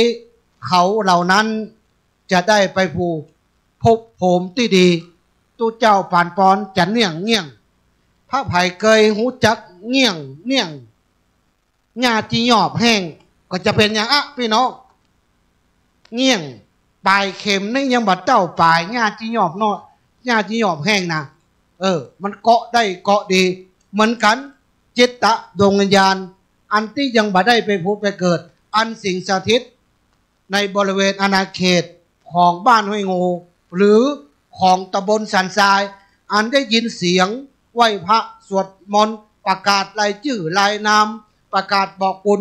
เขาเหล่านั้นได้ยินเสียงอนุโมทนาเขาเหล่านั้นอาจจะปลดเงี้ยงขึ้นไปสู่พบภูมิที่ดีก็ได้เนอะพี่น้องของอย่างอีกเข้าสารเม็ดเดียวเอาหื้อหมดกินก็ยังได้บุญได้กุศลบุญกุศลที่เราสร้างนี้มันบ่ได้ก็คงบ่เป็นไปบ่ได้เนาะบ่ใจลายเนาะก็เรียนเจอเนอะเดี๋ยวรอพระเดชพระคุณหลวงพ่อพระครูศรีรัตนคุณชมพานเจ้าวัดก็ได้เดินทางมาละท่านหลวงพ่อมาก็ทางในก็ตัดเสียงเลยนะครับเนอะตัดเสียงเลยเนอะพี่น้องลำปางพี่น้องพะเยาพี่น้องเมืองแป้พี่น้องไม่แจ่มดอยรอเนอะวันนี้คณะสงฆ์หมู่ใหญ่พร้อมกับพี่น้องคณะสัตยาวัดโสภณารามจะได้ร่วมทำบุญไหว้พระสวดมนต์เนอะฉบับของวัดโสภณารามเราก็มาฟังสำเนียงเนอะวันนี้ก็ขอกราบรัตนานิมนต์ท่านพระครูศรีรัตนคุณได้มาจุดธูปจุดเทียนบูชาพระไตร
เปิดหนังสือเล่มน้อยเนอร์ฮ้อนก่อนเปิดพัดลมบ่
ญาติโยมพร้อมแล้วนอ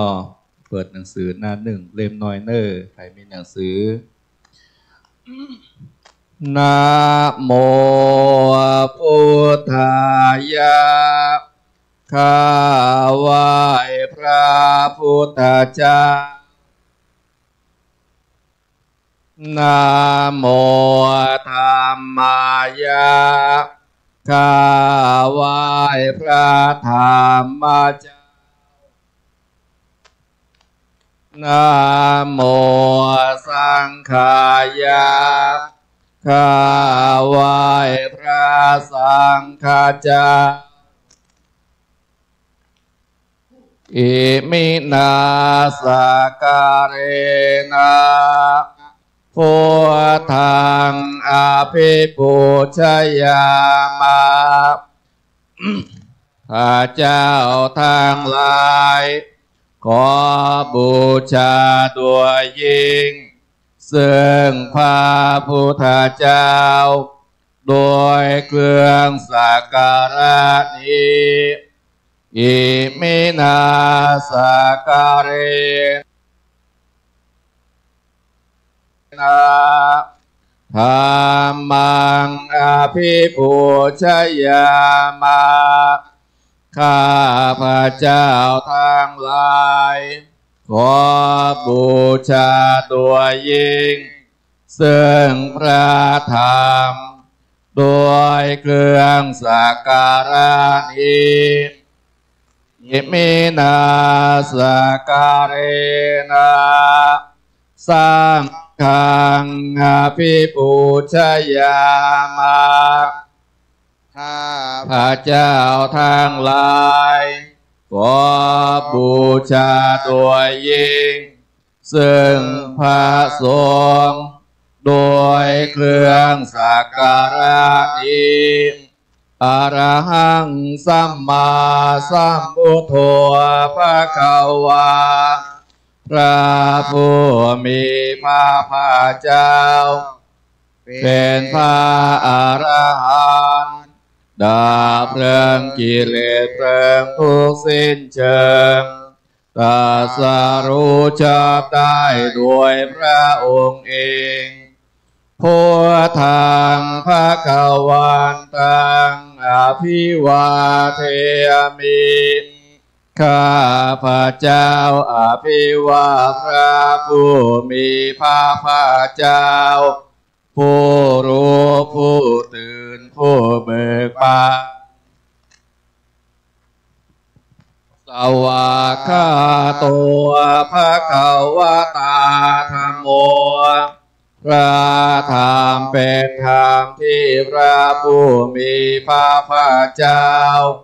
ตรัสไว้ดีแล้วธัมมังนามัสสา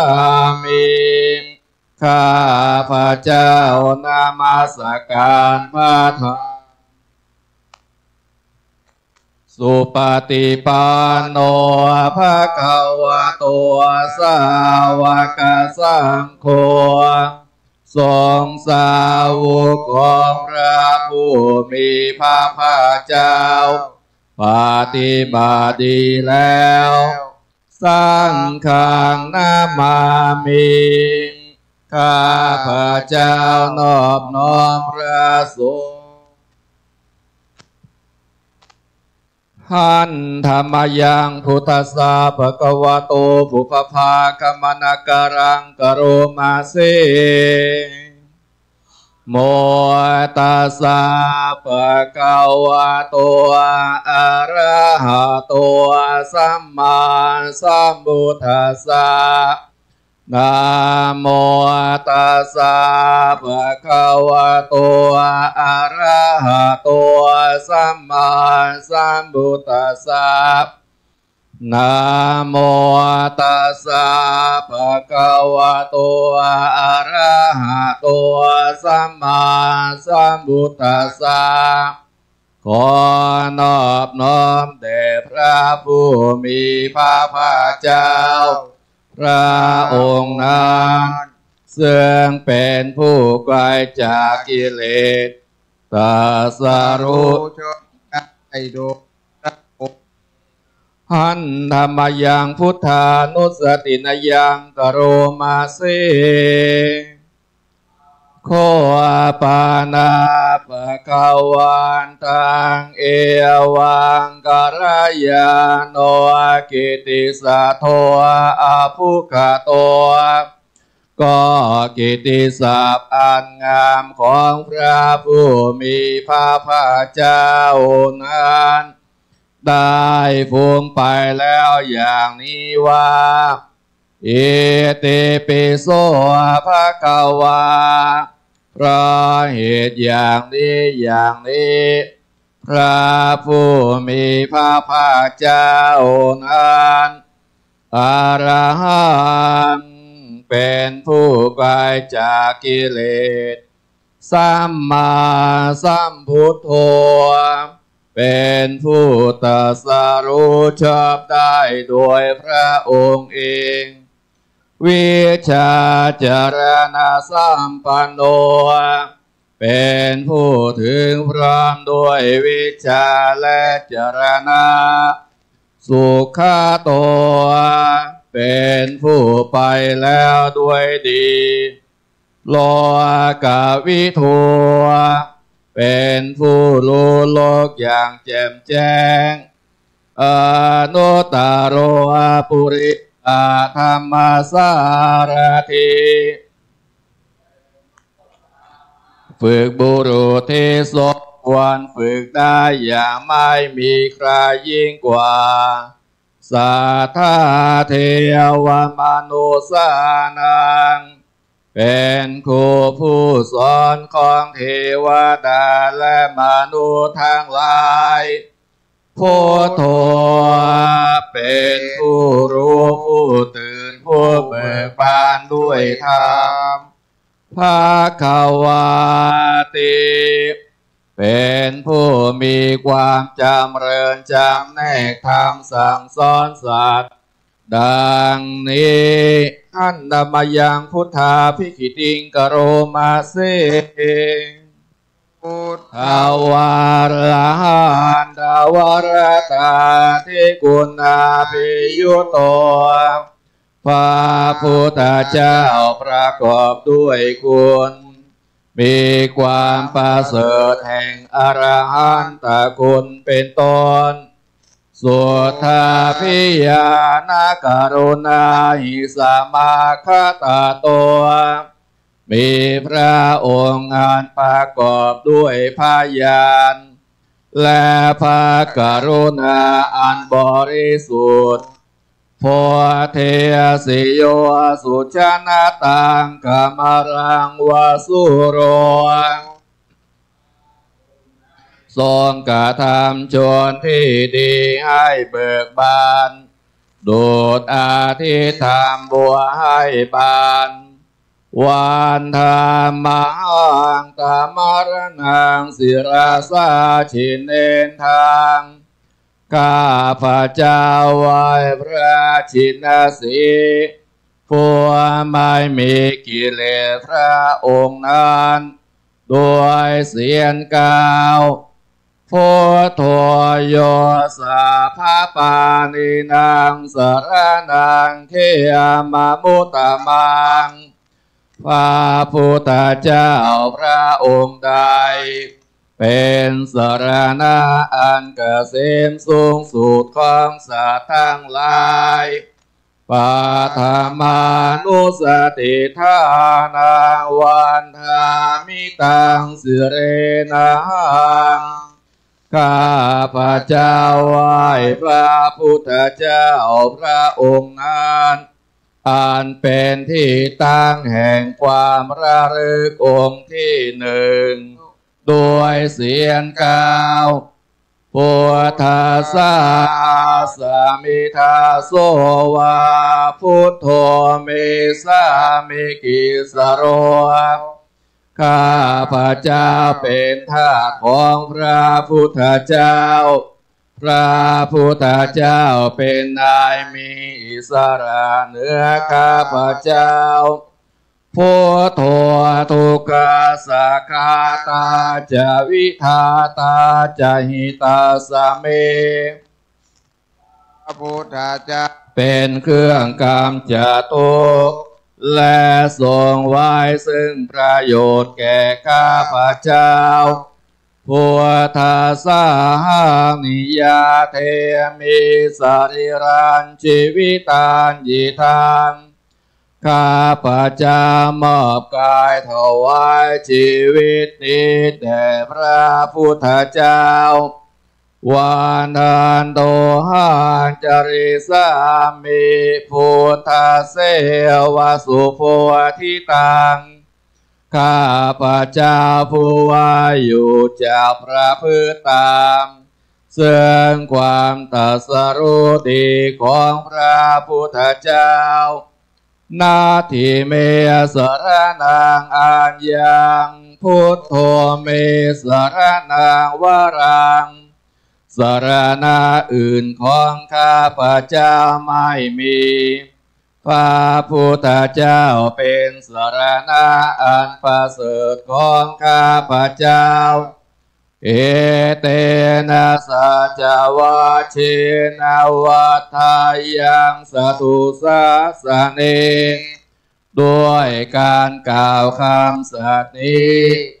ข้าพเจ้าพึงเจริญในพระศาสนาของพระศาสดา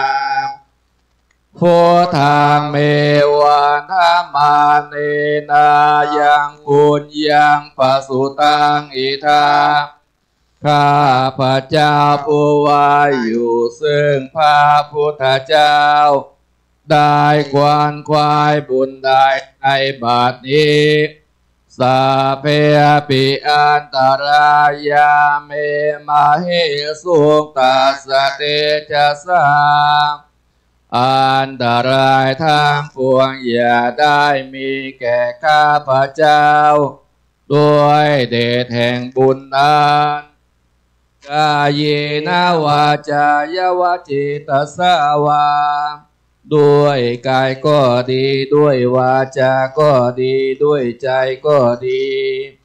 พุทเทกุกามังปะกตังมายายังอันใดที่ข้าพระเจ้ากระทำแล้วในพระพุทธเจ้าพุทโธปฏิการนาตุอาจยันตังขอพระพุทธเจ้าจงงดซึ่งโทษล่วงเกินอันนั้นการันทะเรสังวริตุงวาพุทเทเพื่อการสำรวมระวังในพระพุทธเจ้าในการต่อไปหันธรรมยังธรรมานุสตินยังกโรมาเสข้าตัวพระเกวตาธรรมโมพระธรรมเป็นสิ่งที่พระผู้มีพระภาคเจ้าได้ตรัสไว้ดีแล้วสันทิฏฐิโก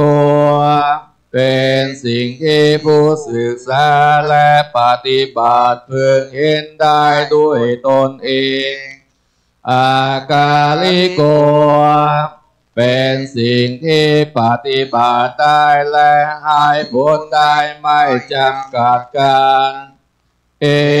หิปัสสิโกเป็นสิ่งที่ควรกล่าวกับผู้อื่นว่าท่านจงมาดูเถิดโอปานายิโกเป็นสิ่งที่ควรน้อมเข้ามาใส่ตัวปัจจตังเวทิตาโพวินโยหิเป็นผู้รู้ก็รู้ได้เฉพาะตนดังนี้อันธรรมยังธรรมาภิกิติงกโรมาเสวาคาตาตาทิคุณายโยกาวาเสนาสายโยพระ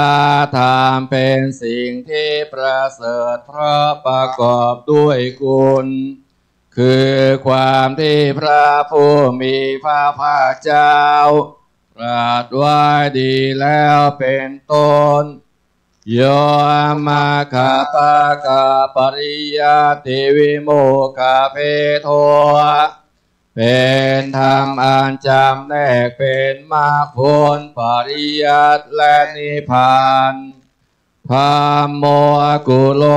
กปตนาตถาธาริธาริเป็นธรรมทรงไว้ซึ่งผู้ทรงธรรมจากการตกไปสู่โลกที่ชั่ววันธรรมหันตมริรังวรธรรมเมตตังข้าเจ้าไหว้พระธรรมอันประเสริฐนั้นอันเป็นเครื่องกำจัดเสียซึ่งความมืดธรรมโมโยสัพพปานินางสรณังเขมามุตตมังพระธรรมใดเป็นสรณะอันเกษมสูงสุดของสัตว์ทั้งหลายโพธิญานุสติทานังวันธามิตังสิเรนังข้าพระเจ้าไหว้พระธรรมนั้นอันเป็นที่ตั้งแห่งความระลึกองค์ที่สองโดยเสียงกล่าวธรรมสาสมิทาโสวาธรรมโมเมสามิกิสโรข้าพระเจ้าเป็นทาสของพระธรรมพระธรรมเป็นนายมีอิสระเหนือข้าพระเจ้าธรรมโมทุกขสักขาตาจาวิทาตาจาหิตาสเมพระธรรมเป็นเครื่องกำจัดทุกข์และทรงไว้ซึ่งประโยชน์แก่ข้าพเจ้าธรรมสังนิยาเตมิสริรันชีวิตันยิตังข้าพเจ้ามอบกายถวายชีวิตดีแด่พระธรรมวันทานโตหังจริสามิธรรมเสวะสุธรรมตังข้าพเจ้าซึ่งความเป็นธรรมดีของพระธรรมนาทิเมสรนังอัญญังธรรมโมเมสรนังวรังสรณะอื่นของข้าพเจ้าไม่มีพระธรรมเป็นสรณะอันประเสริฐของข้าพเจ้าเอเตนะสัจวะเชนาวัฏฐายังสตุสาสเนด้วยการกล่าวคำสัตย์นี้ข้าพระเจ้าพึงเจริญในพระศาสนาของพระศาสดาสัมมาเมวันธรรมาเนนะยังพุญญังปสุตังอิทาข้าพระเจ้าผู้ว่าอยู่ซึ่งพระธรรมได้ควนควายบุญใดในบัดนี้สัพเพปิเมตรายาเมมาหิสุตัสสะเตชะสาอันตรายทั้งปวงอย่าได้มีแก่ข้าพระเจ้าด้วยเดชแห่งบุญนะกายเยนะวาจายวจีสาวา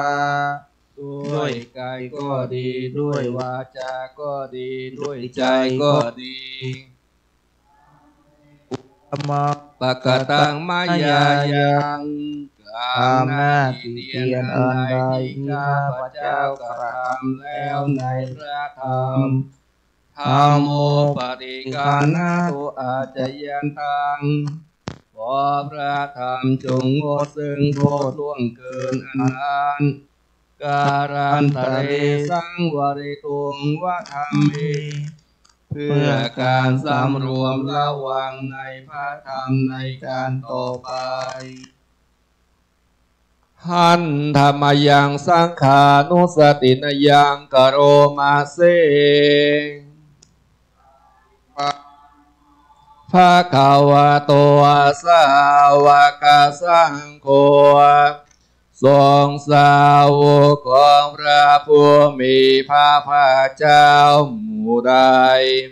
ปฏิบัติดีแล้วอุชุปฏิปันโนภะคะวะโตสาวกสังโฆทรงสาวกของพระผู้มีพระภาคเจ้าหมู่ใดปฏิบัติตรงแล้วยายะปฏิปันโนภะคะวะโตสาวกสังโฆทรงสาวกของพระผู้มีพระภาคเจ้าหมู่ใดปฏิบัติเพื่อรู้ธรรมเป็นเครื่องออกจากทุกข์แล้วสามีจิปฏิปันโนภะคะวะโตสาวกสังโฆทรงสาวกของพระผู้มีพระภาคเจ้าหมู่ใดปฏิบัติแล้วยาที่ทางได้แก่บุคคลเหล่านี้คือจาตาริปุริสายุคานิอาถาปุริสาปุคาราโกแห่งบุรุษสี่โกนับเรียงตัวบุรุษได้8บุรุษเอสะภะคะวะโตสาวกสังโฆนั่นแหละทรงสาวกของพระผู้มีพระภาคเจ้าอาหุนายโยเป็นสมควรแก่สักการะที่ก้าวนำมาบูชาปาหุนายโยเป็นสมควรแก่สักการะที่เขาจัดไว้ต้อนรับทักขินายโยเป็นผู้ควรรับทักษิณทานอัญชริกรานิโยเป็นผู้ที่บุคคลทั่วไปควรทำอัญชริอนุตตรังปุญญเขตังโลกัสสาติเป็นเนื้อนาบุญของโลกไม่มีนาบุญอื่นยิ่งกว่าดังนี้ขันธมยังสังฆาภิกิติงกโรมาเสสาธุสุปฏิปฏิคุณาทิโยโตพระสงฆ์ที่เกิดด้วยพระสัทธรรมประกอบด้วยคุณมีความปฏิบัติเป็นต้นยถาภิโทอริยปุคลาสังฆาสิโทเป็นหมู่แห่งพระอริยบุคคลอันประเสริฐ8จำพวกศีลาทิธรรมปวาราสยกายจิตโตมีกายและจิตอันอาศัยธรรมมีสิ้นเป็นต้นอันบวรวันธรรมหันตมาริยานาคานังสุสุทังข้าพระเจ้าไหว้พระแห่งพระอริยเจ้าเหล่านั้นอันบริสุทธิ์ด้วยดีสังโฆโยสัพพะปานินางสรนังเขมมุตตมังอันเกษมสูงสุดของสัตว์ทั้งหลายปฏิญานุสติทานังวันธามิตังสิเรนะหังข้าพระเจ้าไหว้พระสงฆ์หมู่นั้นอันเป็นที่ตั้งแห่งความระลึกองค์ที่3ด้วยเสียงกล่าวสังฆาสาสมิทาโสวาสังโฆเมสามิกิสโรพระของพระสงฆ์ พระสงฆ์เป็นนายมีอิสระเหนือข้าพเจ้าสังโฆทุกขสักขาตาจะวิทาตาจะหิตาสเมพระสงฆ์เป็นเครื่องกำจัดทุกข์และทรงไว้ซึ่งประโยชน์แก่ข้าพเจ้าสังฆาสายาเตมิสาริรันชีวิตานจิตังข้าพเจ้ามอบกายถวายชีวิตนี้แด่พระสงฆ์วานทานโตอาจาริสามิสังฆาโสปฏิปันนตังข้าพเจ้าผู้ไว้อยู่จากพระพฤติตามเสริมความปฏิบัติดีของพระสงฆ์นาทิเมสรนังอัญญังสังโฆเมสรนังวรังสรณะอื่นของข้าพเจ้าไม่มีพระสงฆ์เป็นสรณะอันประเสริฐของข้าพเจ้าเอเตนะสัจวะเชนะวัฏฐายังสตุสาสเนด้วยการกล่าวคำสัตย์นี้ข้าพเจ้าพึงเจริญในพระศาสนาศาสดาสังฆังเมวันธมาเนนายังปุญญังปสุตังอิทาข้าพเจ้าผู้ไว้อยู่จากพระองค์ได้ควนควายบุญใดในบัดนี้อาเพอิอันตรายาเปมาหิสุงตัสสะเตจัสสะอันตรายทั้งปวงอย่าได้มีแก่ข้าพเจ้าด้วยเดชแห่งบุญนั้นกายนาวาจาวจิตตสาวาด้วยกายก็ดีด้วยวาจาก็ดีด้วยใจก็ดีทั้งเกกุกรรมังปะกตังมายายังที่เตียนอันใดที่ข้าพเจ้ากระทำแล้วในพระสงฆ์สังโฆปฏิกานาตุอาจยันตังขอพระสงฆ์จงหมดซึ่งโทษล่วงเกินอนันต์การันตเรสังวริตุวสังเกเพื่อการสำรวมระวังในพระสงฆ์ในการต่อไปเปิดหนังสือไปหน้า11หันธรรมยังเขมาสรณาทีปิกาคาทาโยพนามาเสหงเวสรนังยันติปาภาตานิวานานิจาอารามารุกเจตยานิมนุสาภยตาจิตามนุษย์เป็นอันมากเมื่อเกิดมีภัยคุกคามแล้วก็ถือเอาภูเขาบางป่าไม้บางอารามและรุกขเจดีย์บางเป็นสรณะเนตังโคสรนังเขมังเนตังสรณะโมตตมังเนตังสรณะมาคัมมาสภาทุกขาปะมุจจตินานมีใจสรณะอันเกษมเลยนานมีใจสรณะอันสูงสุดเขาอาศัยสรณะนั้นแล้วย่อมไม่พ้นจากทุกข์ทั้งปวงได้โยจะพุทธังจะธัมมังจะสังฆังจะสรณังคโต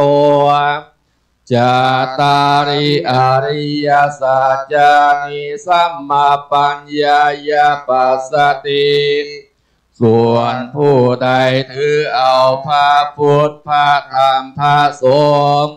เป็นสรณะแล้วเห็นอริยสัจคือความจริงอันประเสริฐสี่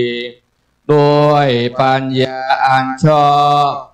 ทุกขังทุกขสมุปบาทังทุกขสัจจะอติกามังอริยจะทังกิกังมัคคังทุกขุปัสสมาคามินังคือเห็นความทุกข์เหตุให้เกิดทุกข์ความก้าวล่วงทุกข์เสียได้และหนทางมีองค์8อันประเสริฐเครื่องถึงความระงับทุกข์เอตังโคสรนังเขมังเอตังสรณมุตตมังเอตังสรณมาคัมมาสัพพทุกขาปมุจจติเป็นสรณะอันเกษมนั้นเป็นสรณะอันสูงสุดเขาอาศัยสรณะนั้นแล้วย่อมพ้นจากทุกข์ทั้งปวงได้หันธรรมยังภารสุตคาทาโยพนามาเสหาเวปัญจขันธาขันธ์ทั้งห้าเป็นของหนักเนิ่นภาราหาโรจะปุกาโลบุคคลและเป็นผู้แบกของหนักพาไปภาราธานังทุกขังโลเกการแบกถือของหนักเป็นความทุกข์ในโลกภารานิเกปานังสุขังการสลัดของหนักทิ้งลงเสียเป็นความสุขนิคิปิตาวาคโรงภารังพระอริยเจ้าสลัดทิ้งของหนักลงเสียแล้วอัญญังภารังอนาทิยาทางมาหยิบช่วยเอาของหนักอันอื่นขึ้นมาอีก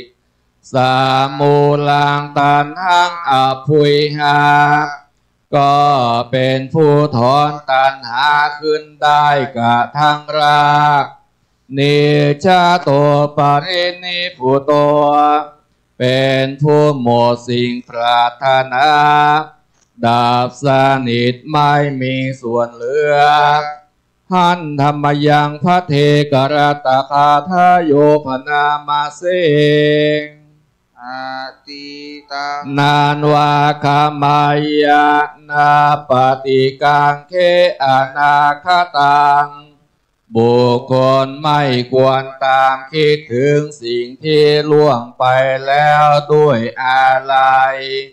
และไม่พึงพะวงถึงสิ่งที่ยังไม่มาถึงยาธาติตามปะหินันตังอปัตตัญจะอนาคตังสิ่งเป็นอดีตก็ละไปแล้วสิ่งเป็นอนาคตก็ยังไม่มาปัจจุบันนันจะโยธรรมังตถาตถาวิปัสสติอา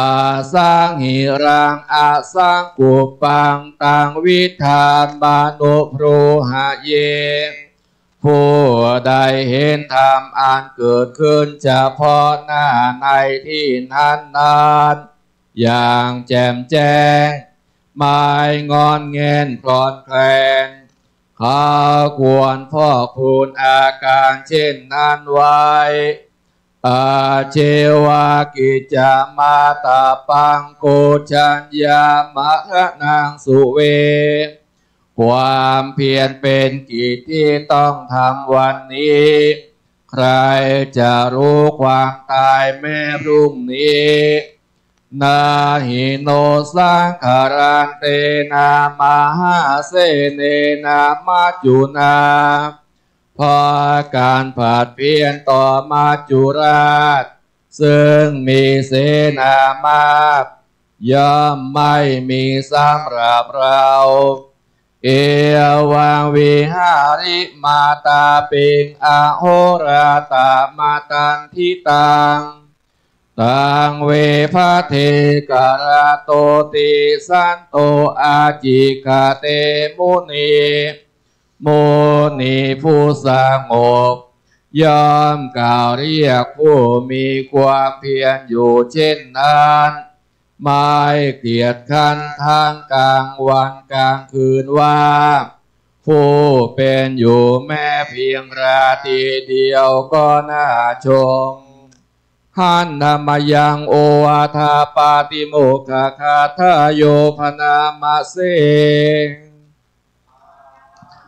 ปัสสะอาการะนังการไม่ทำบาปทั้งปวงกุศลสุปสัมปทาการทำกุศลให้ถึงพร้อมสัจจิตาปริโยทปานังการชำระจิตของตนให้ขาวรอบเอตังพุทธานาสาสนังทำสามอย่างนี้เป็นคำสั่งสอนของพระพุทธเจ้าทั้งหลายขันติปรมังตาโพติติฆาขันติคือความอดกลั้นเป็นธรรมเครื่องเผากิเลสอย่างยิ่งนิพพานังปรมังวะขันติพุทธาผู้รู้ทั้งหลายกล่าวพระนิพพานว่าเป็นธรรมอันยิ่งนาหิปภาจิโตปารุปคาติผู้กำจัดสัตว์อื่นอยู่ไม่ชื่อว่าเป็นบรรพชิตเลยสามาโนโหติปรังวิเหทยันโตผู้ทำสัตว์อื่นให้ลำบากอยู่ไม่ชื่อว่าเป็นสมณะเลยอนุปาวาโทอนุปคาโตการไม่พูดร้ายการไม่ทำร้ายปาติโมกเขจะสร้างวโรการสร้างรวมในปาติโมกข์มาตานยุตาจะพตาสามิความเป็นผู้รู้ประมาณในการบริโภคปานทานจะสยนาสนังการนอนการนั่งในที่อันสงัดอาทิจิตเตจะอโยโคความมันประกอบในการทำจิตให้ยิ่งเอตังพุทธานาสาสนังความหกอย่างนี้เป็นคำสั่งสอนของพระพุทธเจ้าทั้งหลายหันธรรมยังปัจฉิมาพุทโธวาทาปาทังปนามาเสหันธาธานิพิกาเวอามันตยามิโวตัวก่อนภิกษุทั้งหลายบัดนี้เราขอเตือนท่านทั้งหลายว่าวายธรรมาสังขาราสังขารทั้งหลายมีความเสื่อมไปเป็นธรรมดาอาปามาเทนะสัมปาเทธาท่านทั้งหลายจงทำความไม่ประมาทให้ถึงพร้อมเถิดอายังตถาคตสัพพชิมาวาจานี่เป็นภาวาจามีในครั้งสุดท้าย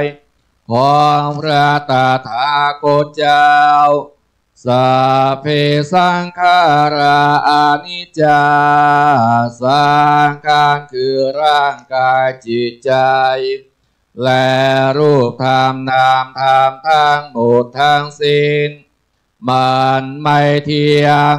เกิดขึ้นแล้วดับไปมีแล้วหายไปสัพเพสังขาราทุกขา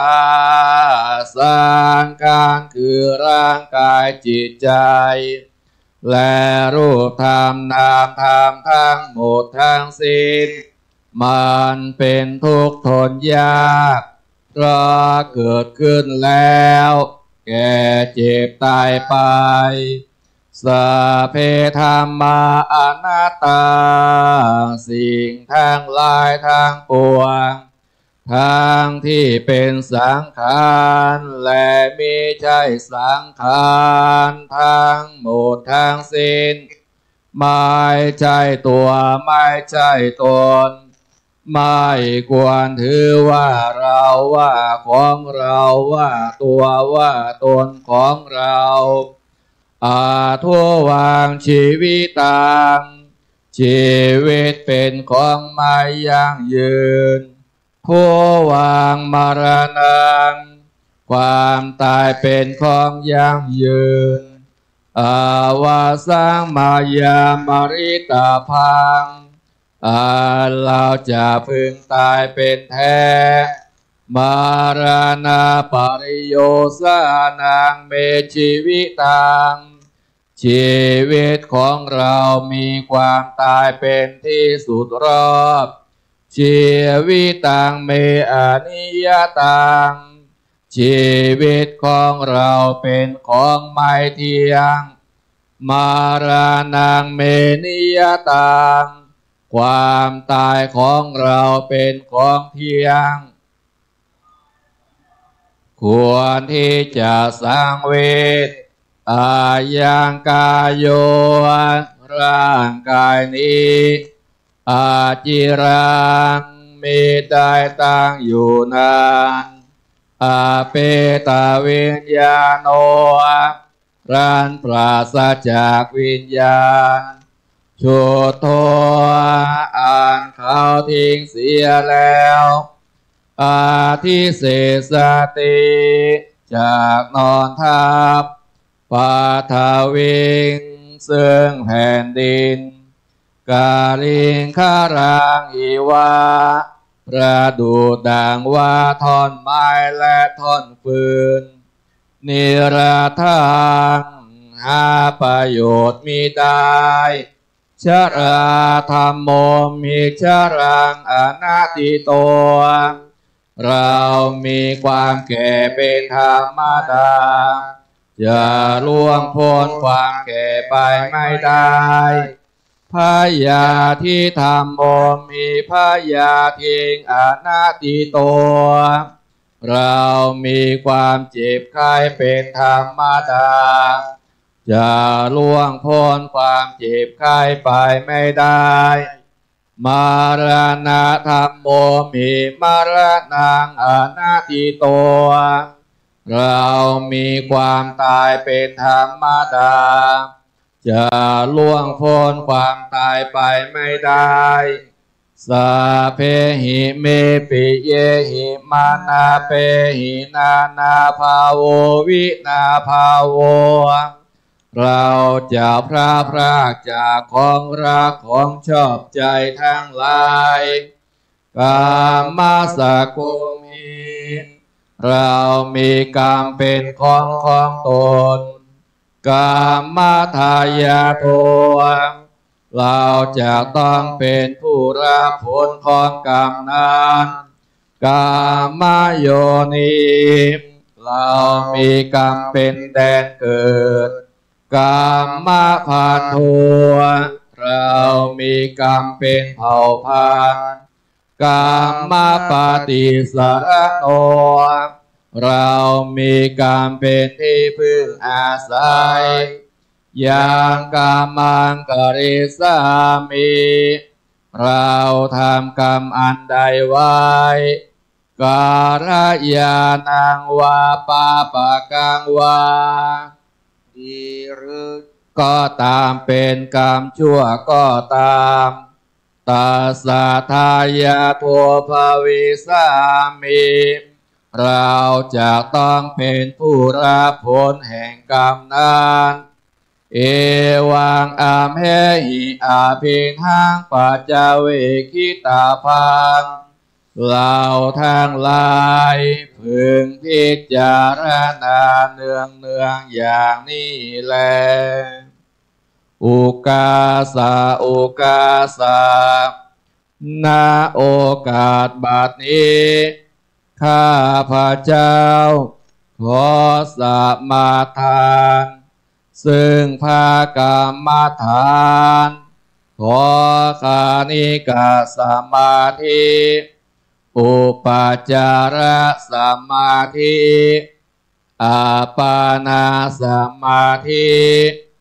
และวิปัสสนาญาณจงบังเกิดมีในขันธสันดานของข้าพระเจ้าข้าพระเจ้าจะตั้งสติไว้ที่ลมหายใจเข้าออกหายใจเข้ารู้หายใจออกรู้3 หนและ7 หน100 หนและ1,000 หนด้วยความไม่ประมาทตั้งแต่บัดนี้เป็นต้นไปเถิดญาติโยมที่อยู่ทางในขอให้งดเครื่องเสียงโทรศัพท์ปิดเสียงพระสงฆ์องค์เนรก็ปิดเสียงโทรศัพท์ถ้าเอามาโทรศัพท์มาด้วยเพื่อความเอื้อเฟื้อต่อเพื่อนร่วมประพฤติวัดปฏิบัติธรรมญาติโยมที่อยู่ต่างนอกถ้าจะอู้กันก็ขอให้ขยับไปไกลๆพระสงฆ์องค์เนรญาติโยมที่อยู่ต่างในได้ทำสมาธิจะได้บรบกวนบ่เป็นบาปกับตนกับตัวเฮาบัดทำวัดสวดมนต์เทเปิลก็ขยับไปไกลๆไปอู้กันไกลๆเน้อ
ทางภาวะอีทางภาวะโอ้ตัวขอการสวดมนต์ภาวนาที่ข้าพเจ้าได้บำเพ็ญมาแล้วนี้จงเป็น ปัจจัยแด่พระนิพพานเพียงแท้แด่เถิดขอบุญกุศลอันเกิดจากการสวดมนต์ภาวนาที่ข้าพเจ้าได้บำเพ็ญมาแล้วนี้จงประถึงท่านผู้มีอุปการะคุณทั้งหลายมี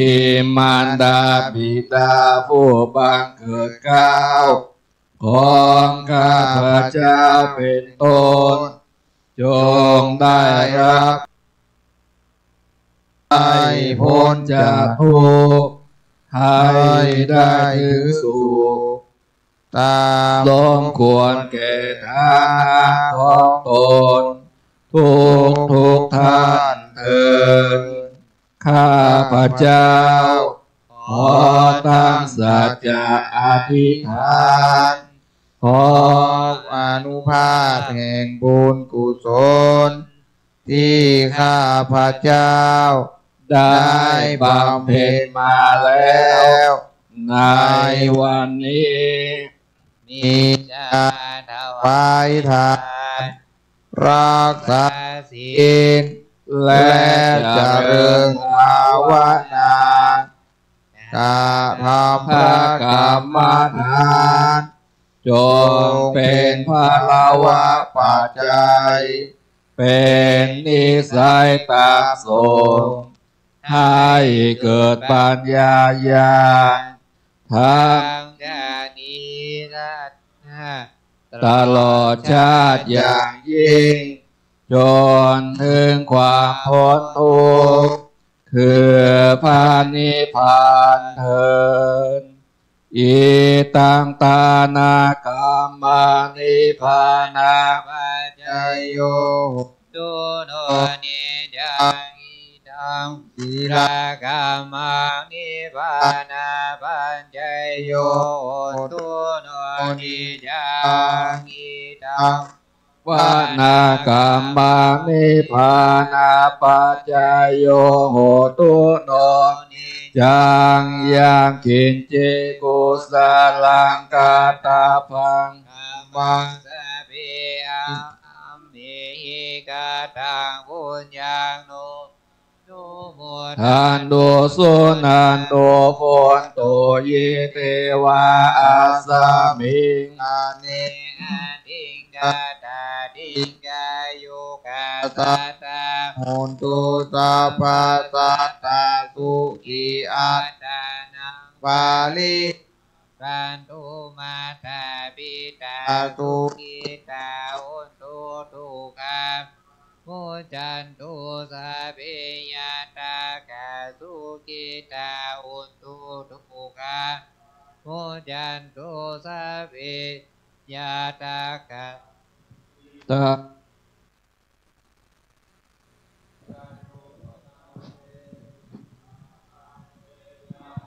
สัพเพเปตาสุขิตาโหนตุทุกขาปาโมจันตุขิตาโหนตุทุกขาปาโมจันตุสัพเพขิตาโหนตุทุกขาปาโมจันตุสัพเพสุขิตาโหนตุทุกขาปาโมจันตุสัพพะสัมปติโยมิจันตุโอญาติโยมเปิดไปหน้า21หน้า20กับ21เนอคาถาป้องกันภัยทั้ง8ทิศค่ำคืนนี้อาจจะมีแขกบ่รับเชิญมาหาท่านบ่อยากจะฮื้อไป ได้ยินเสียงสวดมนต์แล้วดีใจบ่อยากจะให้ครูบาอาจารย์ปิกหาญาติโยมทั้งหลายนุ่งขาวห่มขาวมาสวดมนต์เสวดาชื่นใจมาบอกมากล่าวมาหาปุราภาลาสามิงภาพุทธกุณังปุราภาเมตังปุราภาราสามิงภาสังฆานังทุกขโรกภายังวิวันชัยเยสัพพทุกข์สัพพโศกสัพพโรคสัพพภัยสัพพเคราะห์จันไรวิวันชัยเยสัพพทานังสัพพลาภังอภวันตุเมราคันตัวสุราคันตัวอาคาเนรัสมิงภาพุทธกุณังอาคาเนรัสมิงธรรมเมตังอาคาเนรัสมิงภาสังฆานังทุกขโรคภายังวิวันชัยเยสัพพทุกข์สัพพโศกสัพพโรคสัพพภัยยันรายวิวันชัยเยสัพพทานังภาลาภังภาวันตุเมราคันตัวสุราคันตัวทักษิณรัสมิงพุทธกุณังทักษิณรัสมิงภาธรรมเมตังทักษิณรัสมิงภาสังฆานังทุกขโรคภายังวิวันชัยเยสัพพทุกข์สัพพโศกสัพพโรคสัพพภัยสัพพเคราะห์จันไรวิวันชัยเยสัพพทานังสัพพลาภังอภวันตุเมราคันตัวสุราคันตัวหรดีรัสมิงภาพุทธหรดีรัสมิงภาธรรมเมตังหรดีรัสมิงภาสังฆานังทุกขโรคภายังวันชัยเยสัพพทุกข์สัพพโศกสัพพโรคสัพพภัยสัพพเคราะห์เสนียดรายวิวันชัยเยสัพพทานังสัพพลาภังอภวันตุเมราคันตัวสุราคันตัวปัจจิมรัสมิงภาพุทธกุณังเมตังปัจจิมรัสมิงภาสังฆานังทุกขโรคภายังวิวันเยสัพพทุกข์สัพพโศกสัพพโรคสัพพภัยสัพพเคราะห์เสนียดจันไรวิวันชัยเยสัพพทานังสัพพลาภังอภวันตุราคันตัวสุราคันตัวพายาพระสามิงภาพุทธกุณังพายาพระสามิงธรรมเมตังพายาพระสามิงภาสังฆานังทุกขโรคภายังวิวันสัพพทุกข์สัพพโศกสัพพโรคสัพพภัยสัพพเคราะห์เสนียดจันไรวิวันชัยเยสัพพนางสัพพ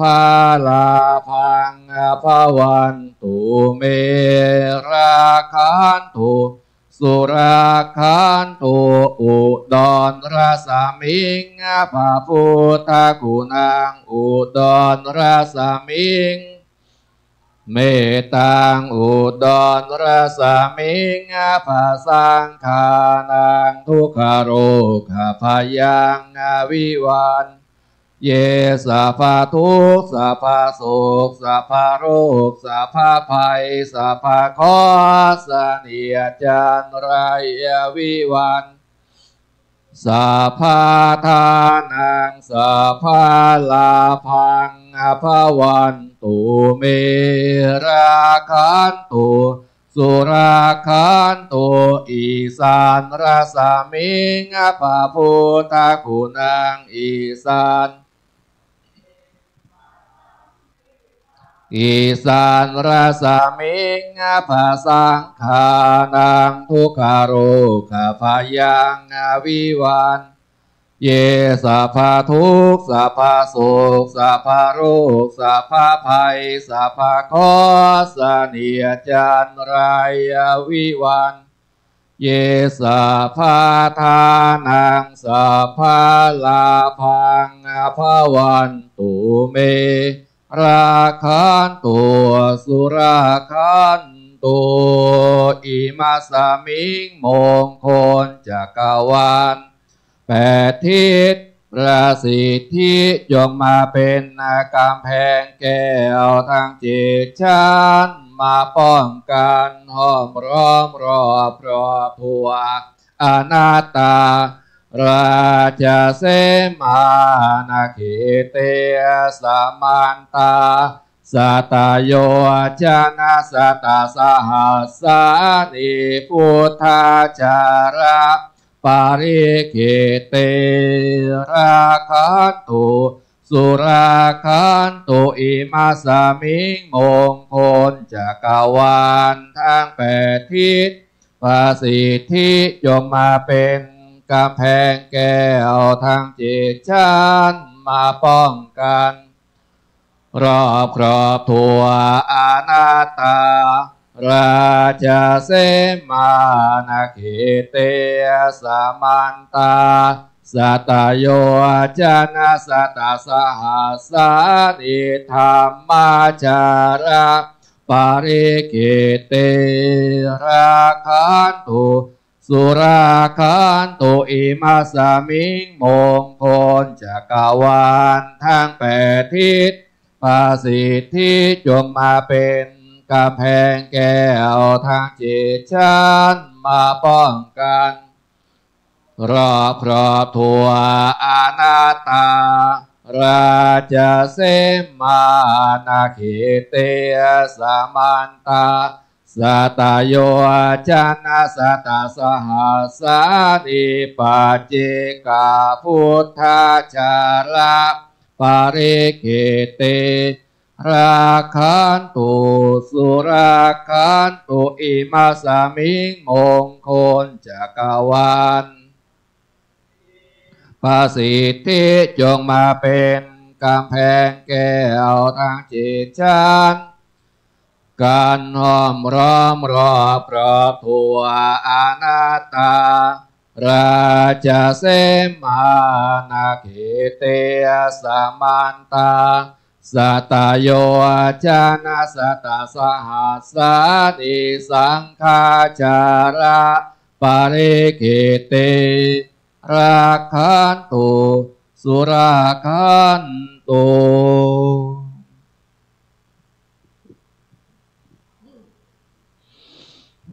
วันธามิพุทธังสัพพะเมวะโตสังฆามาธาเมพันเตวันธามิธัมมังสัพพะเมวะวันธามิสังฆังสัพพะเมวะโตสังฆามาธาเมพันเตวันธามิอุปจายาจาริเยสัพพะเมวะโตสังฆามาธา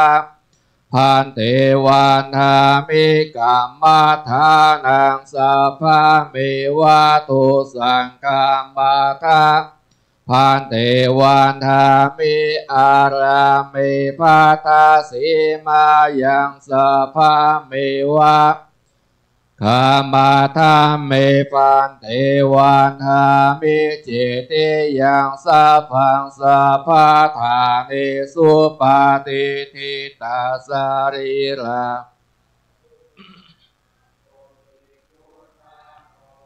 สักการังสัทธานาคาโลเกเทวะ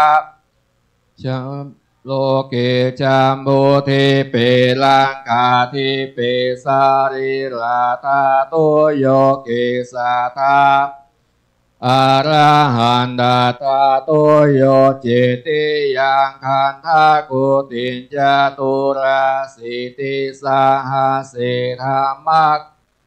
สัพเพสังปาทาเจติยังอาหังวันทา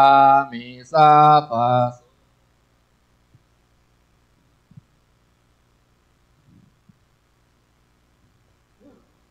วันทามิพันธิสัพพังอปาราทังคัมมาทาเมสามินาอนุโมทิตาพังสามินาปุญญังไมหังคาตาพังสาธุสาธุอนุโมทา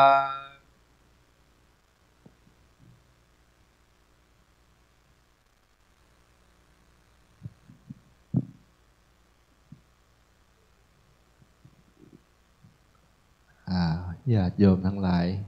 วันนี้มานักเลยคืนสุดท้ายก็เป็นอันการทำวัดสวดมนต์ในเย็นของวันนี้ก็เป็นอันเสร็จพิธีในเวลาประมาณ2 ทุ่มหลวงพ่อพระครูอภิวัตรก็จะได้เป็นองค์เทศในค่ำของคืนวันนี้ก็ญาติโยมทั้งหลายหลังจากเสร็จภารกิจแล้วก็เตรียมตัวเราจะได้ฟังเทศฟังธรรมเวลาประมาณ2 ทุ่มพระสงฆ์องค์สังฆเจ้าไปทำภารกิจส่วนตัว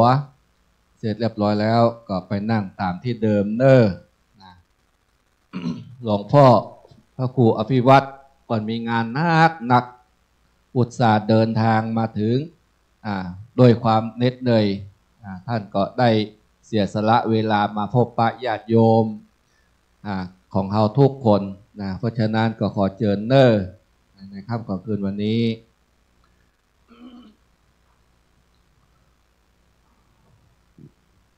ญาติโยมที่มาร่วมในวันพรุ่งนี้หลังจากใส่บาตรเสร็จเรียบร้อยแล้วถวายสังฆทานพระสงฆ์องค์สังฆเจ้าเสร็จเรียบร้อยแล้วเพื่อก็จะได้ไปต่อจากวัดเฮานี่ก็จะได้ไปต่อในที่อื่นงานหลายที่ไหนก็เข้ากรรมในช่วงนี้เพราะฉะนั้นก็แจ้งให้ญาติโยมทั้งหลายได้เตรียมข้าวปลาอาหารมาร่วมในค่ำของคืนวันนี้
1 2 3ทดสอบ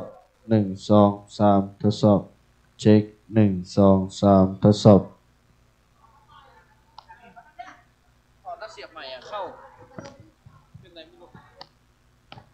ทดสอบ1 2 3เช็ค 1 2 3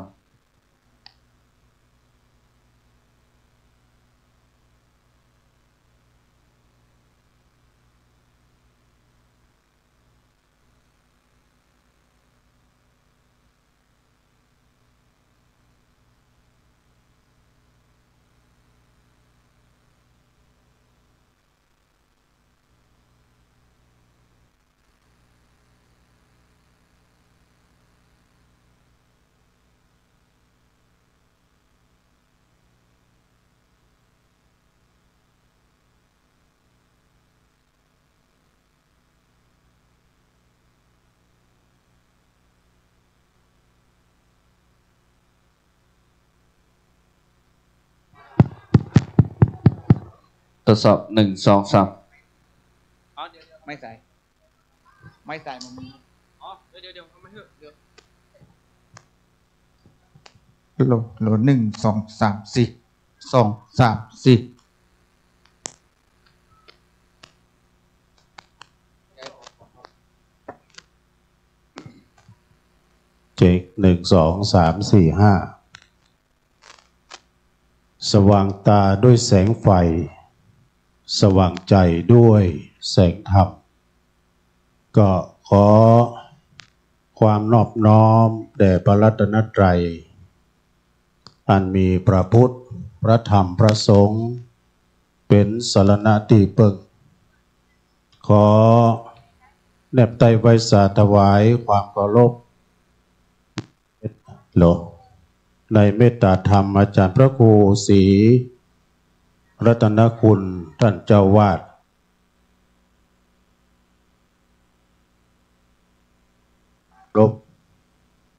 เจริญพรกับศรัทธาสาธุชนญาติโยมค่ำคืนนี้ก็มากันนักกันหลาย ได้มาทำวัดสวดมนต์ร่วมกันจะได้ญาติโยมก็ตามอัธยาศัยทดสอบตามอัธยาศัยพอเขาแม่เขาจะฮับน้ำปานนะก็เจิญวันนี้นะคืนนี้คืนสุดท้ายคืนอำลาอาลัยถ้าว่าเป็นมวยนี่มวยยกสุดท้ายระฆังดังขึ้นพี่เลี้ยงลงถ้าเป็นมวยกู้เอกวันนี้นะญาติโยมทั้งหลายทดสอบ1 2 3ใครจะห้อมการเทศการทำก็มาเจิญกันได้นะเจ้าสดาญาติโยมทั้งหลายจะห่วมกินห่วมทำบุญทำกุศลห้อมการเทศการทำวันนี้ก็เจิญได้เอาแหกมานก่อนเนาะอันนี้หมายมีนายสมนางแก้วมโนจรนี่นะพี่น้องห้วยงูนอกห่วมมโนวรนอกสุมาเด้อนะมโนวร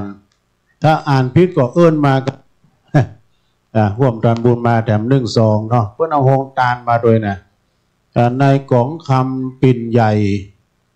กับอันนี้ห้วยงูนอกห่วมทำบุญมาแถมจำนวน1 2เจ้าแล้วก็หมายมีศรัทธาในประพาสนายประพาสน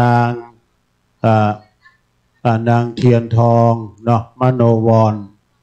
ห้วยงูนอกร่วมทำบุญแถม50 บาทร่วมบูรณะปฏิสังขรณ์ซ่อมแซมพระธาตุแล้วก็มีนางขันจุมเกตพี่น้องห้วยงูนอกมากันหลายวันนี้แถม1 2แล้วก็มีนายบุญยืนนางพรมโนวรร่วมทำบุญห้วยงูนอกแถมจำนวน1 2นะเจ้าขออนุโมทนาเอามาแถมโมทนาศรัทธาญาติโยมขอบุญกุศลได้ปกปักรักษาเจ้าโมระศรัทธาทั้งหลายร่วมบริจาคให้หอมในครั้งนี้จงได้อยู่ดีมีสุขอายุมั่นขวัญยืนมีโชคมีใจหิมาก้าขึ้นนี่การเทศมาแล้วญาติโยมก็จะหอมการเทศการทำวันนี้การใหญ่การหลวงวันนี้ได้รับความเมตตาจากอาจารย์พระครูอภิวัฒนวิกรมรองเจ้าคณะอำเภอดอยหล่อเจ้าวาดวัดปากทางเจริญประธานขึ้นสีขาว ในค่ำคืนนี้เพิ่นจะเป็นองค์ธรรมมกถึกองค์เทศนึญาติโยมทั้งหลายไปจะหอมการเทศก็มาแม่บุญปันว่าปฏิทินก็เหลือแต่พระนะหมดแล้วก็หมดเลย ไปก็ได้ก็มาเอา40เนาะห่วมทำบุญ40 บาทมาเลยเจ้าตุลุงก็แปะไว้2 อันนะย่ำได้จ่ายด้วยนี่ เจอนะจ๊ะท่านสท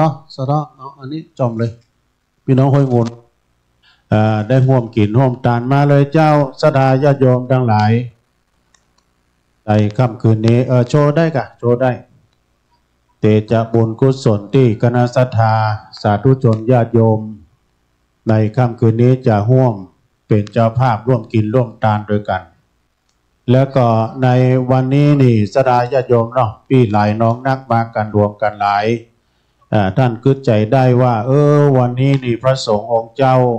เปิดมาประชุมจุ่มนุมกันจำนวนมากหลายตนหลายองค์นะแล้วก็จะเป็นคืนสุดท้ายโดยญาติโยมก่อนนั่งตามมารยาทนะโยมได้การเหรียญยังมีอยู่ก็ได้ไปใครได้เหรียญไปได้ของดีมาดังเป๊ะของฟรีไม่มีในโลกใครได้โชคใครได้ลาบมาดังเป๊ะและวันนี้อย่างแล้ว31เรือนกี่วันนะดูโชคเอามาได้ดูงานก่อนเนาะแหกมานก่อนเนี่ยเดี๋ยวถ้าเปิ้นหอ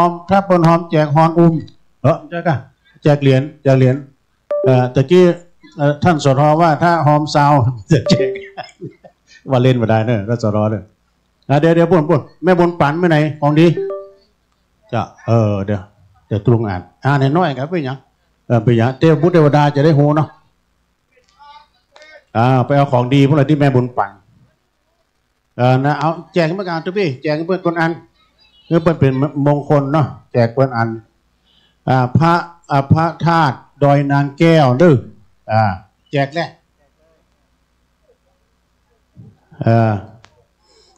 อัมพรแก้วพรมเนื้อห้วยงูนอกเนาะคนใดยกมือขึ้นเอาแจกกันบ้างทุกพี่อย่างตาจ้านี่เอาทุกพี่หนุ่มมาไหมทุกพี่หนุ่มนี่น้ำปานะเด้อในประพาสนางเทียนทอง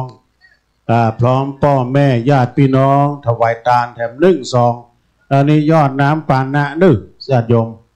อนุโมทนาเด้อเอาปฏิทินเหลือแถมบักกี้แผ่นแล้วเด้อศรัทธาญาติโยมไปจะบูชาก็มีเพิ่มเติมนะแม่แก้วดงฤทธิ์นี่นะเนาะแม่แก้วดงฤทธิ์ห้วยงูนอกร่วมบุญกุศลมาแถม1 ซองเป็นเจ้าภาพบูรณะปฏิสังขรณ์พระธาตุเจดีย์ตัวการแถมมีนายสุวรรณนางป๋องพี่น้องห้วยงูนอกครอบครัวเด้อทุกท่านทุกคนหอมมาแถม1 ซองก็ขออนุโมทนาเนาะในสายบุญน้ำจิตน้ำใจของญาติของโยมท่านสาธุชนทั้งหลายเจ้ามาแถมมีแม่เก่าไปก็ได้ของดีมาปัจจัยแปลงด้วยโยมเด้อคุณเพิ่นว่าทำบุญไปเตอะบันถึงบ่อหายศูนย์แกงป่าใส่ตุนลำเพื่อใส่ส้ม มาฮับเอาที่ตุปีอ้อยนี่ดูอันนี้เพิ่นก็ได้มาเข้าวัดปฏิบัติธรรมร่วมเขากรรมโดยเฮาทั้งหลายนะจากนั้นก็คณะศรัทธาญาติโยมขอบคุณเจ้าภาพด้วยเนอะเจ้าภาพที่เปิ้นมาเป็นเจ้าภาพน้ำปานะแล้วก็ของหวานในวันนี้โดยแต่วันนี้ก็มีหลายท่านเนาะที่เปิ้นมาทำบุญตะกี้ได้ยินข่าวว่าท่านสทนะปรีชาหรือว่าสทสมของเฮานี่พร้อมด้วยครอบครัวเปิ้นตานถวายเพลจอจิ้นหมูนะมันจะได้หมดเป็นของกินของพี่น้องไตท่านสทว่าจะตานหาปี้ไปเนี่ยไปจอหมูไอ้นะเรียบร้อยแล้วเพลเรียบร้อยแล้วเอามาเลยแม่เขาวันพรุ่งนี้ไปจะตานน้ำตานทำตานขันเข้า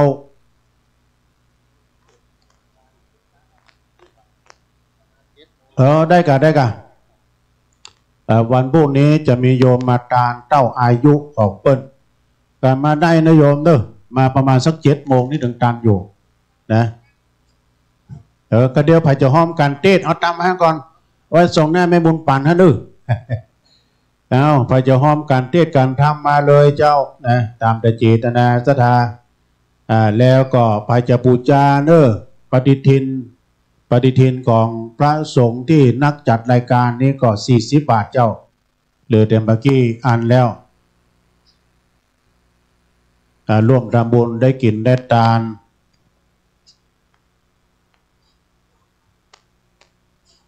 ในก็คืนนี้ก็คืนสุดท้าย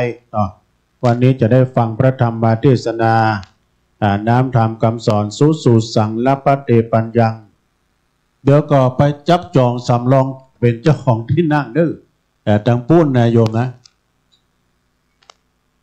อากาศวันนี้ก็พอหายพอดีเนาะจะว่าหนาวก็บ่หนาวแต่ว่าฮ้อนก็บ่ฮ้อนมอกกำนะมอกกำปอเนี่ย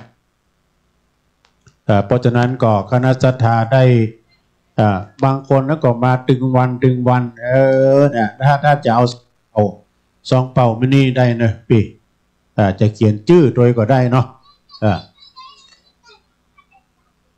นะปากกามีที่ไหนเนี่ยแม่บุญปั่น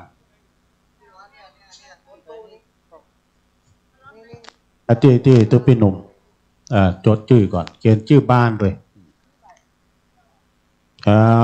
เชิญกันได้ญาติโยมที่ร่วมทำบุญไปเมื่อตะกี้ก็ต้องขออนุโมทนาเน้อขอท่านขอให้ท่านปนทุกสนุกสุขแสนสมบัติเมืองแมนเขตแคว้นแห่งห้องกุลแก้วทั้ง3ติดตามปกป้องสมดั่งกำปอน4ครบพี่น้องหมู่เฮาจงได้ปราพบประสบแต่สิ่งอันอำไพเพื่อมีอายุยืนเอาเขามีผิวพรรณวัยสดใสตัวหน้าเด้อบาแห้งแข่งขันเด้อขอให้มีบาแห้งแข่งขันเอาแม่เอาจอมได้กะจอมในซองแล้วก็ยื่นซองนะจิ้นมาก็ป่าไปเดี๋ยวพี่อ้อยจะแจกของดีเอาไปสาธุเด้อมีโยมสมศรีนะฮะมโนวรห้วยงูในร่วมบุญแถม100 บาทนะเจ้าเนอสาธุบทต่อจากนั้นหมายมีพ่ออินสมและแม่วันนาเด้ออย่างนี้นะอันนี้ยังมงอุโมงค์โพธาอุโมงค์โพธาอุโมงค์เด้อหอมบุญมาแถม100 บาทเจ้าสาธุเด้อขออนุโมทนาสาธุการโดยถ้าหอมตอนใดเดตุปี้อ่อยเปิ้นแจกของดีให้โดยเนอะได้ร่วมทำบุญกันศรัทธาญาติโยมที่กำลังมาก็ดีเนอะจะหอมการเทศการทำก็มาการทางนี้การเข้ากรรมนิ่มแจ่มหายดีเหมือนกับท่านพระครูศรีรัตนคุณเพิ่นบอกว่าหาได้ยากที่จะนิมนต์ทุกเจ้าเพิ่นมาประชุมจุ่มนุมกันในขวงแก้วอารามของเรานี่นะหายากเด้อบางตนบางองค์มาจากเวียงป่าเป้าบ่ดุบางตนบางองค์มาจากจอมตองมาจากดอยหล่อเนี่ยนะมาประชุมจุ่มนุมกันก็ได้เห็นว่าเรามีความสมัครสมานสามัคคีกันเนาะเป็นน้ำหนึ่งใจเดียวกันสุขาสังคัสสะสามัคคีความพร้อมเพรียงความสามัคคีนั้นเป็นสุขเป็นความสุขในโลกฮือฮักกันแปลงกันเยอะเนาะสดาญาติโยมดังหลายการได้ขึ้นสีขาวเปิ้นจัดรายการวิทยุโดยการนำของท่านพระครูอัปนาวิกรมประธานตั้งขึ้นสีขาวก็ได้มาห่วมแล้วมาสวดโยโกฮ้องถึงวันตามกุฏเตื้อนั้นก็มีท่านพระครูเฮา2-3 ตนวันนี้มีเป็นหิมซาวพวกเนี่ยนะการสวดมนต์นี้เป็นการที่ว่ามันเป็นความศักดิ์สิทธิ์เนอะใครจัดปัดเป่าโพยภัยเสน็จจังไรทั้งหลายมาลายหายสิ้นนี่ไก่แสนโยชน์แสนวานนำปลาแต่สิ่งที่เป็นมังกรเป็นมงคลเข้าคุ้มเข้าหัวห่อเหินเข้าวัดเข้าว่าเป็นเสียงสวรรค์เนอะดังขจัดปัดเป่าถึงไหน เอาเลยพี่มาเลย เดี๋ยวจดชื่อก่อนละจดชื่อก่อนเอาซองให้กันจดหน่อยนะจดแล้วก็แจกของดีโดย บ้านเฮาเมืองเฮานี่กินม่วนตาลหวานกินหวานตาลต้อมบ่ได้เดือดร้อนฮ้อนใจอันยังเนาะเพราะว่าเฮานั้นมีแต่น้ำจิตน้ำใจฮักกันแปลงกันเฮาพี่น้องกันนั้นฮักกันเอาไว้อย่าได้ตัดก้อมสิ้นเปลียงการพี่ว่าแล้วน้องจักไปเถียงตัดก้อมสิ้นเปลียงได้อย่างพวกเจ้าเกิดแล้วก็ตายบ่เมินก็เท่านี้ความตายไปบ่พ้น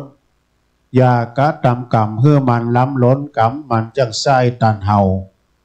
พี่น้องอย่าถือเฮาเขาจักปาเอาเฮามั้งใจเป่าจ้อยพี่น้องเฮานั้นอยู่กันเป็นถ้อยบ่มีมนทินขุนจำพี่น้องพิษกันเหมือนมีดฟันน้ำฟันแล้วก็อันหายลอยการว่าน้องผิดนิดผิดหน่อยตัวพี่ก็คอยอภัยโทษเฮยามเจ็บยามเป็นจักมายื้อบ่เหมือนวงเดียวพี่น้องคนอื่นคนไก่เข้ามานั่งซ้อมมีตาพออันดูได้บ่เหมือนพี่น้องช่วยกันรวมหลายยามบ่สบายช่วยกันพอเฝ้าพ่องปันเผ่วเงินพ่องก็ปันเผ่วเข้าช่วยกันยุกยาพอไปพี่น้องเฮาพี่น้องใกล้กันเฮาหวังใครใจยามเจ็บป่วยคัดแรงยามอยู่จุ่มเนื้อจักไปปากแข็งจากรรมรุนแรงเล่าเหนือเล่าไต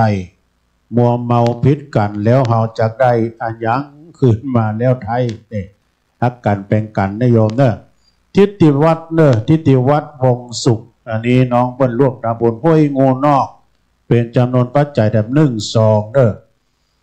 ติดตามไปด้วยเกตมณี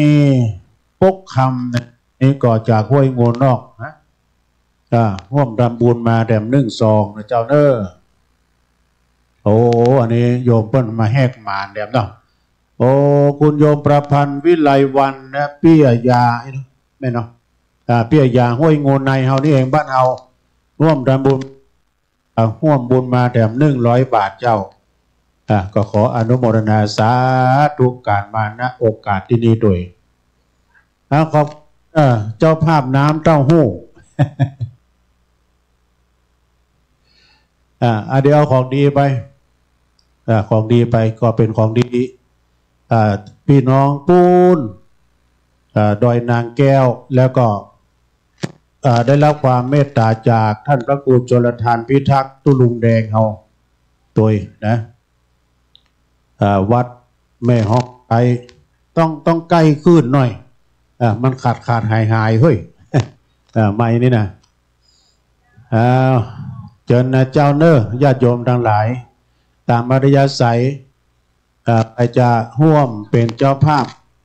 ทำการเทศน์การทำแล้วก็เจิญได้จับได้หูแล้วกันโทษนักร้องอย่าเจอนะฮะญาติโยมแล้วก็แหมอย่างนึงนะสถาบันพวกนี้เราจะมีการตานไส้ตานแตนแล้วก็จะได้ถวายทานให้กับพระภิกษุสงฆ์ที่เพิ่นมาเข้าวัดปฏิบัติธรรมไปจะหอมเนาะการทำบุญหรือว่าเข้ากรรมในครั้งนี้ก็เพื่อว่าเราจะได้น้อมนำเอาวัตถุประสงค์ในการบูรณะองค์พระธาตุเจ้าของเราที่มันทรุดโทรมลงไปเนาะไปตามกาลเวลาเพราะว่ามันจะต้องได้บูรณะคือได้แข็งแรงคงทนมาแถมนักดังนั้นก็ไปจะหอมเนาะเป็นเล็กปูนหินดินทรายนะก็แจ้งความจำนงประสงค์หมายได้นะอย่างที่พี่น้องศรัทธาหอมกันประเดี๋ยวนี้นะบริบักบริแบนแล้วแต่เจตนาศรัทธาญาติโยมทั้งหลายทุกคนทุกท่านที่หามาได้โดยนำพักน้ำแรงของเฮาโดยหยาดเหงื่อเพื่อแรงกายปัจจัยของเฮานั้นหามาด้วยชอบทำบ่ชอบบ่โกงบ่ลักบ่ยกของไผ่มากินมาตาลด้วยชอบธรรมของเฮาจริงๆเพราะฉะนั้นก็เฮาได้มาฝากฟังไว้ในบวรพระพุทธศาสนาได้เอามา ห่วมกึดสร้างทางแปลงเปิ้นว่าแบ่งกินแบ่งตาเนี่ยพระพุทธเจ้าเปิ้นว่าแบ่งเปล่าตาใจนี่เก่าเอาใจนี่ใหม่เอาไปฝังดินไว้เอาไปขว้างลงเหวดู เอาไปใจนี่เก่าก็นี่กะเอาเลี้ยงดูพ่อแม่ของเขานี่เปิ้นเท่าแก่มาแล้วก็เอาแบ่งปันเพื่อความเป็นความกตัญญูกตเวทิตากุลที่เปิ้นล่วงลับดับขันไปก็ดีเขาก็ตานทำเพื่อเปิ้นตานน้ำตานตามตานเข้าของเงินตานเข้าขันเข้าเพื่อเปิ้นอย่าเหมือนเขาตานตะกี้ก็มีพ่อเลี้ยงนั้นลงกิตติวงศ์นะเปิ้นก็มาจากปุ้นบ้านสันต้นมือพร้อมครอบครัวลูกหลานมาร่วมทำบุญตอนเมื่อแรงนี้ด้วยแล้วก็ตะกี้ทางท่านสท.ปรีชาเปิ้นบอกว่าวันพรุ่งนี้จะมีโยมมาตานเต้าอายุอีนะ ก็เจอได้เนอะ6 โมง 7 โมงนี่มาได้ตานอยู่นะเพราะว่าวันพรุ่งนี้จะเป็นวันสุดท้ายที่เขากลับมาก็ได้อยู่3 คืนเนาะสดาญาติโยมทั้งหลายอย่างตุลุงว่านะกำลังเข้าหาการม่วนกำลังสวดมนต์ได้ม่วนนะจะอัมปาลาจากด้วยเวลาบางตนบางองค์นะก็มาไกลนะมาหูจักกันมาคุ้นกันมาชมบารมีของท่านเจ้าอาวาสเขาโดยท่านพระครูเฮานี้ใจดีใจกว้างได้ปฏิสัมพันธ์ต้อนรับคณะพระสงฆ์เป็นอย่างดีแล้วก็ท่านก็ได้เป็นองค์แสดงธรรมนะองค์เทศแต่คืนแล้วนี้ไปนะแล้วก็เป็นผู้นำประธานนำสวดนำสวดมนต์แปะกูเจ้าแล้วก็กูแรงตุยก็ต้องขออนุโมทนาในบุญเมตตาธรรมของท่านพระคุณเจ้าท่านพระครูศรีรัตนคุณแล้วก็คณะครูบาอาจารย์เต็งห้อยโงนอกห้อยโงในห้อยโงกลางหลายวัดหลายวาตุลุงตุพี่ตุน้องตุอาวที่มีน้ำจิตน้ำใจอาศัยใส่ไมตรีจิตอันดีต่อกันถึงแม้ว่าเราจะป่าคุณหู้จักกันก็มาหู้จักกันในวัน2 วันเนี้ยนะแล้วก็ได้บำเพ็ญกุศลตะกี้หลวงพ่อท่านพระครูศรีรัตนคุณเปิ้นได้สวดนะเปิ้นสวดป้องกันภัย8 ทิศแล้วก็เปิ้นได้สวด8 ทิศก็คือป้องกันภัยนั้นมีหลายอย่างภัยที่มาจากตึงตังบนตึงตังลุ่มบอกว่าจะเป็นในธรรมเพราะว่าราชภัยภัยจากอาญาของกฎหมายราชภัยโจรภัยจากโจรผู้ร้ายภัยจากโจรผู้ร้ายราชภัยนี่นะแล้วก็อุทกภัยกาไฟไหม้กาน้ำท่วมกาเนี่ยอัคคีภัยต่างๆนี่มีนักว่าภัยต่างๆนี่ก็เป็นภัยอันตรายแต่ภัยเงียบที่มาสู่ถึงวันนี้ก็คือภัยความแก่ภัยความแก่ก็คือวัดเนี่ยมันแก่ไปถึงวันมาจากภัยแล้วก็ภัยหนึ่งก็คือภัยมรณะภัยระมัดระวังกันนะสำหรับภัยมรณะคือว่าเราก่อนที่เราจะมรณะล้มหายตายจากนี้เพราะว่าคือเราเกียมตัวก่อนตายเกียมกายก่อนแต่งเกียมน้ำก่อนแล้งเกียมแบงก่อนเดินต่างเนี่ยตัวก่อนตายนะก็คือเอี้ยกะนะเขาได้มาร่วมบุญกุศลทำบุญทำกุศลร่วมกันซ้อหาป่าไทยยังเข้าห่อได้มาประพฤติปฏิบัติธรรมบริจาคทานศีลภาวนาฝังในจิตในใจเอาบ่าได้ไปเบียดเบียนไผนี่ก็คือการทำคุณงามความดีเกียมตัวก่อนตาย แต่ถ้าเกียมกายก่อนแต่งนะก็โอ้สมัยแต่ก่อนก็จะกินแขกแต่งงานนี่เพิ่นเกียมไว้ด้วยตั้งสลีที่นอนน่ะหม้อไหทลายปากเตาหังโลกานี่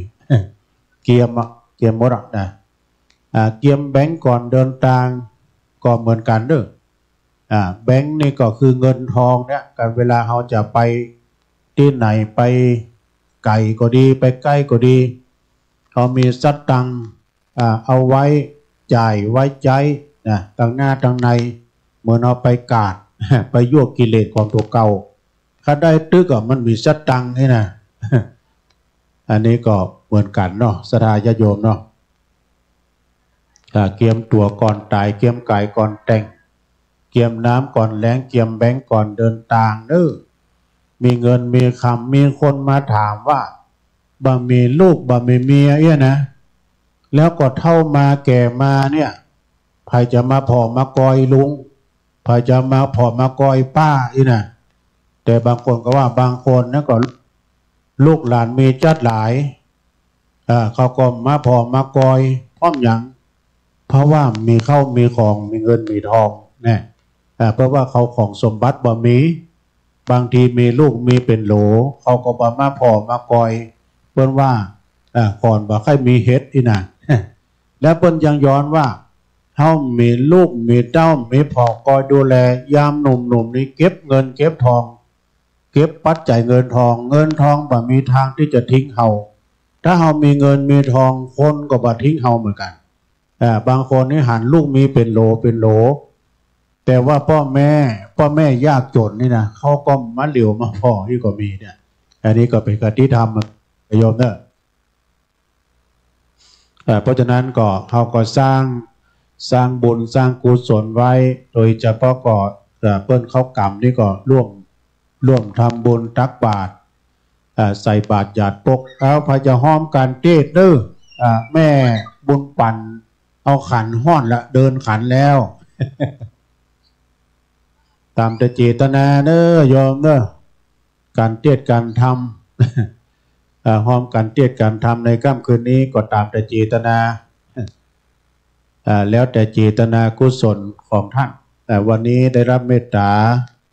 จากท่านพระครูอภิวัฒนวิกรมก็จะได้แสดงธรรมคืนแรกก็ได้ฟังธรรมจากเมตตาอาจารย์มหานพดลสุวรรณเมธีท่านเจ้าคณะอำเภอวังเหนือแล้วก็แต่คืนแล้วนี่ก็ได้ฟังท่านฤาษีรัตนคุณซึ่งเป็นเจ้าของพื้นที่ เจ้าวาดวัดโอไนเฮาหรือว่าวัดโสภณารามเนาะแต่คืนนี้ก็เป็นการใหญ่การหลวงแต่รูปนึ่งเนอะล่ำจะได้อยู่นะเดินสายการเทศห้องแต่ถ้าว่างานช่วยก็ไปช่วยงานประชุมกรรมอย่างการเนี่ยเปิ้นเป็นรองเจ้าคณะอำเภอโดยหล่อบรรล่ำจะได้อยู่นะอันนี้เสียสละงานหลายงานที่มาที่นี่ 2-3 คืนนี่นะ หลายก็หลายตนเหมือนกันที่เปิ้นมานี่นะเปิ้นสละการสละงานอย่างตุปีหนุ่มเก่ากาตุปีอ่อยเก่ากาเนี่ยสนองงานครูบาอาจารย์แต่วันนี้ก็มาด้วยบุญด้วยกุศลนะฮะญาติโยมทั้งหลายด้วยความผูกพันที่ว่าทางคุณโยมกนกพิษชัยนานี่เพิ่นไปเอามือดู ไปวัดท่านวันนี้เอาถึงมดถึงคณะนะเอาโฮงตาลพระหมี่เกี้ยวบองกามจากการนี่เอาไปเปิดเป็นโฮงตาลเนาะไปทุกวัดตังสายตังเวียงป่าเป้ากาไปสายตังดอยสะเก็ดตังดอยหลอเนี่ยก็ไปกันหลายที่ฉะนั้นก็เลยมาร่วมในงานบุญเข้ากรรมในครั้งนี้ด้วยหลังจากเสร็จจากที่นี่ก็เดือนหน้าเนี่ยกุมภา21 22 23 24กุมภานี้ก็ตังตุปิเลินนี่ตุปิเลินนี่ก็อยู่ดอยธาตุตะโปธารามเพื่อจะเข้ากรรมพร้อมกับประเพณีเปิ้นแหมนี่นะขอประกาศงานทำงานเนอะที่คณะสงฆ์คณะศรัทธาวัดเหล่าปงเสือ ตำบลวังผางอำเภอเวียงหนองล่องในเมตตาธรรมครูบาอาจารย์เนาะเจ้าคณะตำบลก็ดีแล้วก็ท่านพระครูปราโมทย์พนาใสพร้อมโดยปหลวงบ้านเหล่าปงเสือนี่เพิ่นจัดงานเข้ากำเนอะที่หน้าวัดเหล่าปงเสือในระหว่างวันที่วันที่วันที่5 6 7 8 9 5 6 7 8เนี่ย5 ถึง 8เนอะกุมภาพันธ์เดือนหน้านี่นะก็ขอประกาศให้พี่น้องละแวกใกล้เคียงเนาะอำเภอเวียงหนองล่องเพิ่นจะเข้ากำที่หน้าวัดข้างวัดเหล่าปงเสือพี่นานเปิ้นโทรมาประกาศขอประกาศช่วยกำไม่ดู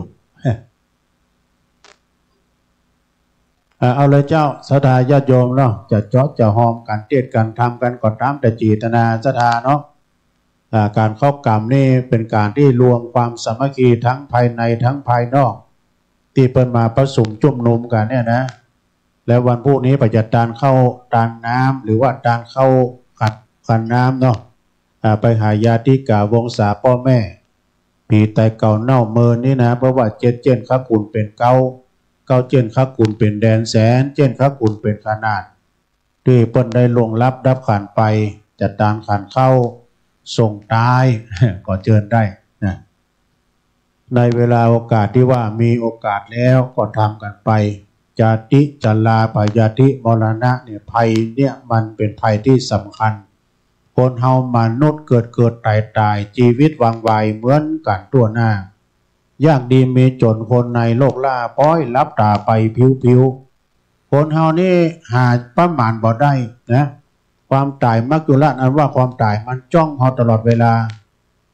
ทุกอิริยาบถสี่นั่งนอนยืนเดินมันพอเฮาตลอด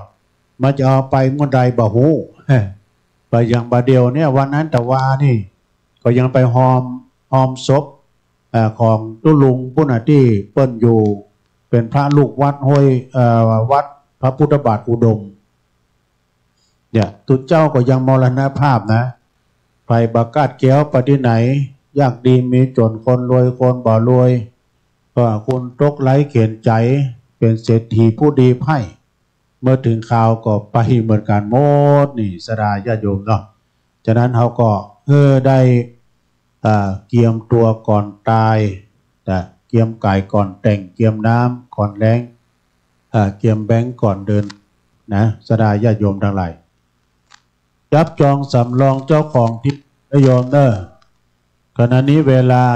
20:07 โอ้อย่ามาโวย20:07 8:07 นาทีแล้วนะก็เดี๋ยวทุกพี่เพื่อจะมาตีละครั้งเด้งแล้ว จะมีมาอยู่ก็หาเนาะศรัทธาถ้าบ่มีแล้วนี่เดี๋ยวจะตีละครั้งยกสุดท้ายพี่เลี้ยงลงแล้วก็เดี๋ยวก่อนเนาะรอสักกรรมก่อนกะบ่เดี๋ยวนี้มันยามหนาวเด้มันค่ำโวยบ่ได้นะความจริงเวลามันเจ้าอยู่ แล้วก็วันพุธนี้มากันเจ้าน้อยนะโยมเด้อมากันหลายๆวันพุธนี้นะวันพุธนี้ดีในหลวงพ่อใหญ่นะวัดพระพุทธบาทอุดมหลวงพ่อเจ้าคณะอำเภอฝางเปิ้นอาจจะเอาของดีมาแจกเปิ้นไปอินเดียมาลูก มาลายกระจวนกันมานักๆดึก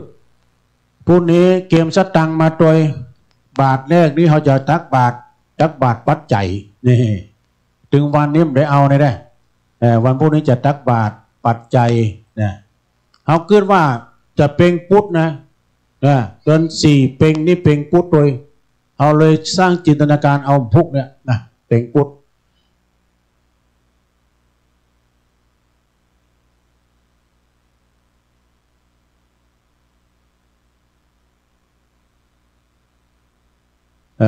สร้างจินตนาการ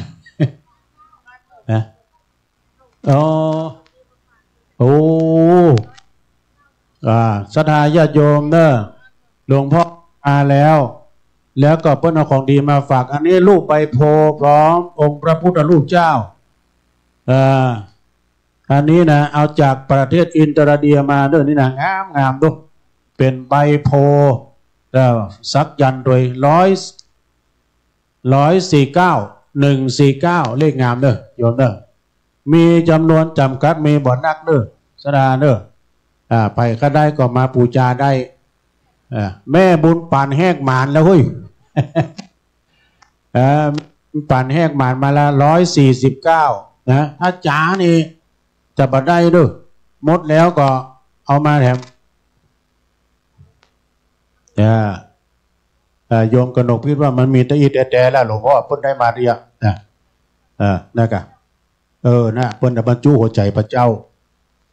ใครก็ได้ก็มาเอาเนี่ยสดาญาติโยมทั้งหลายบัตรเต้าบัตรตันจองไว้ก่อนพรุ่งนี้เอาสตังค์มาชำระเอาเจิญได้โยมเด้ออันนี้เป็นใบโพแล้วก็มีรูปพระพุทธรูปเจ้าอยู่ตรงกลางโดยนะผ่านการพุทธาภิเษกมาเรียบร้อยปกป้องคุ้มครองป้องกันแคล้วคลาดปลอดภัยของฝากจากอินเดียเมืองดินแดนพุทธภูมินะโยมเด้อเป็นของที่หายากยิ่งนะจ่าทำหลวงพ่อพระครูสุจิตานุหลวงพ่อใหญ่เฮาได้อุตส่าห์เนาะเอาข้ามน้ำข้ามทะเลมานะแจ้งหายดีนะเฮาจะได้ไปอินเดียสักเตื้อเนี่ยเฮาไปพอไปหันแล้วเนาะแม่บุญปั่นเพิ่นแหกไว้ละ1อันละ149บาทเด้อบัตรตันถ้าบัตรตันวันพรุ่งนี้มาเอาแทนเจิญเจ้าเจิญตั้งจองได้มาพี่กวางทองนี่กะพวงเพชรเนาะเอาพี่พวงเพชรจะเอาแต่ละเจิญกันได้เด้อช่วยกันคนละไม้คนละมือเก็บไว้ดีๆนะโดยทานนะบารมีบุญจะเกิดขึ้นได้เมื่อเอาเฮือทานได้บุญ2 ต่อนะโยมเด้อหลวงพ่อเพิ่นเอาข้ามน้ำข้ามทะเลมานะจากประเทศอินเดียดินแดนแห่งพุทธภูมิเฮาจะได้ของดีไปไหว้ไปภาษาปูจาโดยปัจจัยของเฮาก็มาไปไหนเป็นหินเป็นปูนเป็นทรายหมดเราจะได้แปลงงานองค์พระธาตุเจ้าเฮานี่เนาะฉะนั้นก็ญาติโยมมีแถมอยู่ถ้าว่าไผ่บัตรบัตรตันวันพรุ่งนี้มาเด้อมาปูจาได้แล้วก็วันพรุ่งนี้เราจะได้ตักบาตรนะบัตรเงินบัตรทองแล้วก็จัดทานขันข้าวขันน้ำอิบุญกุศลแผ่ภายใหญ่ไปหายังอิกาวงศาเป็นแม่เป็นพี่เป็นน้องเผ่าปันวงศาอิโกโหติกายาสนิทเม็ดแก้วสหายคำของเฮาที่เขาเจ้าต่างหลายล่วงลับดับขันไปวันพรุ่งนี้ก็เวลาพระบานว่า4 โมงไปพรุ่งนี้ตอนเช้าเป็นวาระโอกาสวันศุกร์เป็นรายการตุลุงตี 3บ่ได้เข้ารายการเด้อจะถ่ายทอดกับพวกก็4 โมง 5 โมงพุ่นน่ะสดาญาติโยมที่เปิ้นได้เป็นแฟนคลับวันพรุ่งนี้3 โมงบ่ได้ออกเด้อบุญจะไปออกวันเสาร์นะแน่นอนเจ้าวันเสาร์ตี 3ถึง 5 โมงวันเสาร์นี้ว่างนะปิกไปวัดละจะได้ยกวัดมาบ้านตอนปีเขาคนมาแล้วก็ถ้ามาแล้วก็จะได้เวลาเนาะเด็กมากลัวจะหนาวดังท่านพอปีชาไอ้สมเฮาพอสังเกตการเด้อเกียมมันคันดอกคันสินคันสูมาพ่อจานก็มาแล้วเดี๋ยวก็ขยายไปไม่นี่มันเป็นใจเว้ยขัดนะของพี่ตะวันทานไม่อย่างอ่อนใช่ไหมตัวลุงได้นั่งบ่โดนนั่งก้นทิศมันต้องขยับมาใกล้ๆลำโพงเว้ยใช่อายอย่างนะมันไฟมันส่องหัวด้วยใกล้เวลาเนี่ยโยมเด้อกระเดียวเขาก็จะได้ฟังเทศน์ฟังเข้าทางในนะโยมเด้อไปในท่านพระครูบนเต้นจะเมินนะประมาณ1 ชั่วโมงปลายแล้วเนาะวันนี้บางพ่องเนี่ยตะกี้พี่น้องทางสันต้นมือหลานของพ่อเลี้ยงนันลงไว้เคยหันตัวจริงเสียงจริงนี่หรอกก็มาร่วมบุญไปแล้วนะขยับขยายกันเข้ามาต้อมกันโอ้มาแถม1 ลายเด้อปูจา รูปใบโพรูปใบโพตัวตอนนี้กราบไหว้สาครูบาอาจารย์เลยนะครับเนาะได้มาจุมานั่งรวมกันเดี๋ยวนี้เมตตาธรรมหลวงพ่อท่านพระครูศรีรัตนคุณได้เป็นประธานเป็นเก้าเป็นการและนิมนต์นะครับเนาะได้มานั่งเป็นกำลังใจให้องค์เทศโดยก็จะได้เวลาจะได้เวลาเอาละระฆังยกสุดท้ายดังขึ้นพี่เลี้ยงลงเอาเลยครับ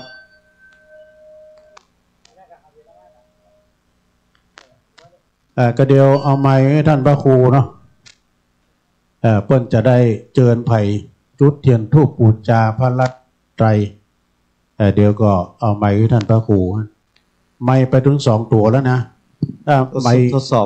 บ4-5นี่หมดเลยครับทดสอบ4-5-6ทดสอบจะไปยังด้วยเพื่อนถ่ายทอดเสียงบุตรโต25 สถานีกันเนอะวันนี้เนี่ยเพื่อนถ่ายทอดเสียงไปนะต้อมกันไปต้อมกันไปต้อมกันไปที่หม้อน้ำยาก็มานั่งได้ด้วยมาป่อซ่อนตัวสอนไอ้สมเพื่อเชิญเพื่อนมาเอามาต้อมกันเพื่อจะได้บันทึกภาพมืองามเนาะเข้ามาเดี๋ยวท่านพระครูจะแจกของดี เอาเก้าอี้มาตัวก็ได้มานิมนต์ครูบาอาจารย์เอาตัวนะครับเด้อไว้สานะครับซึ่งวันนี้เป็นวันคืนสุดท้ายแล้ววันนี้ปัจจัยปหายบดีถ้าหากว่าองค์เทศนี้นะไปที่ไหนเนี่ยบทโต้มอกบทจัดคอนเสิร์ตเหมือนกันเด้อถ้าน้อยๆเนี่ยเพื่อจะอุ้มนักนะมาต้อมกันเด้อต้อมกัน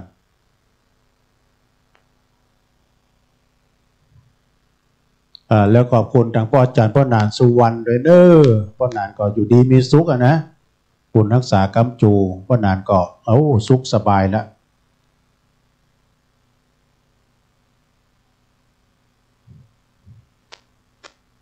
เข้าไปด้านในแถมได้อยู่อะไรครับก็เดี๋ยวเช็คไมค์แล้วก็เดี๋ยวตุปีตะวันถ้าว่ามันเบาก็มันเร่งไมค์ได้ แจกของดีเลยเนาะ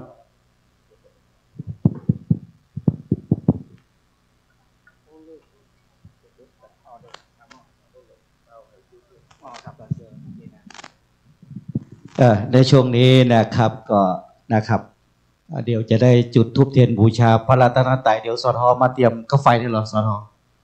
นะครับก็จะได้เจิญเจนาเจขนมพิชัยนานะครับจุดธูปเทียนบูชาพระรัตนตรัยแล้วกับพี่น้องเฮาทุกท่านก่อพนมมือตุยนะครับ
นะครับตอนนี้ก็จะได้นำไหว้พระรับศีลนะครับ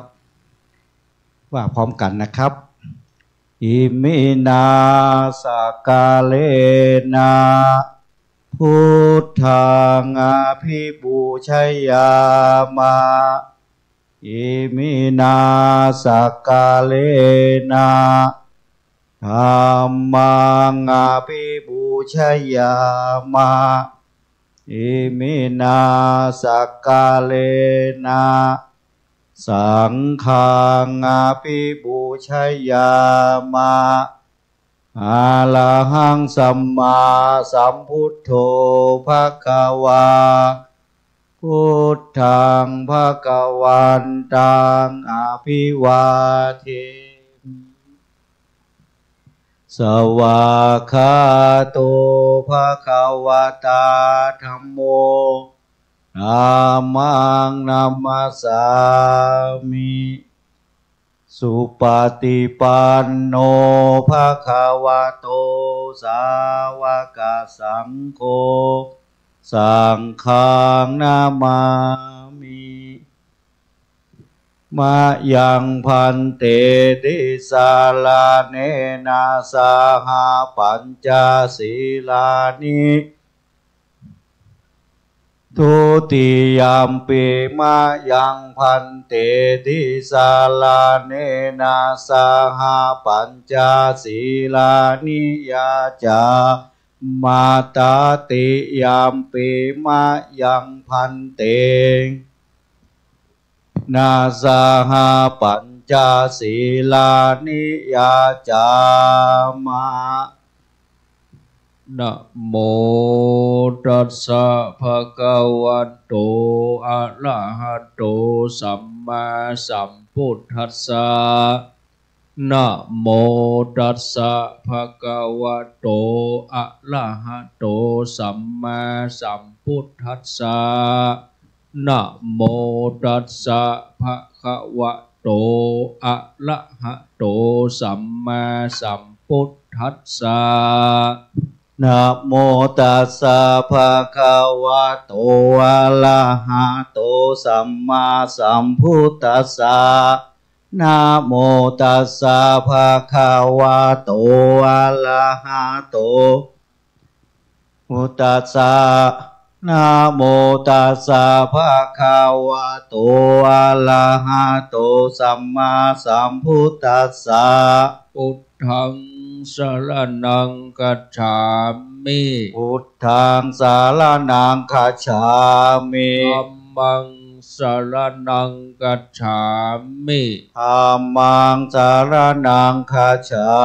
มิสังฆังสรณังคัจฉามิสังฆังสรณังคัจฉามิตุติยัมปิพุทธังสรณังคัจฉามิทุติยัมปิพุทธังสรณังคัจฉา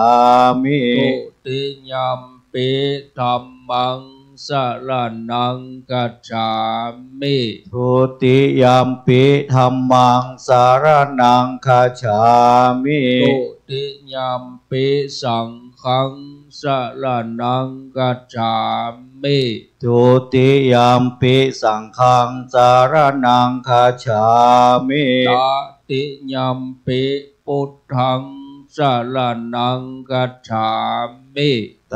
ติยัมปิพุทธังสรณังคัจฉามิตติยัมปิธัมมังสรณังคัจฉามิตติยัมปิธัมมังสรณังคัจฉามิตติยัมปิสังฆังสรณังคัจฉามิตติยัมปิสังฆังสรณังคัจฉามิปานาติปาตาเวรมณีสิกขาปะตังสมาธิยามิปานาติปาตาเวรมณีสิกขาปะตังสมาธิยามิอทินนาทานาเวรมณีสิกขาปะตังสมาธิยามิอาทินนาทานาเวรมณีสิกขาปะตังสมาธิยามิกาเมสุมิสาจาราเวรมณีสิกขาปะตังสมาธิยามิกาเมสุมิชาจาลาเวรมณีสิกขาปะทังสมาธิยามิมุสาวาทาเวรมณีสิกขาปะทังสมาธิยามิ มุสาวาตาเวละมณีสิกขาปะทังสมาธิยามิสุราเมลัญญะมัสสะปมาดัฏฐานาเวละมณีสิกขาปะทังสมาธิยา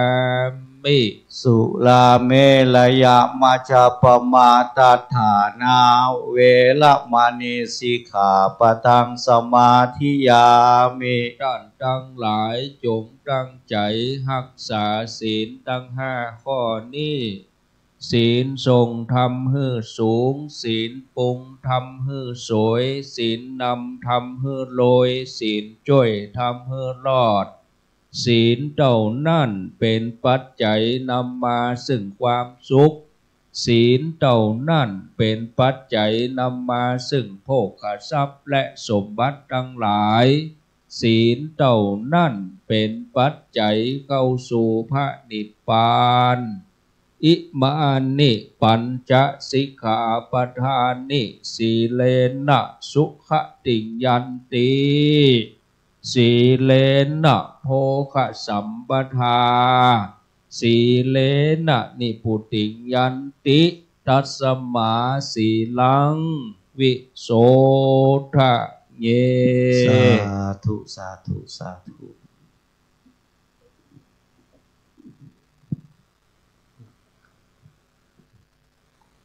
พมมาจาโลกาธิปติสหปฏิกัอัญชเลอันทิวลังอายตถะสันติทะสัตตปราชคะชาติกาเทเสตุธรรมังอนุกัมปิมังปะชังอาราธนังกะโรมานะโมตัสสะภะคะวะโตอะระหะโตสัมมาสัมพุทธัสสะนะโมตัสสะภะคะวะโตอะระหะโตสัมมาสัมพุทธัสสะนะโมตัสสะภะคะวะโตอะระหะโตสัมมาสัมพุทธัสสะจิตตังทันตังสุขาวะหังติ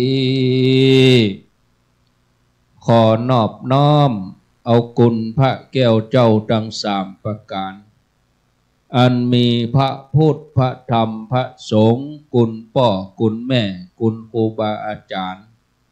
คุณศีลธรรมกรรมฐานจงมาปกห่มรักษาครูบาอาจารย์พระเจ้าพระสงฆ์จุตนจุองค์ที่เคารพนับถือปกห่มรักษาศรัทธาญาติโยมท่านสาธุชนคนดีทั้งหลายทุกท่านขอถวายความเคารพแสดงความนับถือพระมหาเถระพระเถรานุเถระครูบาอาจารย์ที่มีอายุพรรษามีการศึกษามีภูมิธรรมที่สูงกว่าเก่ากับผมบ่ว่าจะเป็นหลวงป่อหลวงลุงตุพี่ตุน้องเพื่อนสหธรรมอันหมายมีหลวงพ่อท่านพระครูศรีรัตนคุณเจ้าวาดวัดโสภณารามวัดห้วยงูในที่นี่พร้อมกับพระเจ้าประสงค์จุตนจุองค์ด้วยความเคารพนับถืออย่างสูงครับเจริญพรศรัทธาญาติโยมท่านสาธุชนทุกคนทุกท่านอันหมายมีผู้ใหญ่บ้านท่านสอทอแล้วก็ป่ออุ้ยแม่อุ้ยนักศิลป์นักบุญ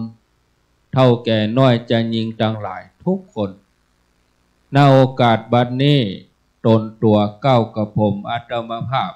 จักได้แสดงธรรมเทศนา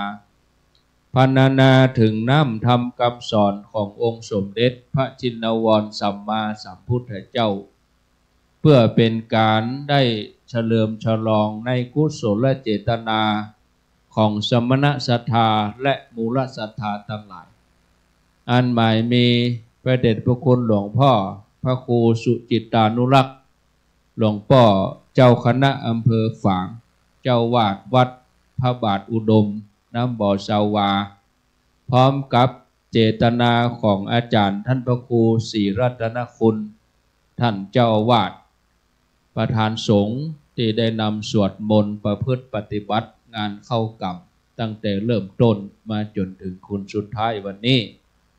และกุศลและเจตนาของศรัทธาญาติโยมทั้งหลาย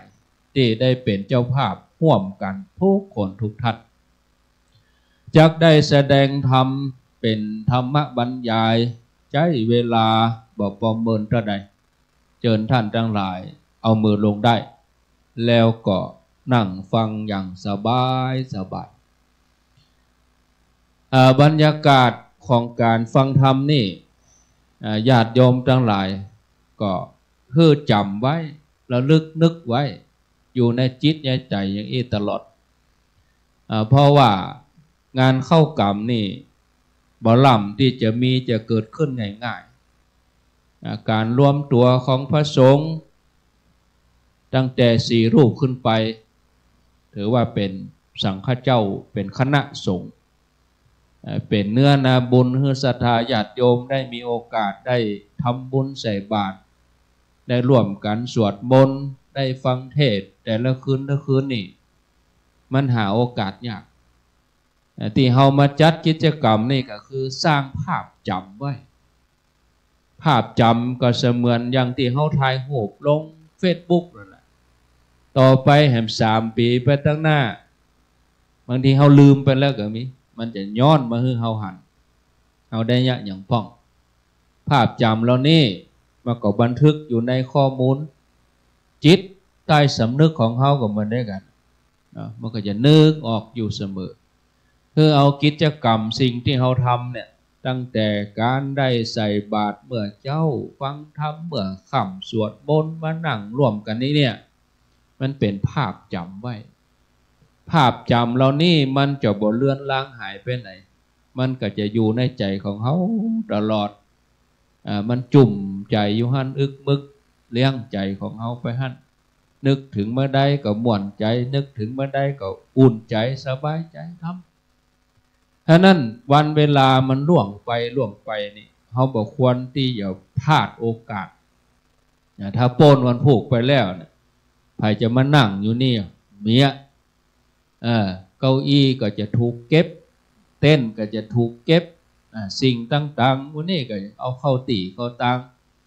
เรือก็ความว่างเปล่าโป้นวันผูกไปนี่ตุเจ้าทั้งหลายก็จะแยกย้ายกันไปแต่ละวัดครูบาอาจารย์ก็ปีกวัดปีกวาศรัทธาก็ทำหน้าที่ของตัวเองต่อไปดังนั้นเฮามานี่เฮามาฝึกใจของเฮาอาตมาภาพได้ยกภาษิตบาลีขึ้นมาเป็นเบื้องต้นตะกี้ว่าจิตตังทันตังสุขาวะหะจิตเฮาที่มันฝึกดีมันจะนำความสุขมาให้ถ้าฝึกบ่ดีมันก็บ่นำความสุขมันจะนำความทุกข์มาให้จิตเดิมของเฮานี่มันฮู้กรรมนะมันบ่ใช่ลึงแต่ว่าเมื่อมันเข้ามาเสพสิ่งต่างๆนี่มันเริ่มลึกเริ่มลึงมันฝึกยากพอเราอ่อนนี่มันเขาฝึกง่ายเหมือนกันนะจิตเราอ่อนนี่มันบริสุทธิ์อย่างฝึกง่ายเนาะตั้งแต่เอามาตั้งไข่ยับมาตั้งสอนหล่นสอนย่างสอนเตี้ยวกอไก่ขอไข่กออากามันฝึกง่ายแต่มันใหญ่ขึ้นมาเขาจิตมันถูกการปรุงนักเข้ามือมันบังมันทำให้ฝึกยากมันไปเอาอย่างอื่นมาใส่แทนดังนั้นญาติโยมทั้งหลายถ้าเป็นผู้หญิงก็แบ่งจิตอย่างนางอุบาสิกาวิสาขาเนี่ยนางวิสาขานี่เพิ่นมีความห่วงใยพระศาสนานะญาติโยมมีครั้งหนึ่งนี่เพิ่นห่วงวัดห่วงวาไปวัดนี่บ่เคยไปมือเปล่านะเน้นน้อยๆนี่ห้องแม่แล้วเพิ่นบ่ฮู้ห่างเพิ่นบ่เบยเท่านะลูกเพิ่นนี่มีบ่ฮู้กี่ร้อยหลานแม่นบ่อันนี้เวลาไปวัดนี่เหมือนกันหมดอันใดลูกอันใดอย่างคนทั้งหลายก็สงสัยว่า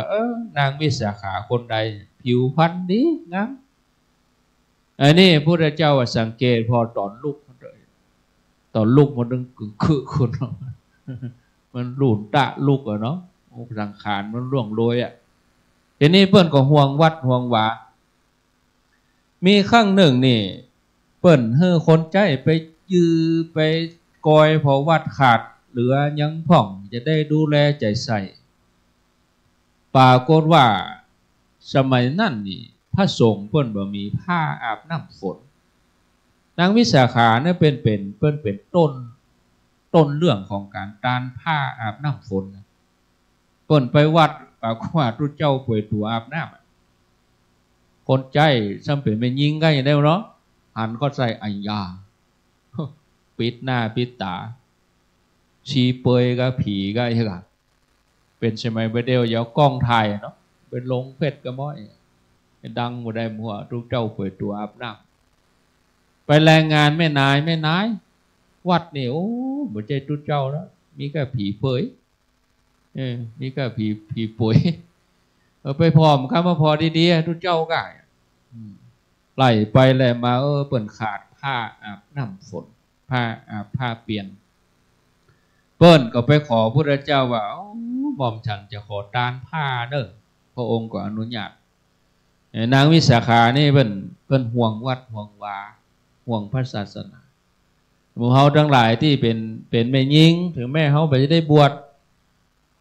เขาก็มาดูแลทำหน้าที่ของอุบาสิกาแปลงใจดุจดังนางวิสาขานี่ด้วย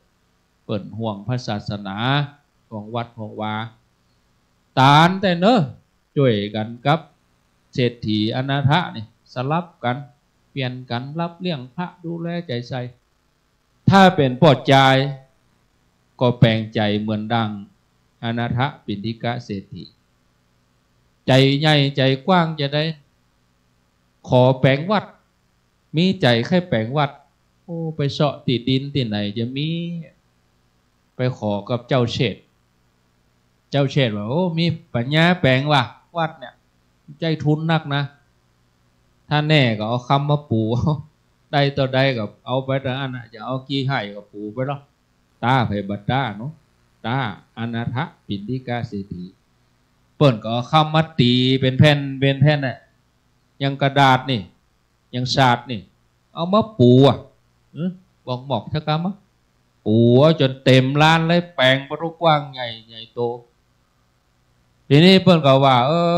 เมื่อแปลงแล้วนี่ก็เอาละไว้หั่นน้อยเนอะใหญ่ๆจะเอาป้ายไปปัก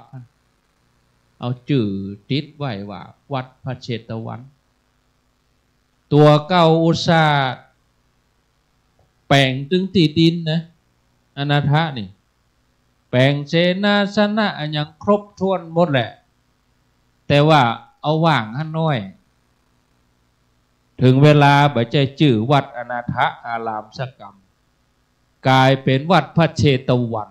เอาจื่อเจ้าเชษฐ์เขาใส่ครูบาอาจารย์เวลาเพิ่นสวดมนต์เพิ่มต้นเพิ่นเอวเมสุตังเอกังสมัญญังปะกวาสวัตติยังวิหารันติเชตวันนี่วัดพระเชตวันเอาจื่อเจ้าเชษฐ์ไปใส่อนาถะก็บ่น้อยใจเนาะจื่อข้าบ่มีบ่น้อยใจเอาไปเอาจื่อไผเขาใส่ก็ใส่ไปข้าบ่เกี่ยวเนี่ยข้าเอาบุญเนี่ยใจกว้างนายอนาถะมีหั่นแถมเรื่องหนึ่งตุกเสียงยังสองตุกกะตะสองผัวเมียนี่เปิ้นว่ามหาตุกกะตะไม่ใช่ตุกธรรมดานะตุกเข้าดินเข้าหญ้าเลยทีเดียวทีนี่ฮู้ข่าวว่าส่งตั้งหลายหมู่ใหญ่มาคนนั่นก็มีหน้าที่ในการเป่าประกาศยังพ่อหลวงเนี่ยก็แต่แม่เดียวกับใส่เสียงตามสายเอาใส่รถแห่ไว้เป่าไว้ไปจะกินจะตานเนอทุกเจ้ามาหลายอย่างไรพระองค์เป็นประธานพระองค์เสด็จไปไหนนี่พระสงฆ์ต่ำกว่า500ไปที่ไหนนี่500เป็นยังต่ำก็เศรษฐีก็ฮับเลี้ยงดูเนาะก็มีนายบัญชีก็อย่างคนจดจื่อตู้บริจาคอย่างไรไปห้อมได้กับจดจื่อก็มีคนทำหน้าที่จดจื่ออันนี้ฮับเราได้20 ตนคนนั้นฮับเราได้10 ตนก็ตามฐานะของตัวเองแหละก็ไปเป่าประกาศจวน ไปถึงตุ๊กตานี่ไปได้ยินเขาใส่เปิ้นฮับกันเท่ากันนายที่จดจื่อเนี่ยก็ว่าไปได้ในคนตั้งหลายเปิ้นฮับไปละ20 ตนตัวเก่าจะฮับก็ตัวเจ้าเนี่ยฮับเลี้ยงดูจักตนก็ห้ามมีเงินมีทองแล้วถึงวันนี้หาเลี้ยงกินเนี่ยกุ้มนะหาเจ้ากินข่ำตุกขอทานเปิ้นกินนี่คนที่ตุกก็ฆ่าถึงเมืองนิ่นมีอะนายที่คนทำบัญชีก็โน้มน้าวจิตใจว่าที่เขาตุกเขาอยากเพราะว่าจัดแล้วเขาได้ตานก็เปิดจัดนี่เขาเลยตุกอดใจเอากะหม่ำมึกเอาเถอะนะฮับอย่าต้นแกก็ว่าเอาฮับก็ฮับฮับก็ฮับเสร็จแล้วร้อยผัวมันฮับเนาะไปบอกเมียก็อยู่บ้านน้องไปเดนี่เปิ่นฮับอ้ายเนี่ยฮับรู้เจ้าตนนะน้องคัดข้องก็เมียมันก็ว่าโอ้ดีกับอ้ายจ้าตุอ้ายฮับก็ดีละน้องจะได้เสาะฮับจ้างเขาจะได้กล้าจ้างมาไปซื้อพักไม้ใช้เครือโอ้ดีใจน้องดีใจเขาจะได้บุญด้วยกันเนาะนี่อันนี้ศรัทธาเสมอกันศีลเสมอกันบัคัดแย้งถ้าศีลมาเสมอกันศรัทธามาเสมอกันไม่คัดแย้งกันเนาะสู่ไปฮับมันยังอย่างจะกินเนี่ยมันมีไปอวดดีฮับทุกเช่ากระปุกเมื่อแต่นี่บ่อันเฮ้ยดีไอ้ดีน้องก็จะได้มันแหนมหน่อยวะนะแล้วเนี่ยจะได้ประเด็นนี้ไปเอาไปเสาะหับจ้างไปถามเสาะหับจ้างปุ่นก็ไปตัดเศรษฐีไปอาสาว่าพ่อเศรษฐีมีการเนื้อค่าทำก่อนเศรษฐีก็ว่าเนี่ยอย่างได้พ่องสองผัวเมียนี่ผัวเมื่อเนี่ยอย่างได้พ่องพ่อเศรษฐีใจเนี่ยอย่างผมเนี่ยได้หมดครับไปมึงไปโบะหลัวไปเสาะหลัวมาแต่ว่ากูไปหับเลี้ยงตัวเจ้าอยู่หั่นเช้าจะต้องหุงข้าวจะต้องนึ่งข้าวจะต้องทำครัวอย่างใหญ่โตละประเด็นนี้คนงานขาดมึงไปเสาะหลัวมาโบะหลัวเหรอกูอย่าเลี้ยงตัวเจ้าเนี่ยผูกครับผัวมันก็ไปโบะหลัวเมียมันก็ไปหาแม่นายแม่เศรษฐีแม่นายข้ามาขอฮับจ้างเนี่ยอย่าเฮ้อเนี่ยอย่างพ่อไปมึงไปต่ำเข้าไปต่ำเข้าไปต่ำมองต่ำเข้ามาเพิงมาพัดเอาเข้าเปลี่ยนเวทีเข้าดีเวทีแล้วก็เอามานึ่งมาหุงเนอะมันผู้ข้าจะเลี้ยงสังฆะโอ้ดีใจจะได้ฮับจ้างสองผัวเมียนี่เกิดศรัทธาในพระพุทธเจ้าพระพุทธศาสนาจะได้เลี้ยงตัวเจ้าดีใจเนี่ยอาศัยกำลังถึง5แหละศรัทธาวิริยะสติสมาธิปัญญาผัวมันโบะหลัวจนลืมกินข้าวปีติมันเกิดศรัทธาเคยไปต่อผ้าจุลกฐินก็ความรู้สึกนี้เดียวกันศรัทธาเคยไปกลเข้าติบก็เข้าบรรทุปัญญาที่เบิ่นเบิกเน่นความรู้สึกนี้เดียวกันมันม่วนบอกบ่ถูกดีใจพ่อเศรษฐีก็ตึงเวลากินข้าวแล้วมาหิวข้าวก็กินเพราะพ่อมันอย่ามามันพริกปกติบาทตัวนี้ห้องมาถามมึงอย่ามามันห้องกินข้าวก็บ่กินโอ้ผมดีใจครับพ่อเศรษฐีวันนี้ได้รับจ้างจะได้เงินได้ทองจากพ่อเศรษฐีจะไปซื้อพักไม้ใช้เกลือมาตกแต่งดาจะเลี้ยงทุกเจ้าดีใจโอ้บาทตัวนี้มันกึดดีกูจะเพิ่มเงินให้มึงเศรษฐีนี่เพิ่มสตางค์ให้แถมดีใจฝ่ายเมียมันก็น่ะต่ำเข้าอยู่หันละบ่ฮู้จักเนยแม่นายก็มึงอย่ามามันแต่มันบ้าเพิ่มเงินให้แถมสองผัวเมียตุกตะตั้งใจนี่นะศรัทธาความตั้งใจเนี่ยบุพเจตนาจิตดวงเนี่ยฮ้อนถึงปัญญาอินบุญนะปัญญาอินเคยนั่งสบายแต่นั่งบรรทุกำพลของปัญญาอินนี่เคยหนุ่มนวลเคยเย็นสบายวันนั้นมันอย่ามาฮ้อนเผามันอย่ามาแข็งกระด้างไผจะได้กินตานใหญ่โตอย่างจ้าก็เล็งพอ ป้อตุกตะสองคนนี่จะได้ตานบุญใหญ่รู้นี่บ่ได้ละเขาจะต้องไปเอาบุญกับเขาพญาอินจะมาขอเอาบุญกับตุกตะนะเนี่ยใหญ่ๆวิธีการแถลงตัวเป็นมานพหนุ่มเดินไปจูจะไปไหนสองคนนี่ไปเดือนนี้ได้เงินมาละรับจ้างป่อเศรษฐีมันผูกแบ่งหน้าที่ผัวไปหับตู้เจ้ามาเมียจะเข้าครัวท่านมาจะได้เนี่ยขวางตังเขานี่โอ้ข้าจะ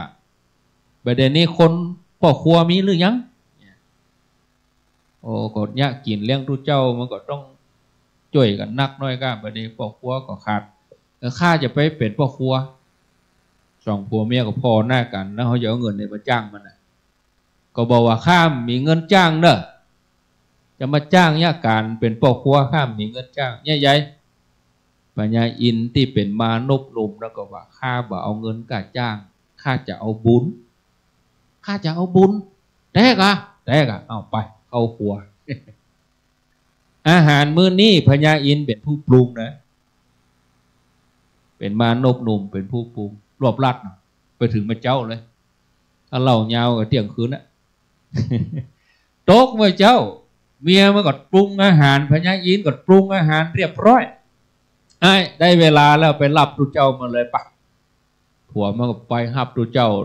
มาเลี้ยงเข้าที่วัดเศรษฐีนั่นก็ปาไปเศร้าตนเศรษฐีคนนั้นก็เอาไปเศร้าทำที่ไปหยับสันยงเอาจะได้ก็เปิดว่าตุเจ้าไปหาคนที่จดบัญชีนั่นแหละแต่ว่าน่ะข้าหับกับเปิดตนเนี่ยนี่ไหนตุเจ้าข้าน่ะคนที่จดบัญชีก็เปิดสมุดสันยงเหมือนกันละซ้อหาโอ้ยเอาก็เมากาเฮ้ยขอโทษพอรถเถอะก่อนปะพอให้มันแล้ว พอให้แล้วแล้วมาพอทุกเจ้าต่อรอรถมันดับก่อนเนาะดับรถแล้วบอกได้เอาจีตไปอยู่ปุ่นหมดละพอทะเบียนเห็นด้วยกะพอเนาะจบข่าวมาพอเพนเนอร์นี่จบละยบปรากฏว่าคนที่ทำบัญชีเนี่ยขอโทษเด้อผมลืมชดชื่อไปบอกเนาะโอ้ของกินก็เกี่ยมแล้วหับจ้างแต่ว่าวันค่ำเขาจะได้เลี้ยงทุกเจ้าแล้วมาลืมจื่อเขาน่าน้อยใจให้แตกเลยโอ้หันเขาเป็นคนทุกข์คนยากมาหันคุณค่าเขาดูให้โอ้ให้คนที่จดชื่อนั่นก็บอกว่าจะไปฟังน้อยใจเถอะมีหั่นแหมโตนว่าเชียงดวงไปถ้าเปิดรับนิมนต์ก็เป็นบุญของท่านไผพระพุทธเจ้าองค์นั้นกดเปิ้นอยู่กุฏิบอกกองได้ยินว่าค้างหั่นแหมโตนนะเปิ้นบ่รับนิมนต์เตื้อดีใจแล้วบอกกองบอกว่าพระพุทธเจ้าก็มาเกิดว่าเปิ้นจะรับนิมนต์เขาก่อนเขาตุกระดับพระพุทธเจ้าเนี่ยต้องไปฉันพุ่นกันในวังพุ่นกันระดับพระพุทธเจ้าเนี่ยต้องไปฉันบ้านเศรษฐีพุ่นกาเอามันตุกเอามันตุกยากพระองค์จะรับก็ไปเถอะเสียงดวงไปถ้าบุญท่านมีท่านจึงได้ตานไว้เนี่ยแกก็รวบรวมสติตั้งใจไปก็การไปหาพระพุทธเจ้าคนเต็มฮะเนี่ยนั่งใกล้สุดเนี่ยเป็นเจ้าฟ้ามหากษัตริย์ที่อยู่ใกล้พระพุทธเจ้ารองลงมาก็เป็นเศรษฐีข้าบดีตามลำดับกันไปเข้าบ่ท้องคุณบอกว่าปากประตูวัดคุณใหญ่พระพุทธเจ้านี่ใกล้แจ้งนี่มันจะแผ่ขายพยานเด็กนี่มันจะตอบปัญหาเทวดาปรากฏว่าสองทุกตาเนี่ยพระองค์เล็งไว้แล้วจะได้ผลสองคนนี่เข้าขายพยานตั้งแต่มาเจ้านั้น แล้วพระองค์ก็บรับนิมนต์ไผ่เลี้ยววันนั้นจะได้โพดคนนี้2 คนเนี่ยการมากับโอ้ตึงเมืองนี่มีไผ่ตุกเต่าข้าพระองค์แล้วขอพระองค์โปรดเมตตาโยมศรัทธาพุทธเจ้านี่เอาบาตรยื่นฮื้อตุกตาถ้าพระองค์เอาบาตรยื่นฮื้อไผ่แสดงว่าพระองค์รับนิมนต์คนนั้นพระองค์รับนิมนต์เศรษฐีก็บาตรยื่นฮื้อเศรษฐีคนนี้ก็เตียวนำไปพระองค์ก็เดินไปตัวไปบ้านอีนะอันนี้คือการรับนิมนต์ของเพิ่นในสมัยพุทธกาลพระองค์เอาบาตรยื่นฮื้อตุกตานี่ออดโต้โขนคิงลุกเลยให้แถมละแต่กี้ให้เสียใจให้น้อยใจแบบเดี๋ยวนี้ปีติมันเกิดน้ำตามันออกไหนมาบอกว่าปีติมันเกิด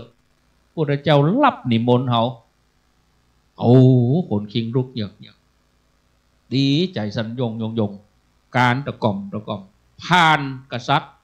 ผ่านเศรษฐีบอกกองผ่านไปตั้งพญาเจ้าเมืองก็ตืดแขนมานี่มันอย่างครับกูขอซื้อบาทมึง2 ปัน จะซื้อบุญกับตุ๊กตาก็นี่ตุ๊กตายิงละมาขายการไปผ่านเศรษฐีก็ตืดไปไม่ได้กูขอซื้อบาทมึง5 ปันมาขายอย่าเอาบุญเสร็จตุ๊กตาเริ่มยิงเพื่อผ่านคนทั้งหลายก็เดินไปพระองค์ก็เดินตามพระองค์เดินตามเลยจะไปฉันบ้านเนี่ยบ้านตุ๊กตานะตึงเศรษฐีตั้งหลายปัญญาเจ้าเมืองตั้งหลายก็มาของกินบ้านคนตุกมันลำหมอกใดมือเขาตัวไปพอไปจะไปพอของกินคนตุกหารู้ไหมว่าของกินมื้อนั้นพญาอินเป็นผู้ปรุงตุ๊กตานี่กำบาดไปสง่าพาเผยกิติสัทโธเวลาเขาตาเนี่ยมันชื่อเสียงขจรกระจายไปมันแบบเก้อเขินท่ามกลางคนเนี่ยเวลาคนกินคนตาเนี่ยมันอาจหารมันแบบเก้อเขินไปคนตั้งหลายเศรษฐีแต่ว่าต้อยไปเป็นเส้นบ้านของตุ๊กตาโว้เหมือนบ้านวิเศษที่มันกีดมันกับขยายออกไปที่มันต่ำมันก็ยืดขึ้นมาประตูพระพุทธเจ้านั่งประทับพระองค์ก็เทศนาโปรดจิตของพระองค์โปรดคนทั้งหลายดุจเหมือนคนทั้งหลายเข้าใจว่าพระองค์สอนคนนั้นนะในสมัยพุทธกาลนะอย่างเขาถ้าเขาบ่ใส่ใจเขาก็บอกฟังมั้งอ่ะเวลาเขาไปฟังเทศน์พระเจ้าจิตเขาไปอยู่พูดเขาไม่สนใจแต่เวลาพระองค์เทศน์ในสมัยนั้นนี่ทุกคนนี่แปลงจิตเหมือนพระองค์อู้กับตัวเก่าเขาเลยเข้าถึงธรรมชัดตุ๊กตานี่ก็เหมือนพระองค์เทศน์เพื่อตัวเองฟังคนเดียวมันเข้ามาเป็น5ใจเป่งขึ้นไปโอ้สำเร็จธรรมหูธรรมพุทธเจ้าตรงนั้นเนี่ยคือการฝึกจิตศรัทธาญาติโยมทั้งหลายอย่างเขาท่านทั้งหลายนี่เขาก็ฝึกเอาเริ่มจากการต้านไปก่อนฝึกให้จิตมันอ่อนน้อมตกแต่งดาคัวกินคัวต้านอย่างนี้มันทำให้ใจเขาอ่อนน้อมไปก่อนเขาบ่ได้ทำมาอย่างลวก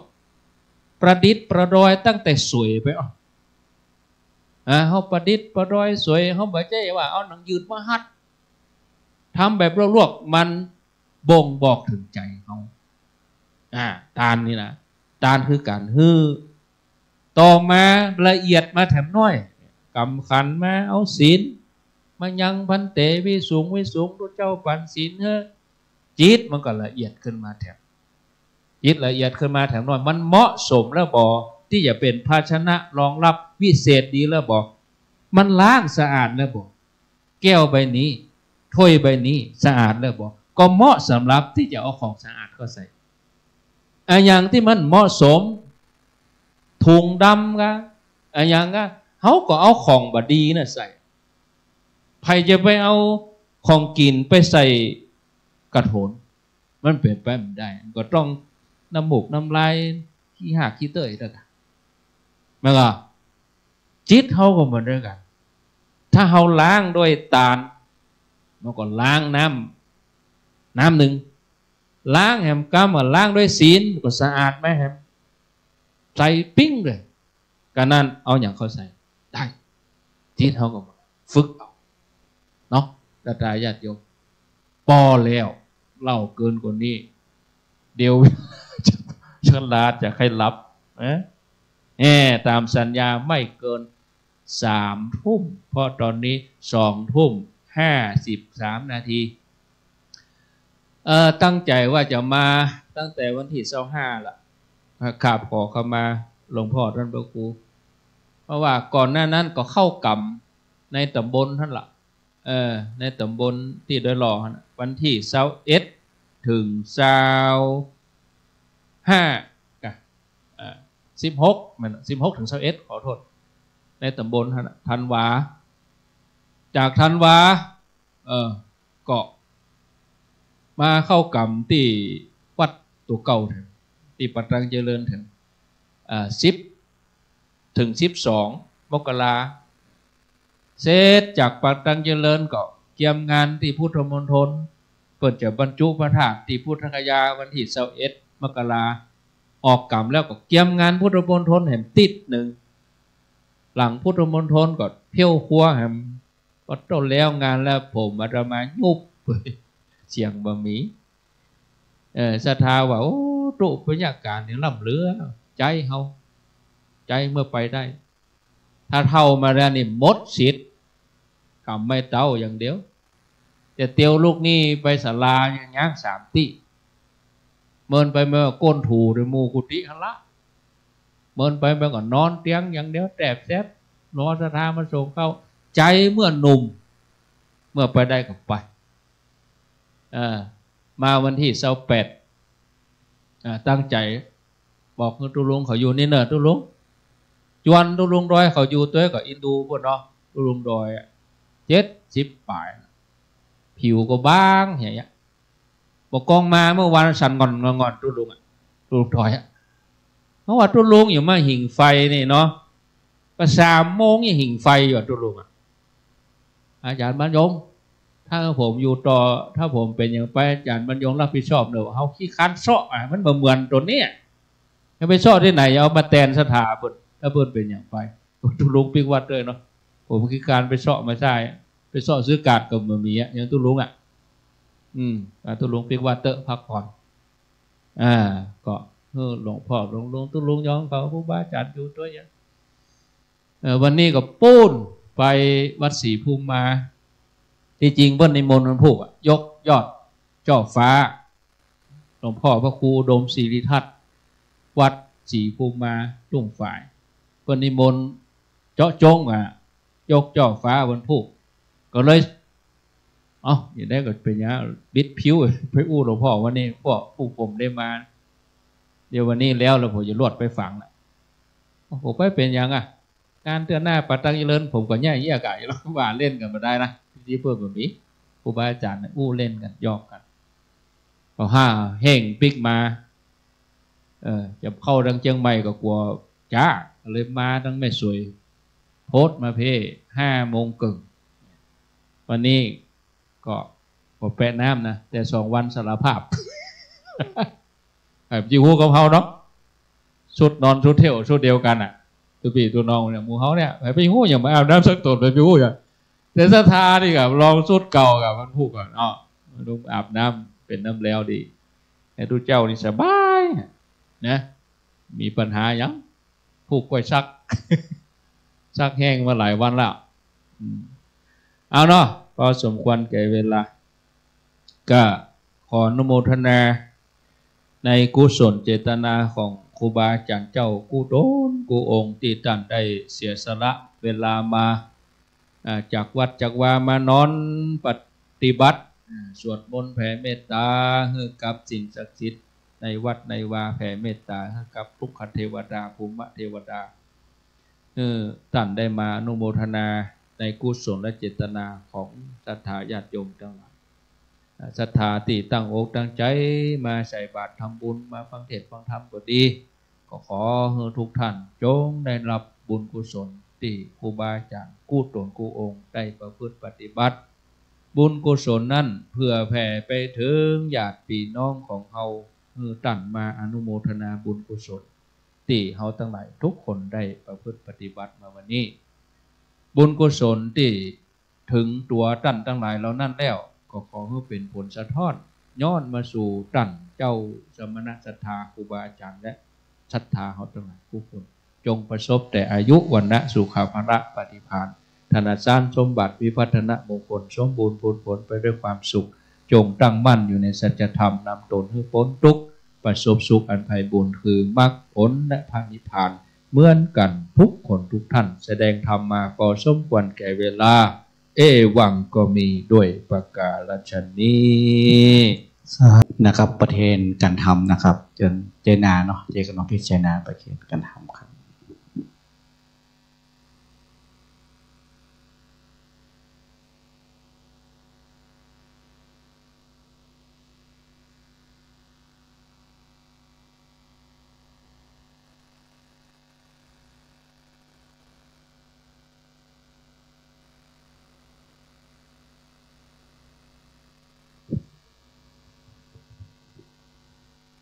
อันผูกหมู่ปะตังเจริญอย่ามาตัวยหายนะ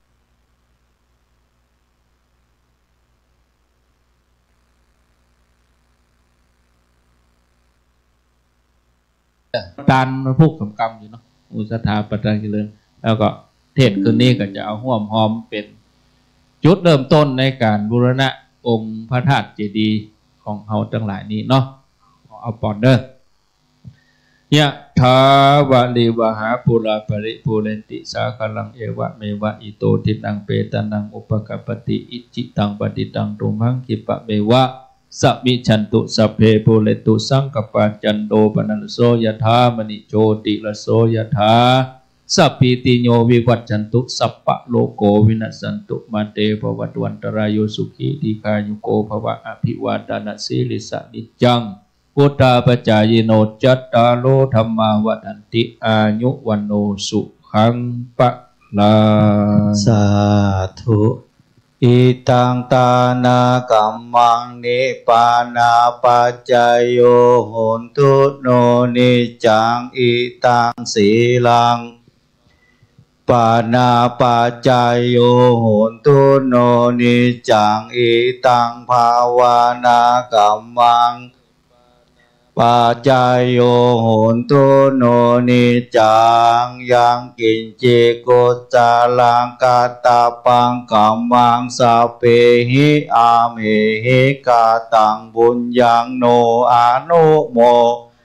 สุนันตุพุนโตเยเตวาอาสามิงธาเนอาทิกาตาติกายุกาสัตตาหุนโตสัพพสัตตา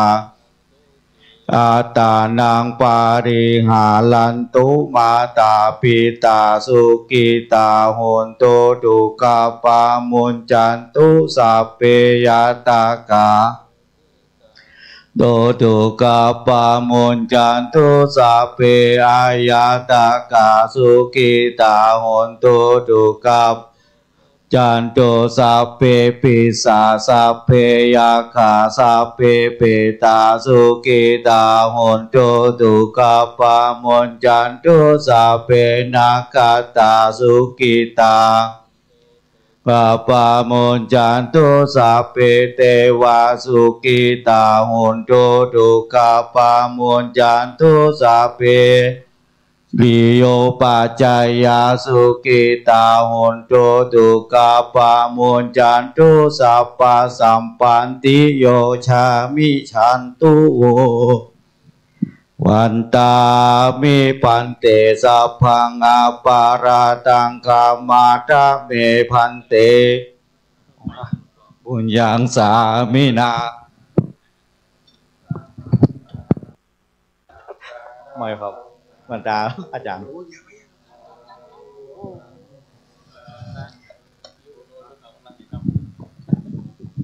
สิทธิกิจจังสิทธิกัมมังสิทธิลาโภชโยนิจังจญะสุติภวันตุเตจัตตารโอธรรมา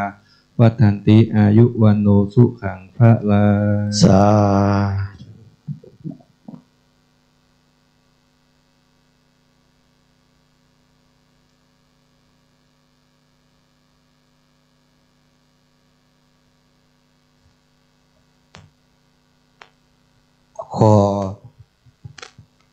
อ๋อลาภะครับขอขอบพระคุณในเมตตาธรรมของอภิเดี๋ยวก่อนอ๋อจะขึ้นลาภะนะครับใช่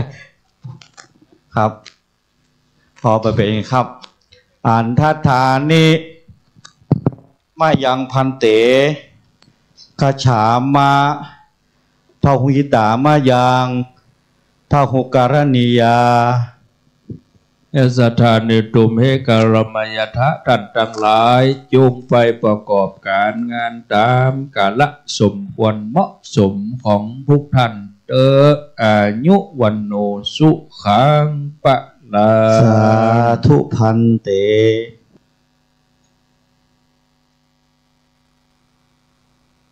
ขอพระคุณในเมตตาธรรมของท่านอาจารย์พระครูอภิวัตรวรรณวิกรมรองเจ้าคณะอำเภอดอยล่อเจ้าอาวาสวัดปากทางเจริญผู้อำนวยการสถานีวิทยุขึ้นสีขาว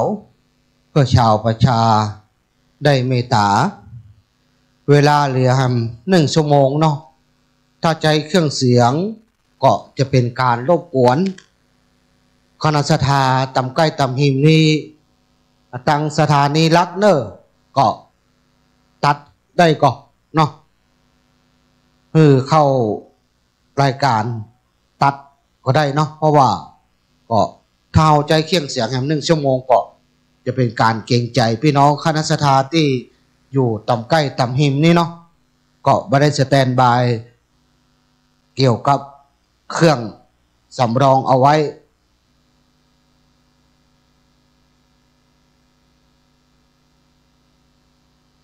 วันพุธก็ใส่บาตรเนอพี่น้องคณะสถาเป็นเจ้าสุดท้ายหลังจากใส่บาตรจัดปกเดี๋ยวรอแล้วก็เขาจะได้ทำบุญส่วนทานต่อทป่าสามัคคี